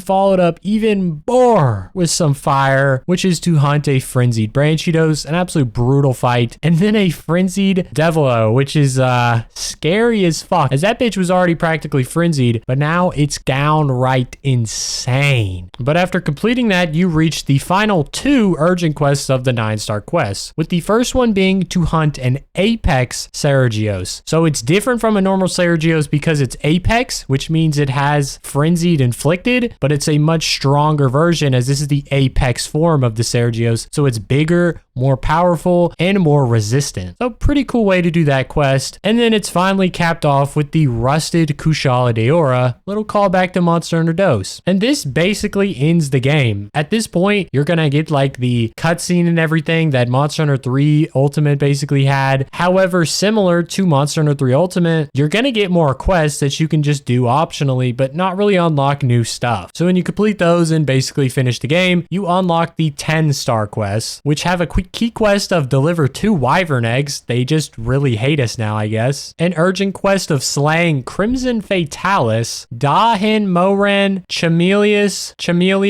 Chaotic Gormagala, and the Advanced Master's Test, which is to slay an Apex Suragios, an Apex Diablos, and an Apex Devilo, which is a goddamn brutal quest. And at the time of recording, I have not finished this. Alright, I want to, but I don't honestly know if I will. But if you get footage of it, I guess I did it. And this one gives you a whopping 45,000 zenny, alright? That's honestly not enough, okay? The low rank version of this gives you 27,000. This is the end game of end games. You should just get like 500,000 zenny, alright? You're the goddamn president of Monster Hunter now. You should be rich as fuck. You actually slayed all 3 Apex versions in the arena? Fuck that. Especially because the Diablos and Suragios appear at the same time. time and are then joined by the Devil Ho at some point. That's fucked up. And that's not even to like mention the amount of quests that you just go through. I didn't name all the quests. I really just named key quests and urgent quests because there are over 20 quests in the 8-star quests alone. And there's like 17 in the 7-star. And while the 9-star doesn't have a lot, it's something like 13. There are 21 10-star quests and then even more in the high rank urgent quests that are like extra 10-star quests. It's kind of absurd how many quests there are. And there's like new stuff sprinkled all in. So you won't even just be fighting the same shit from all the other games. Not to mention that a lot of these are subspecies or frenzied or just mixed and matched monsters that you'd never fight anywhere else. It's pretty cool. And if you didn't play like a lot of the portable games from like the first and second generation, some of these you've genuinely never fought, especially if you weren't like a big grinder in the early days. So for me, when this was my first game, the amount of monsters here were incredible. It was just subspecies left and right and a new monster sprinkled in just enough for it to keep you interested. I may be a little biased, but Monster Hunter 4 Ultimate has one of the best quest lineups ever. And at this point in the franchise, it was the best. You had everything. And honestly, that perfectly transitions us to the next topic of the Monster Hunter 4 section, which is the monsters of Monster Hunter 4. Because in all those quests, you can bet your fucking ass that there is going to be a lot of monsters, and you'd be a rich man. To start off, there are new classes of monsters such as the amphibians, which include stuff like the Tetsukabra and the Zamtrios class, which each has subspecies and even a small monster in the form of Zamites. As mentioned before, the Carapaceons are back, but they aren't new. They just weren't included in the last gen for some reason. So worth mentioning, but not anything cool. But that's not all, as we have now Snake Wyverns, which was Naharala, and the Remobra, which is just a small monster,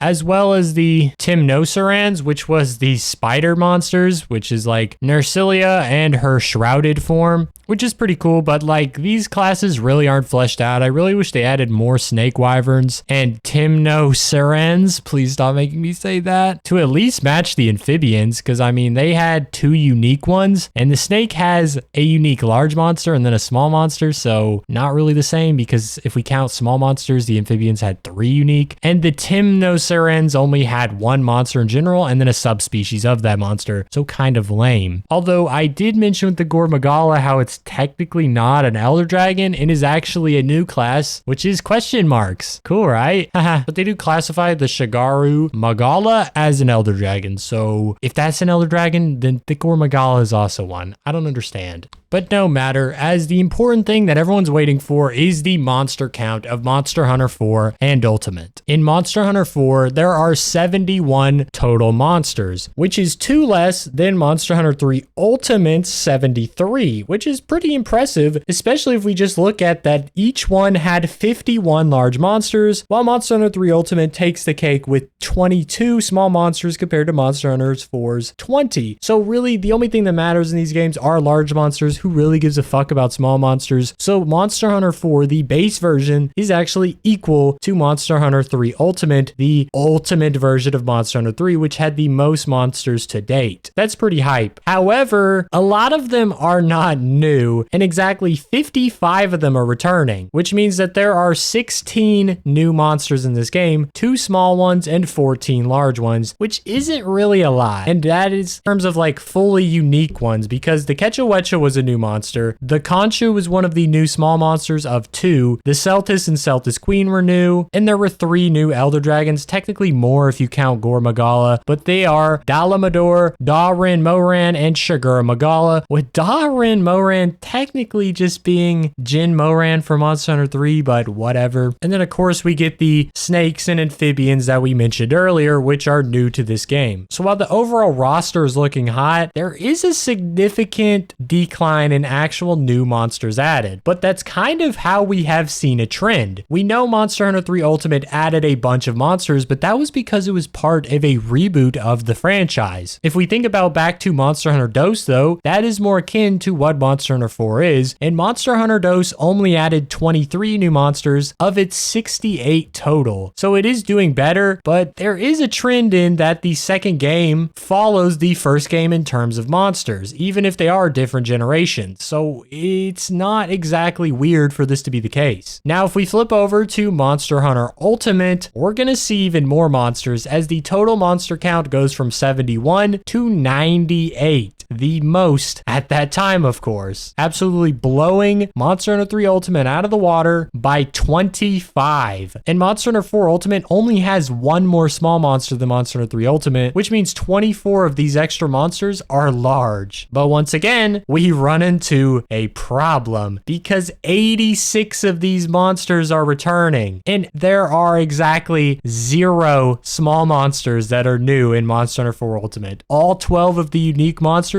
are large. That is pretty rough. And of these new monsters, a lot of them aren't even really new. We get like the Raging Branchidios, the Ash Ketchawecha, which technically is new in the generation, so not a big deal. But it's just a trend of like all of these being subspecies. The only new monsters we get is the Seragios, the Gogmazios, which is a guild monster, and I guess the Chaotic Gormagala. It's still a subspecies, but it is really different in the same way that the Shigura Magala is different from the Gormagala. And so this does look really bad because Monster Hunter 4 Ultimate really doesn't add anything that these last generations did. But to be honest, neither did Monster Hunter 3 Ultimate, which only added 10 new monsters. And once again, they were all large monsters, and really only the Branchidios was the new monster. So Monster Hunter 4 Ultimate did better than Monster Hunter 3 Ultimate. And if you actually think about the 4th generation as a whole, it didn't bring a lot of monsters, but it brought an entire new mechanic of monsters, which was the Frenzied, because these monsters do fight differently. They're more aggressive. They're more sporadic, chaotic. Any word you can describe them to being the way they are fits here. And not only did we have the Frenzied versions, there were the Apex versions. And the Apex Sergios and normal Sergios are different monsters. All right, it's not the same thing. And so yes, are there shortcomings in what was added? Sure. But is that okay when we get an entirely new way to fight old monsters? That's up to you, but I actually do think that is okay. The gameplay loop of fighting new monsters every single game doesn't really end up being so satisfying, as not every monster is created equal, and you can only have so many different monsters to really even be cool. But if you can fight these monsters in different ways, similar to how subspecies work as a whole, then you're basically doubling what you have as you're creating these unique experiences with Frenzy and Apex. Although not every monster has Frenzied and Apex versions, kind of an issue there, but it still adds a bunch to the actual gameplay other than just adding so many more monsters, which would increase cost and overall production time. I could understand seeing this as a criticism of the game, but to be honest, I think it works great as the 4th installment in the game. You know, instead of just throwing more monsters, you make something completely new that just heightens the game, and returning and new players of the franchise are just going to have a blast facing all these new monsters plus the new mechanic. It's a crazy, packed to the brim game that bangs it out of the park with monsters, even though it takes from every single game while bringing almost nothing. The next topic of Monster Hunter 4 is of course the equipment, and we as always start off with the weapons. And the weapons and just equipment in general is honestly a little complicated, and not in the way that Monster Hunter Tri was complicated, because all the weapons are here plus 2 new ones, which just so happen to also be 2 of the most complicated weapons, the Insect Glaive and the Charge Blade. The Charge Blade, of course, being my favorite weapon, and I was glad to finally be able to use it, so that's cool. And the Insect Glaive being one of the most unique weapons to the game. So let's first take a look at the Insect Glaive to see what is going on. Both weapons were added in Monster Hunter 4, so these aren't like Monster Hunter 4 Ultimate exclusives or anything, and there's really no changes between the games. The Insect Glaive has a couple things going on. It's a very technical weapon, so stick with me as I try to break down what's going on. It's basically described as a double-ended rod that has very fast attacks and typically works pretty fluid when fighting, and its main features are that it allows you to jump, which is pretty big in this game, and we'll get to that, and also has something called a Kinsect. The Kinsect is the other half of this weapon. weapon. It's not just about the insect glaive, it's about utilizing the insect glaive with the kinsect. It has a lot of utility, so nailing down one thing it does doesn't really make sense, but it can like basically gather extracts, so it can actually give you buffs, and I believe that depends on what type of weapon you have, but it can be buffs such as kinsect attack up, small and large, kinsect stamina up, speed up, all stats up, and recovery and such. It's pretty balanced in terms of like what you can actually get, with some of them even giving you multiple things like kinsect speed up and recovery up, kinsect attack up and recovery up, and kinsect stamina and recovery up, and even kinsect all stats up and recovery up. Pretty interesting. And of course, like every other weapon, the kinsect is upgraded alongside the insect glaive, so it becomes stronger and stronger as the game goes, which it gets through increasing its damage output, flying speed, or stamina regeneration rate. There's even two types of kinsect, one that inflicts cutting and one that inflicts impact. So there's a lot of mixing and matching you can do. There are 4 stats the kinsect actually follows, which is power, which is how much damage it does, stamina, how much stamina your kinsect has, to determine how much you can actually send it out and whatnot, speed, which we talked about is the flying speed of it, and the elemental, which is the elemental damage. So basically follows a weapon except you have speed and stamina, although weapons do have stamina stats. It's just tied to your bar, unlike the kinsect. And so that's basically the general output of the kinsect, but the actual extract part, which gives you buffs, depends on what type you're actually sending for. If it's red, then you're going for offensive, which is typically going to give you attack buffs. If it's white, it's going to be movement speed or aerial mobility. If it's orange, it's going to be more defensive extract. And finally, if it's green, it's going to be healing. And these extracts are found on different parts of the body. So the wiki says that the red extract, which is the power one, is typically found on the parts of monsters used for attacking, so the head and tails. White is usually found on the movement side, so legs or wings. Orange is usually found on the defensive part, so like think of the normal body where the armor is, or the back where the armor would be. And green is for stuff that's not used in fighting, such as the arms of a brute wyvern. So it's kind of easy to keep these in track, because if you want to get like an attack buff, you go for what the monster is attacking with. If you want to get the mobility buff, go for like what the monster mainly moves with. If you want to get the defense buff, go for like where your weapon is not able to do a lot of damage. And if you want to heal up, go for something that you haven't seen the monster use. It is dependent on the type of monster. There's not one answer for everything, but that's just why this weapon is so technical. Now, there are only 3 types of buffs that are actually active at all times, because the green essence just heals you. It doesn't actually stay active. And so when you have red, white, and orange active at once, they combine to be even stronger, and it's called the triple buff. And the triple buff gives you more attack and defense that is relative to having a double buff on both when you only have a single. So it is a pretty significant buff. The only thing that it's not good at is it does have a pretty bad drawback in its duration, because it cannot be reset. So say you do this and then you lose the monster because it just runs away. The next time you fight it, it'll probably have run out and you'll have to recollect all of them once again, which kind of sucks. And the final part of this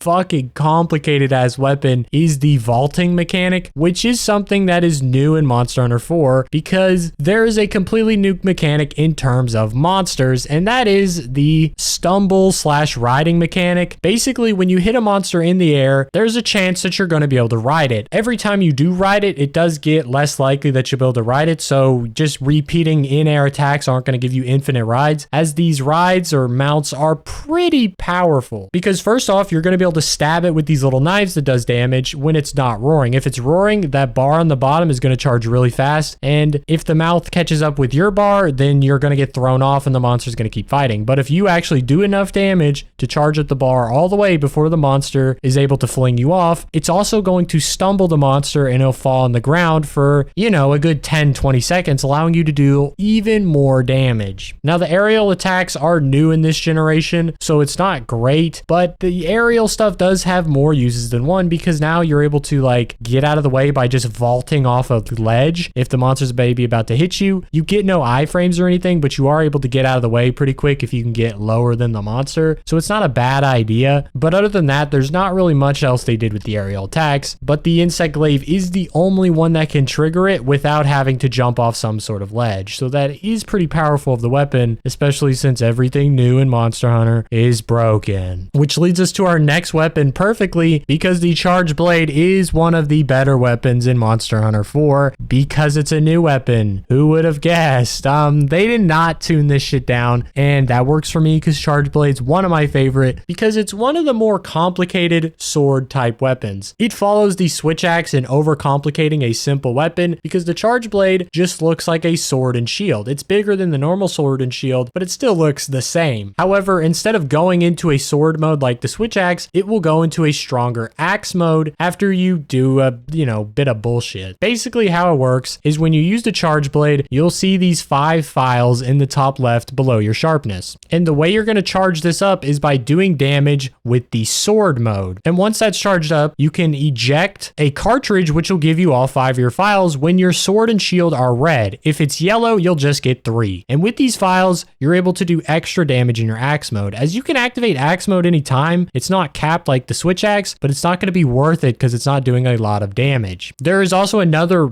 really important mechanic, and that is charging your shield, which instead of just using the damage for axe mode, you can go into axe mode, do a little control freakiness, and it'll actually put those files into your shield, which are going to increase the damage even more in axe mode. So when you put all 5 files in your shield and then charge up 5 more, you can just do a fuck ton of damage. And these also unlock new combos, as typically the ultimate combo just does like one swing around, then he absolutely bashes the monster over the head. When your shield is actually fully charged up, he does like a couple swings around him and then does a massive hit that has a huge AoE hitbox and is pretty deadly, because if you clonk a monster on the head with this, it's gonna be fucking stunned. And it can be especially deadly if you just have this waiting around while the monster's asleep. You can absolutely hit a wipe. And that's just kind of how the charge blade rolled in Monster Hunter 4. It was a heavy hitting weapon. While the sword mode did remain pretty balanced, which is to say pretty weak considering the rest of it, the axe mode kit is just dominating to a monster. If you get into a rhythm where you're constantly charging your shield and your axe, there's really nothing stopping you from just walking over monsters in Monster Hunter 4. Not to mention, the charge blade also comes equipped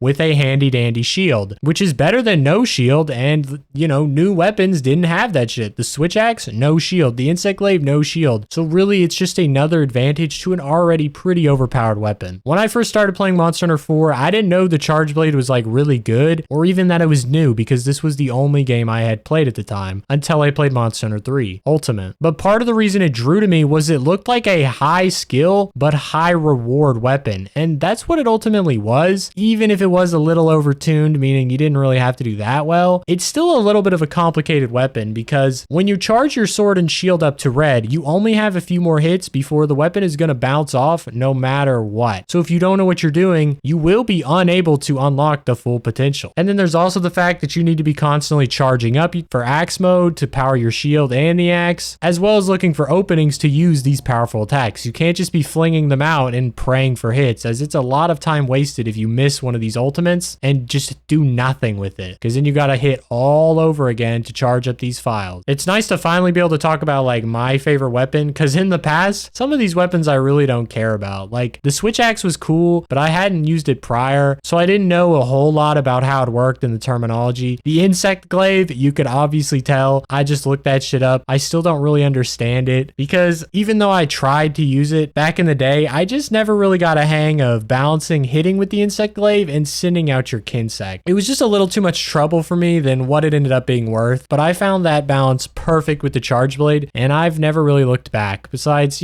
trying the occasional long sword or just meta weapon in general, just to see how much better weapons are in particular games. So already we're seeing an extra weapon over what Monster Hunter 3 had to offer, and they didn't remove any weapons in any of the games. Plus, there's a completely new mechanic, which doesn't exactly match underwater combat, but underwater combat doesn't stick around, and Monster Hunter riding sticks around in one one way or another. At least a certain element of it, being that you're mounting the monster. It'll be interesting to see exactly how this changes over time, because it is really basic in this game and it's really just here to serve like knockdown potential. You're not really doing a lot of damage during your stabs. Actually creating the weapons is pretty much the same thing. The only real difference is the insect glaive offers like the only multi-path creation outside of like the bowgun customization of Monster Hunter Tri, because you upgrade your Kinsect by feeding it nectars, and that basically gives it the stats for you to work off of. Once again, overcomplicated for my stupid aw brain, but just think of it like the ammo that you give your bowguns. Like that's what you're going to be trying to do. If you want to pierce a monster, you bring pierce ammo. If you want to do a lot of damage with your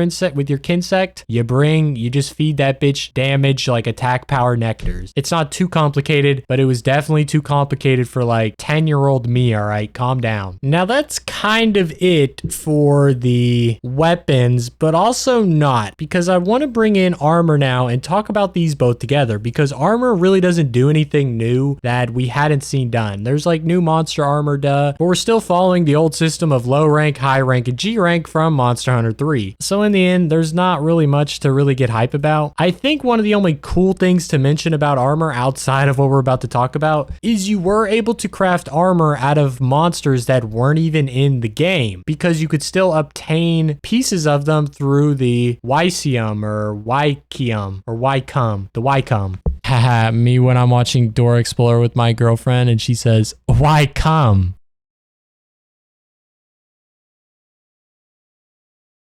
Haha, you guys get it. You can laugh. No, but that is an interesting way to bring back like OG armor that looks dope as fuck without actually having to design the monsters in this new engine or whatever. But that's not the actual interesting part. I'm just stalling because I really don't want to talk about the interesting part. Because in Monster Hunter 4, we have a new type of weapons and armor in the form of relic armor and relic weapons. And honestly, the bullshit is just getting started, okay? Because relic armor is gained from either guild quests or expedition quests, and it's similar to how talisman are found, where you find a charm and then it turns into a talisman. Well, relic armor you find and then you have to polish it. And you know, that doesn't sound so bad until you realize that no, it is exactly like just farming for talisman, because these stats are randomized and are determined by the level of the monster the quest is for. And that's something we didn't talk about in quests, but in expeditions, the more you beat a monster in an expedition and slay it and give them the evidence, the higher the level the monster goes. And so you have this whole mechanism of grinding monsters first to get the high level, but then grinding to get specific pieces of armor or weapons to get the fucking relic version of,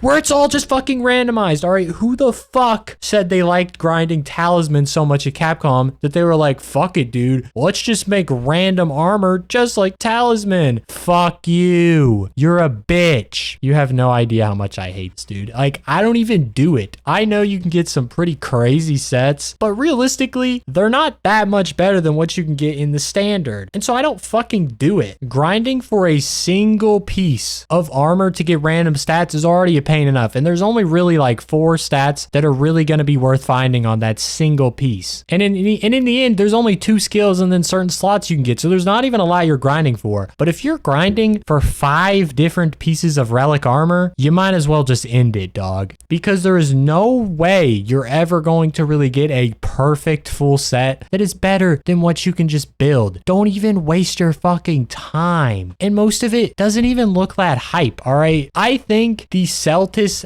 S armor is some of the coolest fucking armor ever, and it's only like rarity 5. But if you're just dying to get some cool armor, you can go ahead and grind for the Damascus relic armor, and sure, it looks fucking dope. It's very similar to this, but like almost better. I don't really like the colors as much, but hey, it's cool and I get that, but it is just not worth the time sink, dude. I'm already grinding for the talisman. I'm already grinding my ass off to make fucking decorations. I'm already beating the shit out of my dick to that grand divine ire armor, dude, on the female character.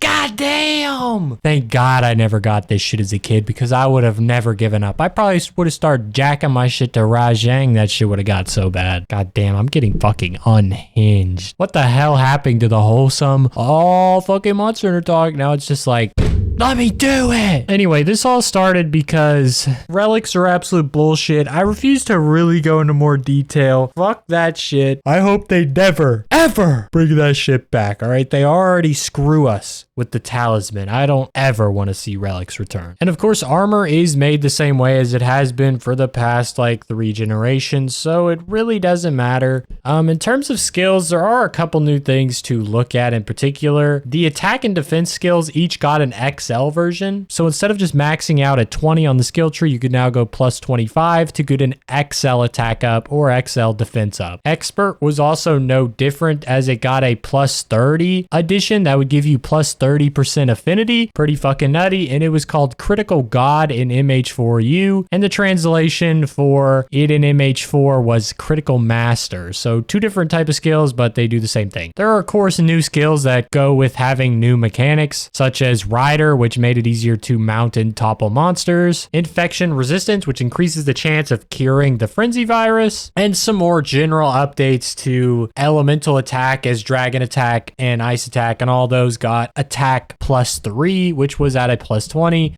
which boosts the multiplier from 1.1 at a Dragon Attack plus 2 to 1.15 and gives you plus 90 instead of plus 60. So it is a pretty big buff to that. And just a lot of things got that. Like Evasion got a plus 3, so you get even more evasion. You now have Super Luck on top of Great Luck, so you can get more quest returns. And even some basic stuff like Charmer, which greatly increases chance to receive extra charms when mining. That's great. Helps the grind. Could we just remove the grind? No. Fuck you. Yeah, I don't be giving no fucks. And all in all, there's pretty good skills here. They just kind of increased it. But since there wasn't anything like water combat, they didn't have to add a ton of stuff. And that's really all for equipment. Talismans stay pretty much the exact same. Of course, they get new skills and different rarities and whatnot, but there's nothing really changed there except for one mechanic, which can only be done in the city of Cathar, which you travel to in the sky. And because it can only be done at a city, I'm sure you can guess that this isn't something to actually do with the talisman itself, as they still just have decoration slots and skills, but it actually has to do with my boy Maximeld the 14th. And basically what he does is he takes old talisman, and when they are thrown into his little melding pot, he makes new ones. And he does melding with other items, not that it really matters, but with talisman in specific, you can basically repurpose old ones instead of just selling them. You can try to get better ones, but typically, you know, it's not going to do a whole lot because you're putting in like 3 to get 1. So it's not going to like greatly reduce your grinding, but it does do something.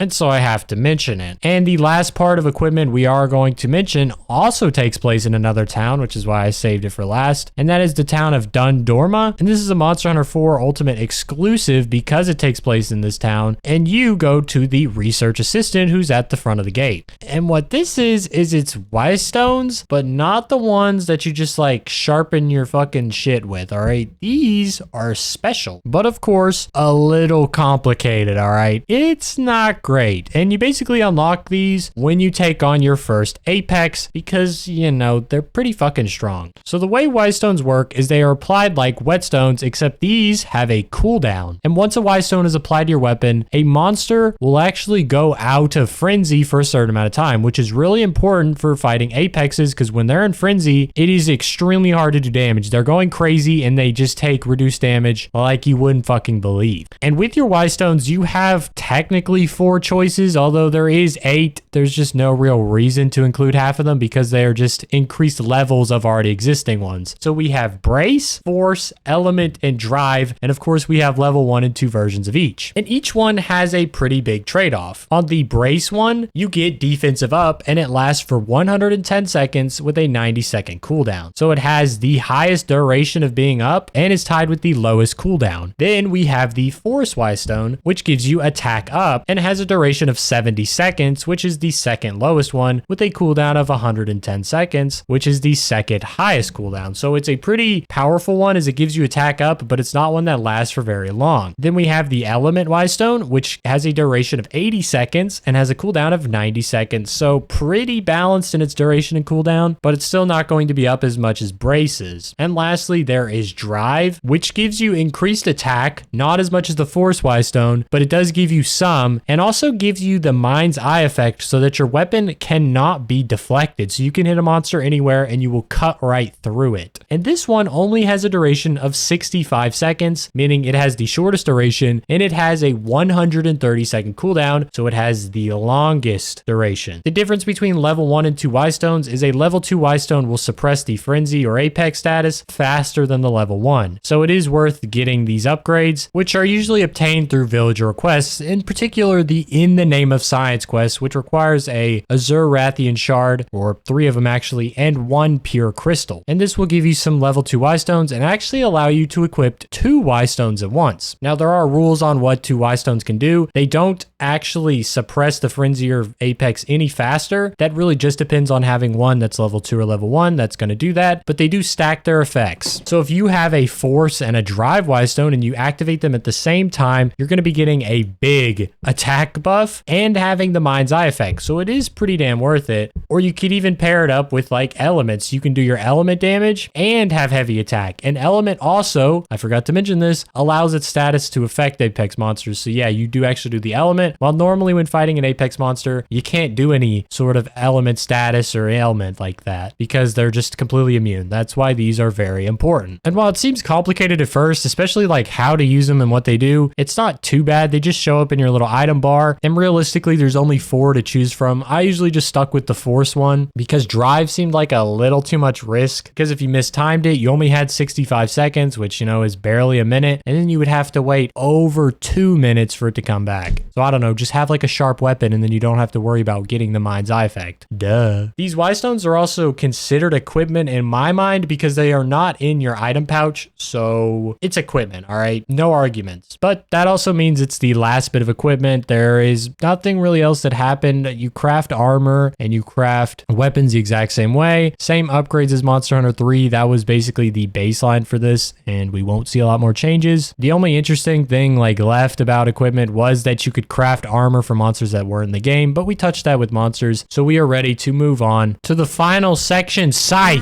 Because do you guys hear that? That's the Sam forgot alarm, because I actually forgot something again. Oh my god, brother. I forgot the most important thing about armor and monsters. The palicos get drip. Oh, how could I be so stupid? So as explained before, the Shakalaka were from Monster Hunter 3 Ultimate, and we pretty much just did away with them for these cute little kitty cats called palicos, because they're our pals, and they're always trying to coax me into having sex with them.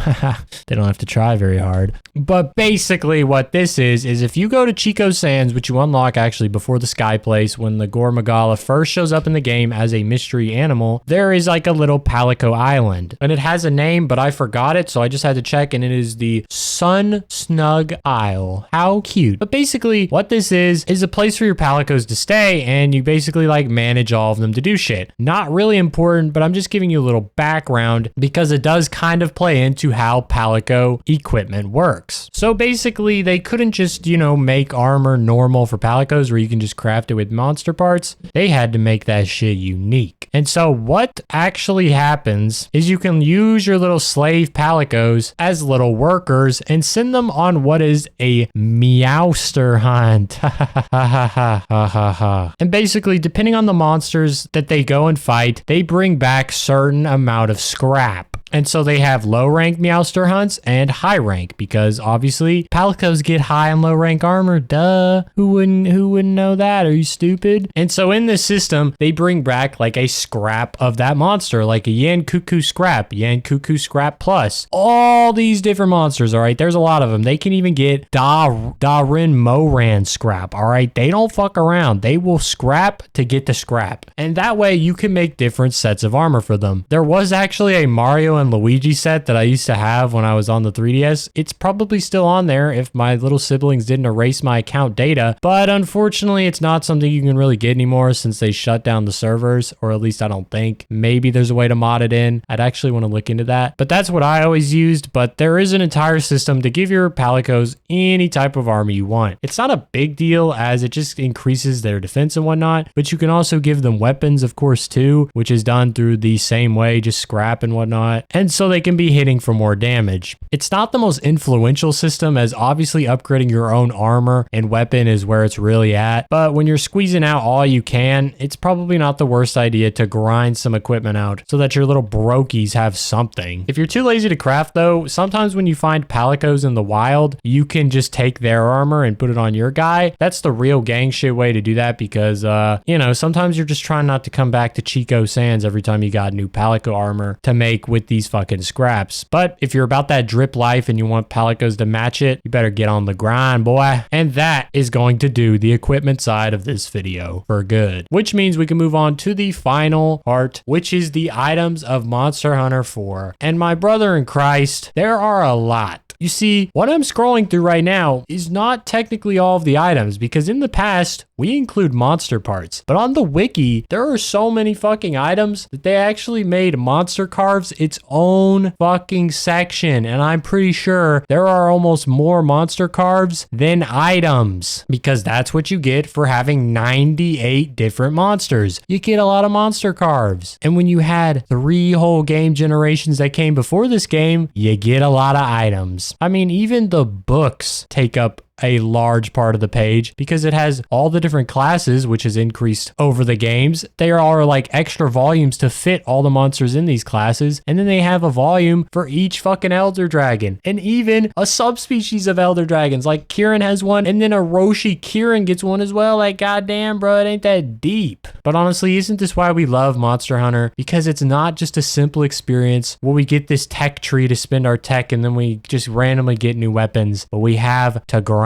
We have to get these items. I need them all. And it's the only way to feel complete. Plus, there's even that new system of palico armor, which does add quite a bit because it's basically 2 pieces of scrap per monster because you have the low rank and the high rank version. And then you have like a butt ton of fucking tickets that come from a lot of events because this is the first portable game to have online. So shit just goes kind of crazy. Plus, there's that dog shit fucking relic system. So yeah, that even just adds bloat though, because who the fuck uses that? All right, get the hell away from it. But in general, there's not a lot else to say about items. They don't really add a lot. I mean, the Y stones are technically items, but I think they more fit in the conversation of equipment. And there's no real items that could have been added through riding or any other mechanic besides the Y stones. Really only the relics add something because you get relics that are like rust shard, ancient rust shard, rusted fragment, ancient fragment, and then you have to take these abrasives to make these relics whole again. And so you need upgraded abrasives like the abrasive, the quality abrasive, the awesome abrasive, the ultimate abrasive to get these things done. And there's even higher tier armor spheres and charms. As last time there was only about 4 charms, but this time there is up to 6 because of course there is more grinding.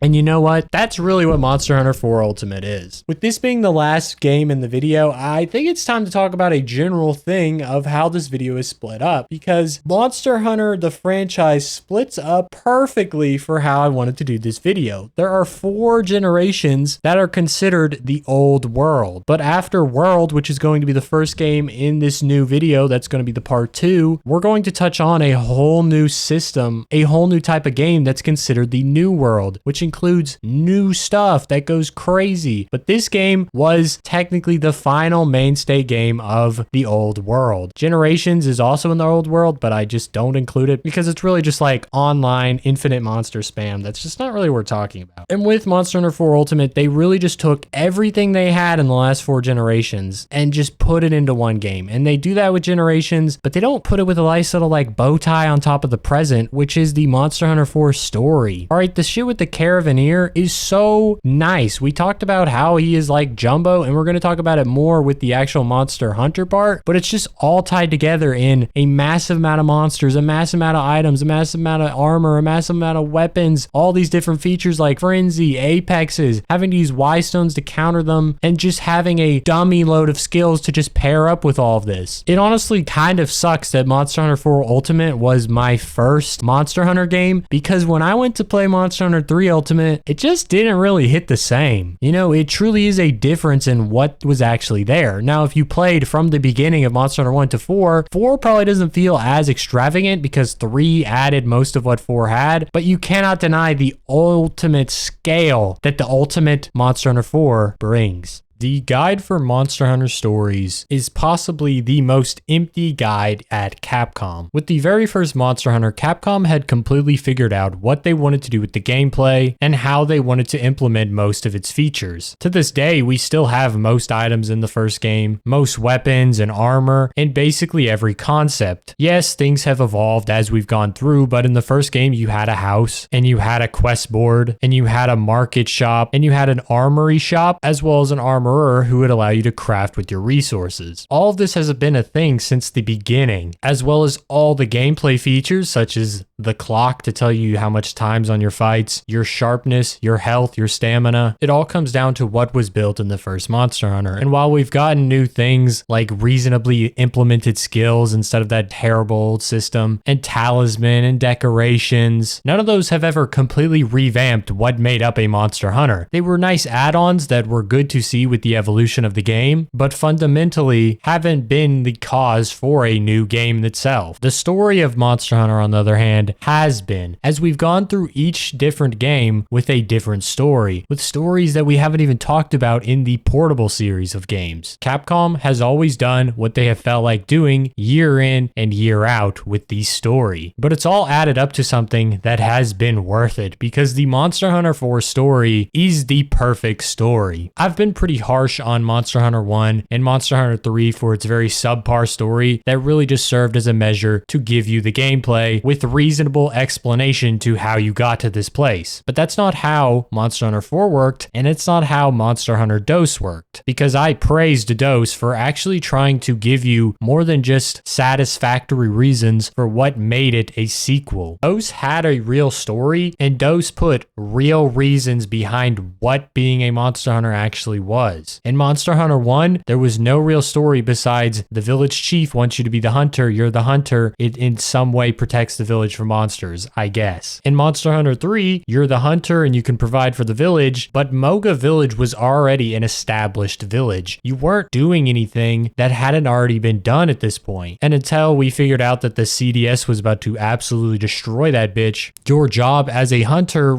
really wasn't all important. But in DOS, the hunter was one of the lifelines of the village. As much as the Granny Smith and the shipwright and even that random ass dude in the cave were helping the village in its many needs, outside of Jumbo, the hunter is the only one that had a massive, substantial impact on the village success, because the hunter protected it from numerous monsters and even elder dragons that the guild told us not to fight, such as the Kushala Daora and Lunastra. These elder dragons have massive impacts on entire environments, and yet we went out there as the hunter to save the village, as we had done countless times. And during those countless times, we were always gaining resources that would help Jumbo distribute in order to benefit the village positively. We were the very core of what kept that village running. And in the end, it allowed Jumbo to achieve his dream, not even our dream, because as the hunter, I mean, we don't really have dreams. We just slay, you know? But Jumbo had a real dream that he wanted to achieve, and he did it. And like Jumbo, the Caravaneer is no different. After we scrap together enough defense to fight off the Dahin Moran, the Caravaneer introduces himself and ends up offering us a job as his hunter, as he is trying to put together 3 companions so that he can continue to search for what he has in his possession that he calls the Article, which is some sort of green, shiny scale. There's really not much info at this time on what it is, but he does mention that he has traveled the world and is still looking up until this point. So while he's not looking to establish villages like Jumbo, he still has his adventures even in his older years where his hair has turned white. The article is his spiritual successor to Jumbo's villages, each of them accepting challenges and facing the adversity of massive monsters, literally, to achieve that little dream that many around them probably saw not possible. And just like how we serve Jumbo, it is once again our hunter's job to serve the Caravaneer to achieve his dream. Of course, that doesn't come without a little work on our side, and our journey is pretty standard. Up to a point, of course, as we first take on our intro missions of cooking a well-done steak or rare steak, and then crafting our mega potion, which proves to the Caravaneer that,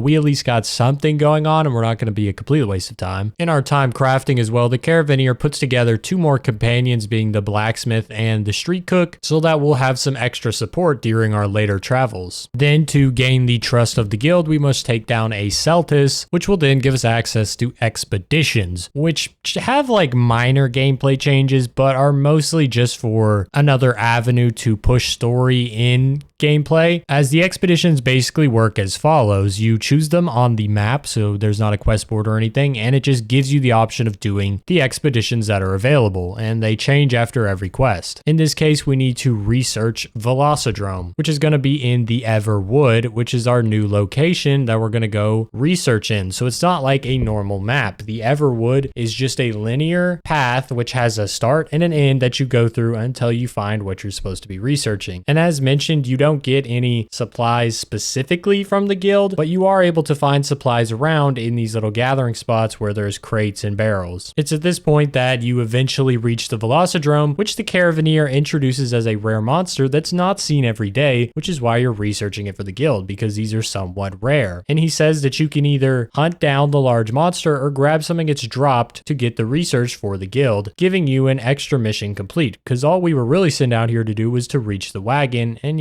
report our sightings as we went. But if we select the Velocidrome, that's extra plus rep, so what do you think we're gonna do? The only really gameplay change besides the setting and setup is that unlike the monsters in normal areas, the critters you meet on expeditions can run off without a trace, which the Caravaneer gives us so graciously. Now, because I'm a G hunter, I take down the Velocidrome easy peasy lemon squeezy. I mean, this is only the 3rd time I've had to fight it, and that basically impresses the guild enough for them to give us guild quests, which are separate from the quests we already had, because all the quests we were doing previously were from the Caravaneer himself, but now we're going to have a mix of Caravaneer quests and guild quests for our hunter, along with more available expeditions in the future. The way it's really set up is usually the Caravaneer quests are mainline story quests that are going to progress the story, and the guild quests are extra monsters that you can hunt if you want, like something like the Great Jaggy and Gendrome type shit, and the expeditions will sometimes be main story missions as well to progress the game, but usually is just to get some relic gear or, if you need certain resources that you can only get out on expeditions. The next bit of the game follows fighting the Yan Cuckoo on an expedition to basically build more rep with the guild, but it really just serves in unlocking the urgent quest to hunt a Quechahuacha, which has been knocking over all of the market carts that is hurting the Wycoon supply in Val Harbor. And if we go and take out the Quechahuacha, he's going to join the squad as the final caravan member. And of course, dope ass hunter as I am, I beat that shit out of that ugly ass ape looking monster, and we are ready to set sail to the volcanic Isle of Hearth because we are looking to build a boat to go even further with our travels. And so we have to leave Val Harbor to go to a new village, which I don't think I have to mention this. This is the first time we have ever had like multiple villages. All right. Moga Woods, that was Moga Woods. Dose, we had Jumbo Village. We never got to go to Jumbo's new village. That was something completely different. And the village of Monster Hunter 1, Kokoto, you barely even left that thing if you went to your room. But here we are traveling to completely different location. It's pretty nice seeing how they took the idea of Jumbo and made it even more interesting with the Caravaneer because we actually get to go traveling with him. Jumbo basically just left us at his old village and found a new one by himself. We as the hunter don't follow him, but as with the Caravaneer, we're gonna go with him on his journey. He's taking us with him. So So his journey is now our hunter's journey, making this a lot more meaningful in what is making up our hunter. There's a cute little cutscene of all of the members of our caravan packing up and getting into a sort of train-like caravaneer structure that's being pulled by an ox, which is actually represented by the loading screen, which is pretty cool detail. I especially like the cutesy style of it being like a puppet show when you're reloading. It's just a little fun little detail.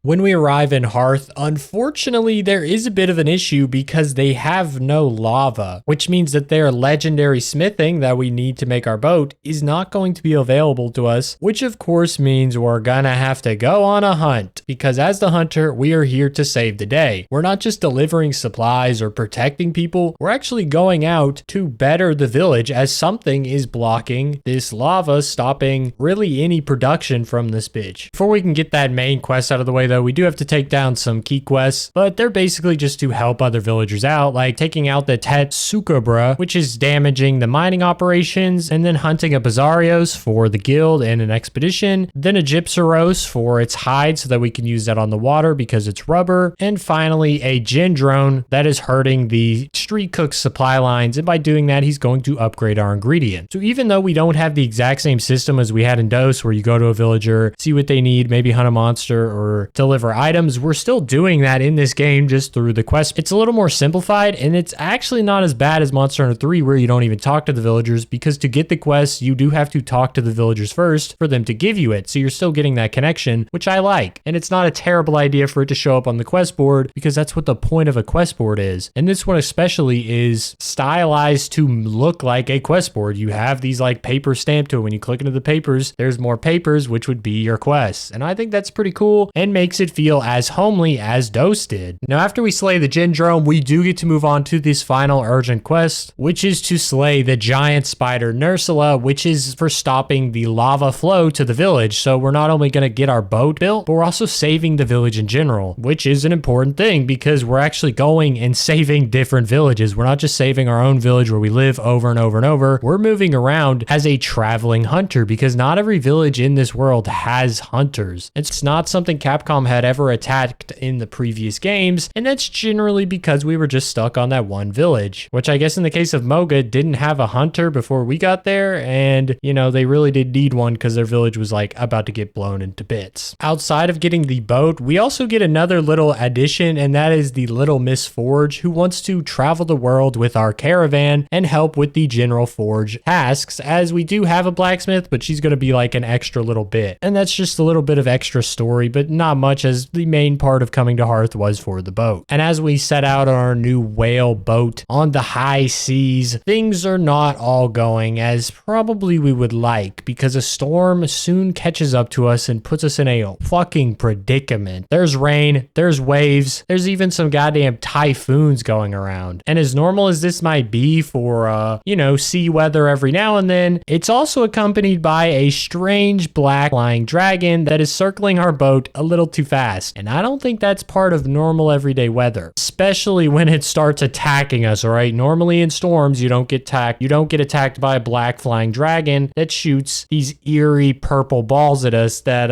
poison us with something.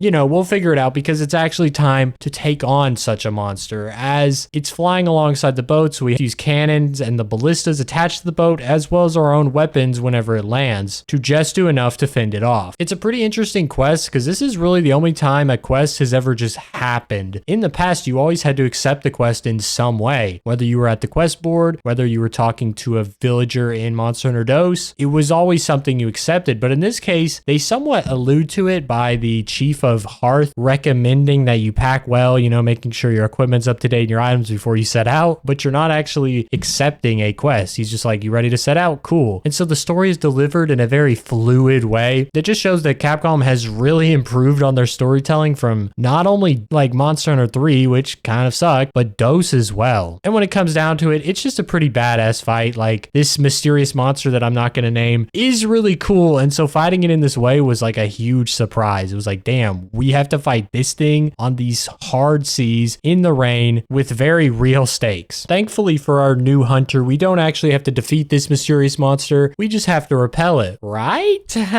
No, because we don't even really repel it, because while at first it looks like it's going to fly away and leave us alone, it then turns around to do an absolute barrel dive into our boat, which makes it seem like all hope is lost and that we're truly finished until a golden, beautifully pimped out boat nails it with its golden bowsprit and ends up pushing it away. However, our ship does end up getting into something of a wreck and we end up on Chico Sand. It's at this point that we are introduced to the Ace Commander, who's one of the highest ranking guild hunters that has been tracking this monster named the Gore Magala for a while, but it is too unpredictable and dangerous for them to slay at this time. But of course, they're going to have to continue trying, and they ask us to, just keep our distance. It is in this discussion as well that the chief of Chico Sands does mention that if we are looking to go to Cathar for our next adventure with the caravan, using a boat was actually not the right method, as Cathar was built up on the highest tops of the mountains, basically in the sky. So until we can figure out a new method to reach such high highs, we're gonna be here a while. And that of course means we're gonna help out on many Chico Sands quests, as the village is in need of some help, especially in terms of Sunsnug Isle, which is where the felines reside, which is going to be our first quest to set after, because a Kongalala has recently stirred up some trouble in Sunsnug Island, as most of the Palicos are starting to get scared without a leader. And by defeating the Kongalala, they basically join your forces so that you can have more than one Palico on your journey, as previously we just had one, so you get a little bit of extra help as a hunter. As the Meownster hunters are trapped by a Zamtrios in the frozen seaway, so we'll need to go ahead and take down those, which will basically give us new methods of obtaining resources so that we can deck out our Palicos in various armor. Once again, giving you a little buff, but not much there. After that, the Chico Sands chief will ask us to take out a Naharala, which is causing a headache near the village because it has like a very loud screech, which of course will oblige since she's, letting us chill on Chico Sands. And by doing that, we're going to be called on by the guild to repel the Gore Magala once again, although this time it is to protect two ace hunters that are MIA. So a pretty big quest in terms of the actual stakes, as most of the others were just figuring out the felines island and just helping out the Chico Sands chief. But this one was sent explicitly from the guild and involves not only fighting the fearsome Gore Magala, but also possibly saving the lives of two of the hunters that were part of the Ace Commanders who were left behind in the skirmish. And basically as it goes, you fight the Gore Magala and distract it because at this point it's still too strong to defeat, while the two injured Ace hunters limp their way out of there. And it has pretty decent gameplay mechanics, as sometimes the hunters will be trapped because there'll be a big rock blocking the way, which means you then have to wait for them to blow it up, and they don't just get to walk out of there. And this makes sense, as in expeditions, the path is, not set out in front of them. It's not one of these maps that has all these open areas. The expeditions are unexplored and largely untamed lands, which makes this encounter with the Gore Magala even more dangerous. And upon completing this quest, you'll once again be talking to the guild, and the Ace Commander will actually vouch for you, as you have fought the Gore Magala now twice, so he's asking the Guildmaster to give you the quest to exterminate the Gore Magala once and for all. While this doesn't deal with the caravan quests that have been progressing the story as of recent, it is still really important because this means your reputation is at a very high if you're getting sent on a quest that the Ace Hunters had failed to take down together, which basically fills the role that you would fill in every other game where you work your way up in the guild to fight higher monsters, and even fight monsters when the guild tells you that there's absolutely no way you can defeat them. But of course, this isn't just the only path, as it's accompanied by the caravan quest, so it's a nice balance. We get our plus rep and our plus story with the caravan quests. After slaying the Gore Magala in a pretty intense and definitely worthy fight, it's once again back at the guild hall, where the guild master, Ace Commander, and Caravaneer wait for you, hoping that you return in one piece. Which of course I do, because I'm just the GOAT hunter. Alright, 4-star quest ain't stopping me. Or I guess technically 5. And that pretty much wraps us that. And the Caravaneer even talks about how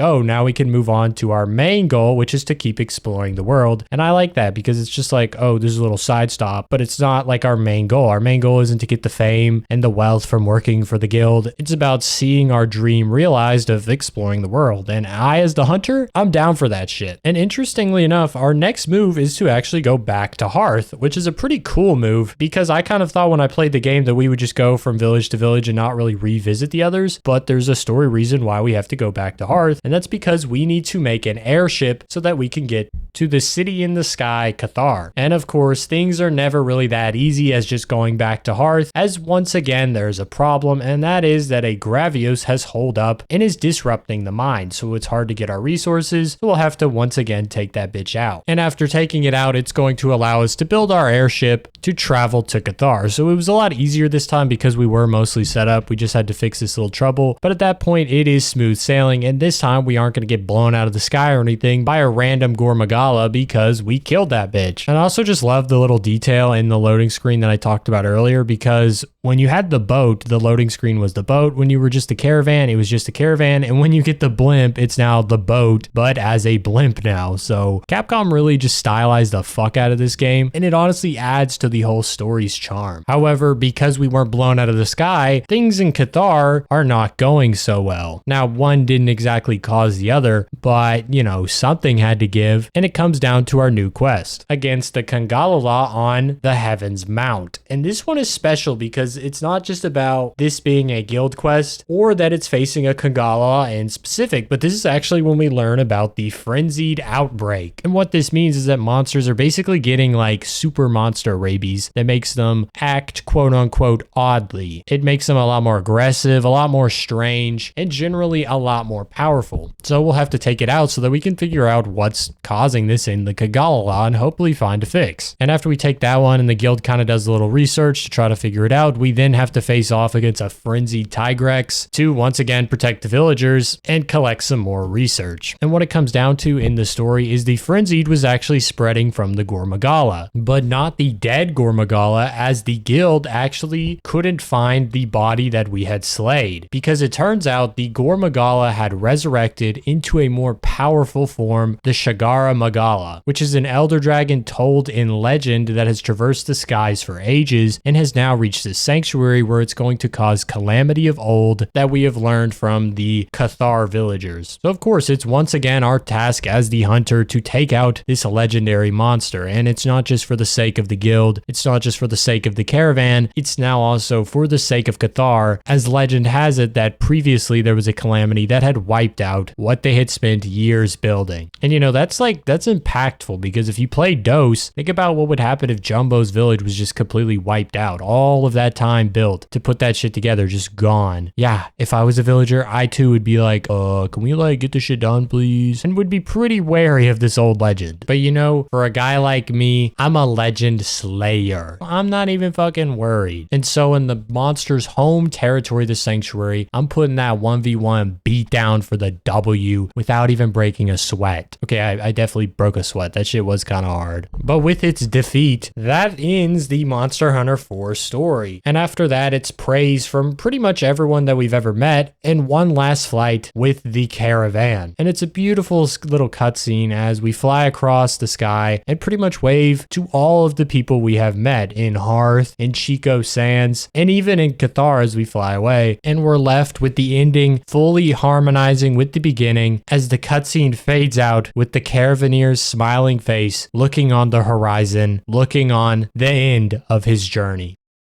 Oh my God. I get it. I get it.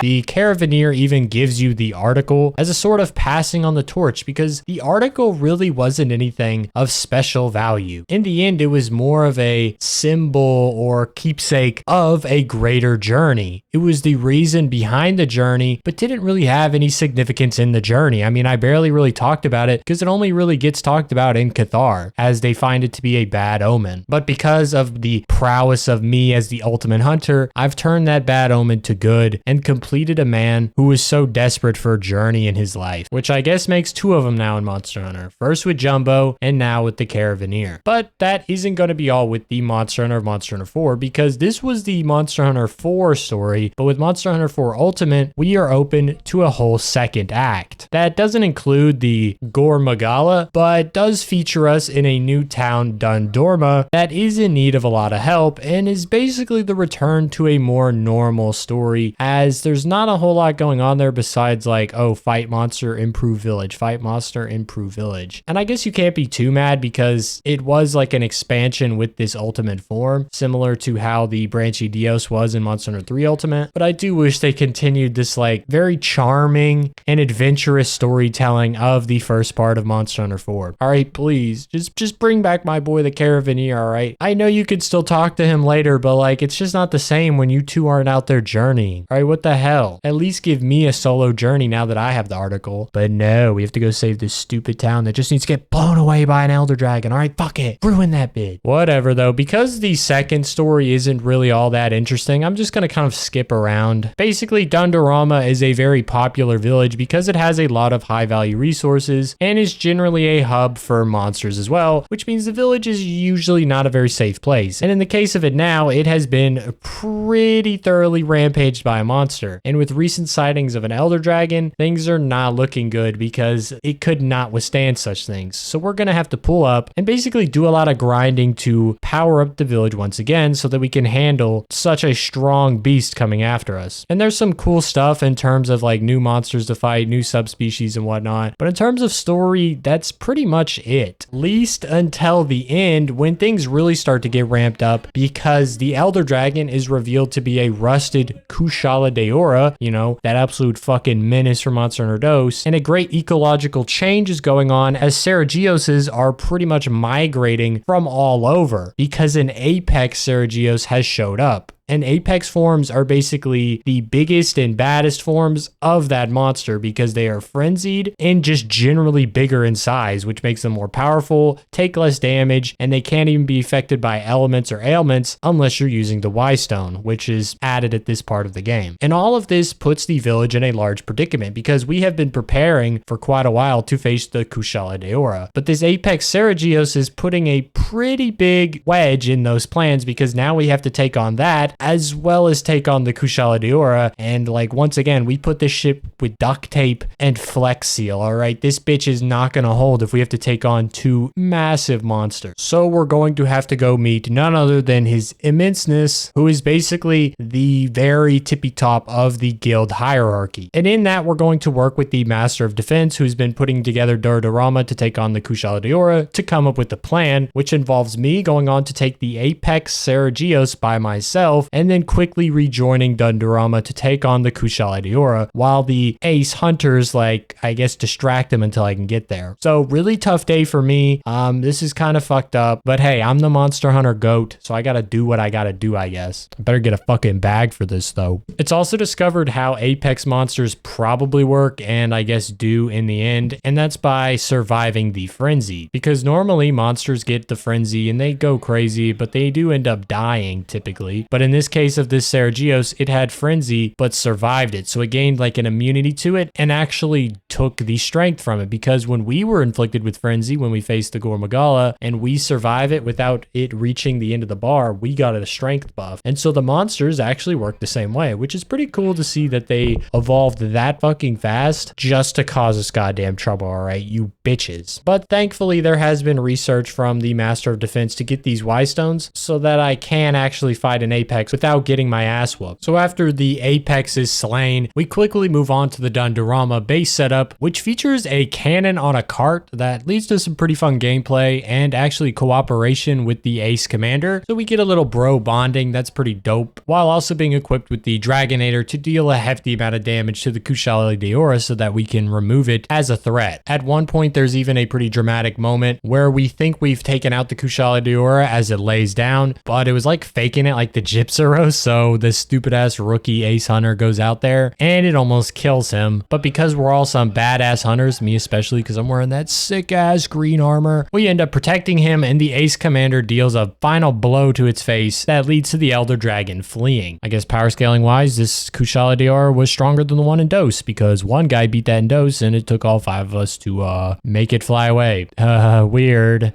Never ask a Monster Hunter to power scale. Monster Hunter fucking scaling is basically like anime scaling, that shit does not add up. But in the end, the goal has been achieved either way, as the Kushala Daora flees, leaving Dundurama free of any more tribulation. And there's a nice little cutscene where the Master of Defense pretty much shakes everyone's hand and mirrors how me and the Caravaneer bonded over the relic by giving the Ace Commander his carving knife that I'm assuming was a sort of passing of the torch moment that we experienced in the first half. And as the Master of Defense slowly exits the screen on his little boat, it puts an end on our hunter's journey in Monster Hunter 4 Ultimate. While the second half didn't offer a lot in terms of actual story progression, it did have some pretty hype moments. You can't really hate on that. And that's really what the second half is supposed to be about, because it's this high rank stuff. So you get cooler armor, cooler weapons, and generally cooler and stronger monsters. So, you know, I won't really complain about that. We will just move, especially because the first half of the game really captures the soul of what makes like a good Monster Hunter story. And it would have been hard for them to outdo that in the same game. And that leaves just one more question that has been unanswered until this time, and that is, who is the Monster Hunter of Monster Hunter 4? Now, comparison-wise, Monster Hunter DOS is the closest in terms of the Monster Hunter. We not only had a similar relationship with each of the guiding characters, which we had Jumbo, and then we have the Caravaneer, we also had a lot of experience and run-in with the guild, as we were tasked with taking down large, powerful Elder Dragons, with the Kushala Daora and Lunastra and DOS, and the Shigura Magala and Kushala Daora in Monster Hunter 4, along with the apex varieties of monsters, which weren't in DOS, but are probably close to being Elder Dragons with their strength, which is to say that the Monster Hunter of Monster Hunter 4 is a powerful hunter. It's not like Monster Hunter 1, where you're just fighting basic monsters, but of course it made sense with the context of that being the first game, and it has a much greater reliance on storytelling that was exempt from Monster Hunter 3, as that was the most basic version of the game since Monster Hunter 1. What separates Monster Hunter 4 Ultimate from DOS is that it is a much easier hunting experience. The life of the Monster Hunter in Monster Hunter 4 Ultimate is incredibly lax. I mean, you're moving around in a caravan the whole time, which could be like a little rough, but you constantly have resources because you're going from town to town that are well built and established, more so than probably any village we've seen, and you're backed by the guild almost immediately as they trust you to take on expeditions rapidly. In terms of what the hunter actually does, we talked about his role in the caravan, so I won't just keep touching on that, but the hunter also provides for each of the villages we go to. In Hearth, we unclog the lava and clear up the mines so that Hearth can continue thriving. In Chico Sands, we help in Sunsnug Island with the felines and eventually get our own as palicos to better our hunting experiences and ultimately give some of them purpose. And of course, in Cathar, it's where the story reaches its peak, as we basically save all of Cathar, as they had previously been threatened and destroyed, which is why they're up in the sky, and that was going to happen again apparently through prophecy, blah blah blah, but it actually was because the frenzied monsters were probably going to do that because of the Gore Magala and Shigura Magala, and by us taking out both of those Elder Dragons, technically twice because it was just one, we stopped from that same rampage, once again ruining Cathar, and we also just help out in general with a little supply here and there. And of course it all comes back with us completing the Caravaneer and getting all of our little caravan people set up, like the Wycombe, the cook, the armor, just all of that, which really makes the Hunter of Monster Hunter 4 one of the strongest we've seen and also one of the most relied on. Probably tied with DOS, since pretty much the Monster Hunter of DOS protected the entire village and also provided for a bunch. Really the only leg up Monster Hunter 4 has is that you provide for multiple towns, but I think it's really the same. You were providing help for something that was doing a greater good that went above yourself, and I don't think it really matters how many different towns you provided for, so I'd say it's equal, but the actual storytelling of the way it does it blows DOS out of the water, and that's just because that game was so limited. And then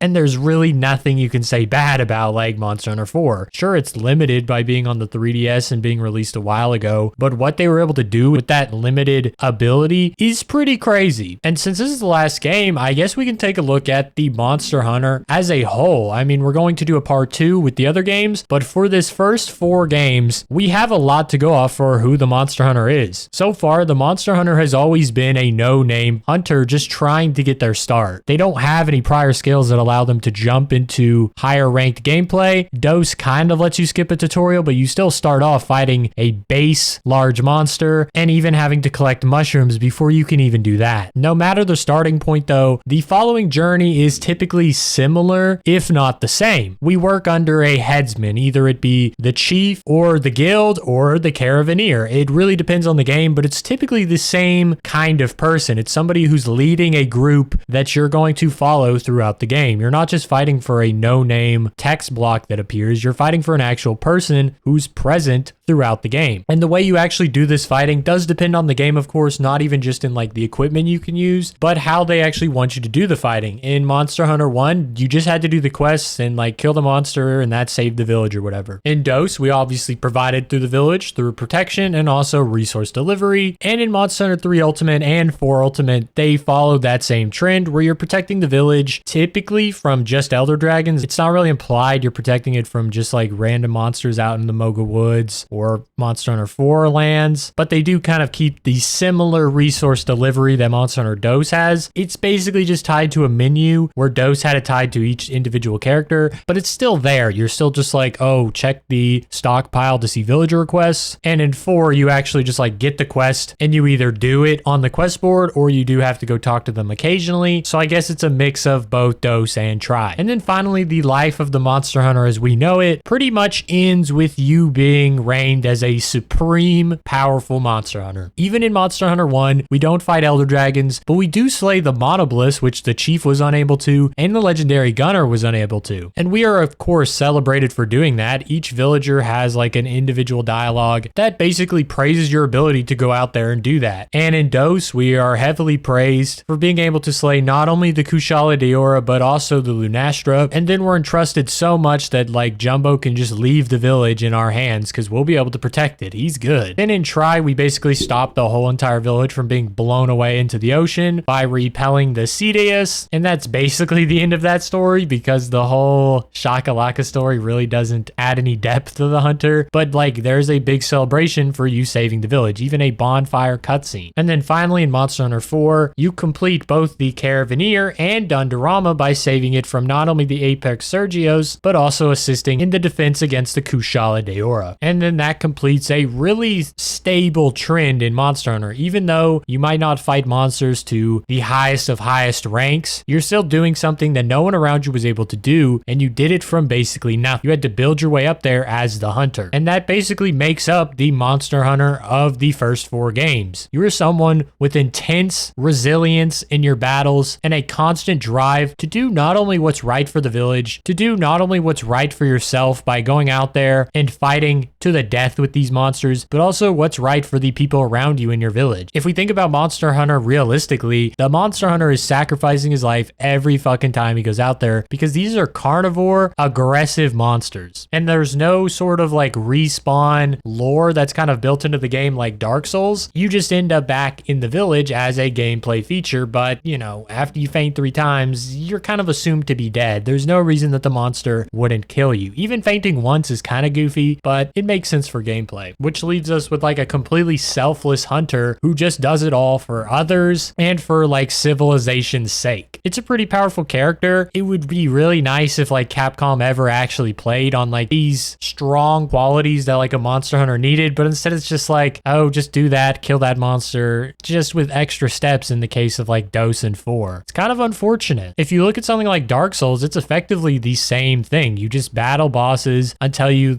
are able to move on, and if you die, you just retry. And throughout the game, you're getting souls to level up and different equipment in the forms of armor and weapons, which you can also upgrade to certain degrees. But in Dark Souls, there's a large focus on storytelling and lore. The fact that you respawn is built into the lore. The reason you're doing all this is built into the lore. But in Monster Hunter, it's very unclear and took a lot of explanation to even like get to these points where we could even think of explaining like, oh, he had to slay the Cedeus because it was banging its head, but first we have to slay the Lagiacrus because that's what we thought it was. But all that's basically skipped over, and the hunters and the chief's just like, oh, I need you to slay the Lagiacrus because it's dangerous, and then you just accept it in a menu. It's really not developed, and it kind of leaves the Monster Hunter in a very lackluster position because it could be a really powerful story with actual themes and shit, but instead it just boils down to like, when can I slay the next monster, because this guy's just yapping about some bullshit village that has like no meaning to you. Like Moga Village, I think, was so meaningless. At least Kokoto Village was like the first village, so it's kind of like something that could grow on you while you also understand its limitations. But we go from Jumbo's village to fucking Moga Village, and it's just like a massive downgrade. Sure, it looks better and has more to offer you, but nothing about it really grabbed me by any sort of strings. I didn't give a fuck about that thing. I only fought the Cedius because it seemed like a cool fight. And so sure, I would use all this positive vocabulary to describe the hunter of these first 4 games, but at the end of the day, the Monster Hunter in these 4 games, I would describe as ultimately being underappreciated. And not by the people who he's surrounded with throughout the game in these villages. No. The Monster Hunter of Monster Hunter 1, 2, 3, and 4 is underappreciated by the people who made the games.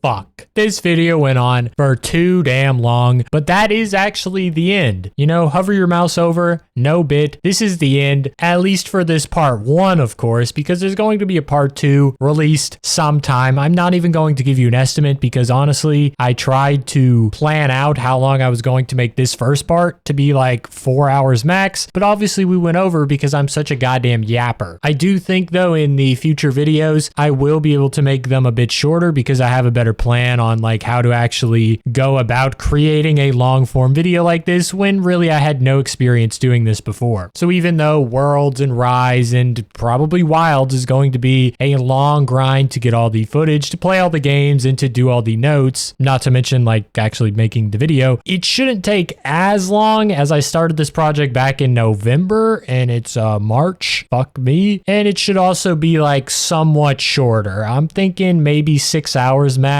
I don't want to cut myself off at 4, but I also don't want it to be this fucking 7-hour long video where it's nearly touching 8 because like, come on, dude. I guess unless people really like it, and then maybe I'll have to go into like every detail of Monster Hunter World because that alone would take 3 hours. And then I could basically just, you know, talk about nothing with Rise and Wilds and I'd end up with another 7-hour video because that's just how it fucking works. But anyway, enough shop talk. That's the end of the video. Look forward to part 2. If you actually like watched through this and enjoyed it, then I'll see you next time. Peace.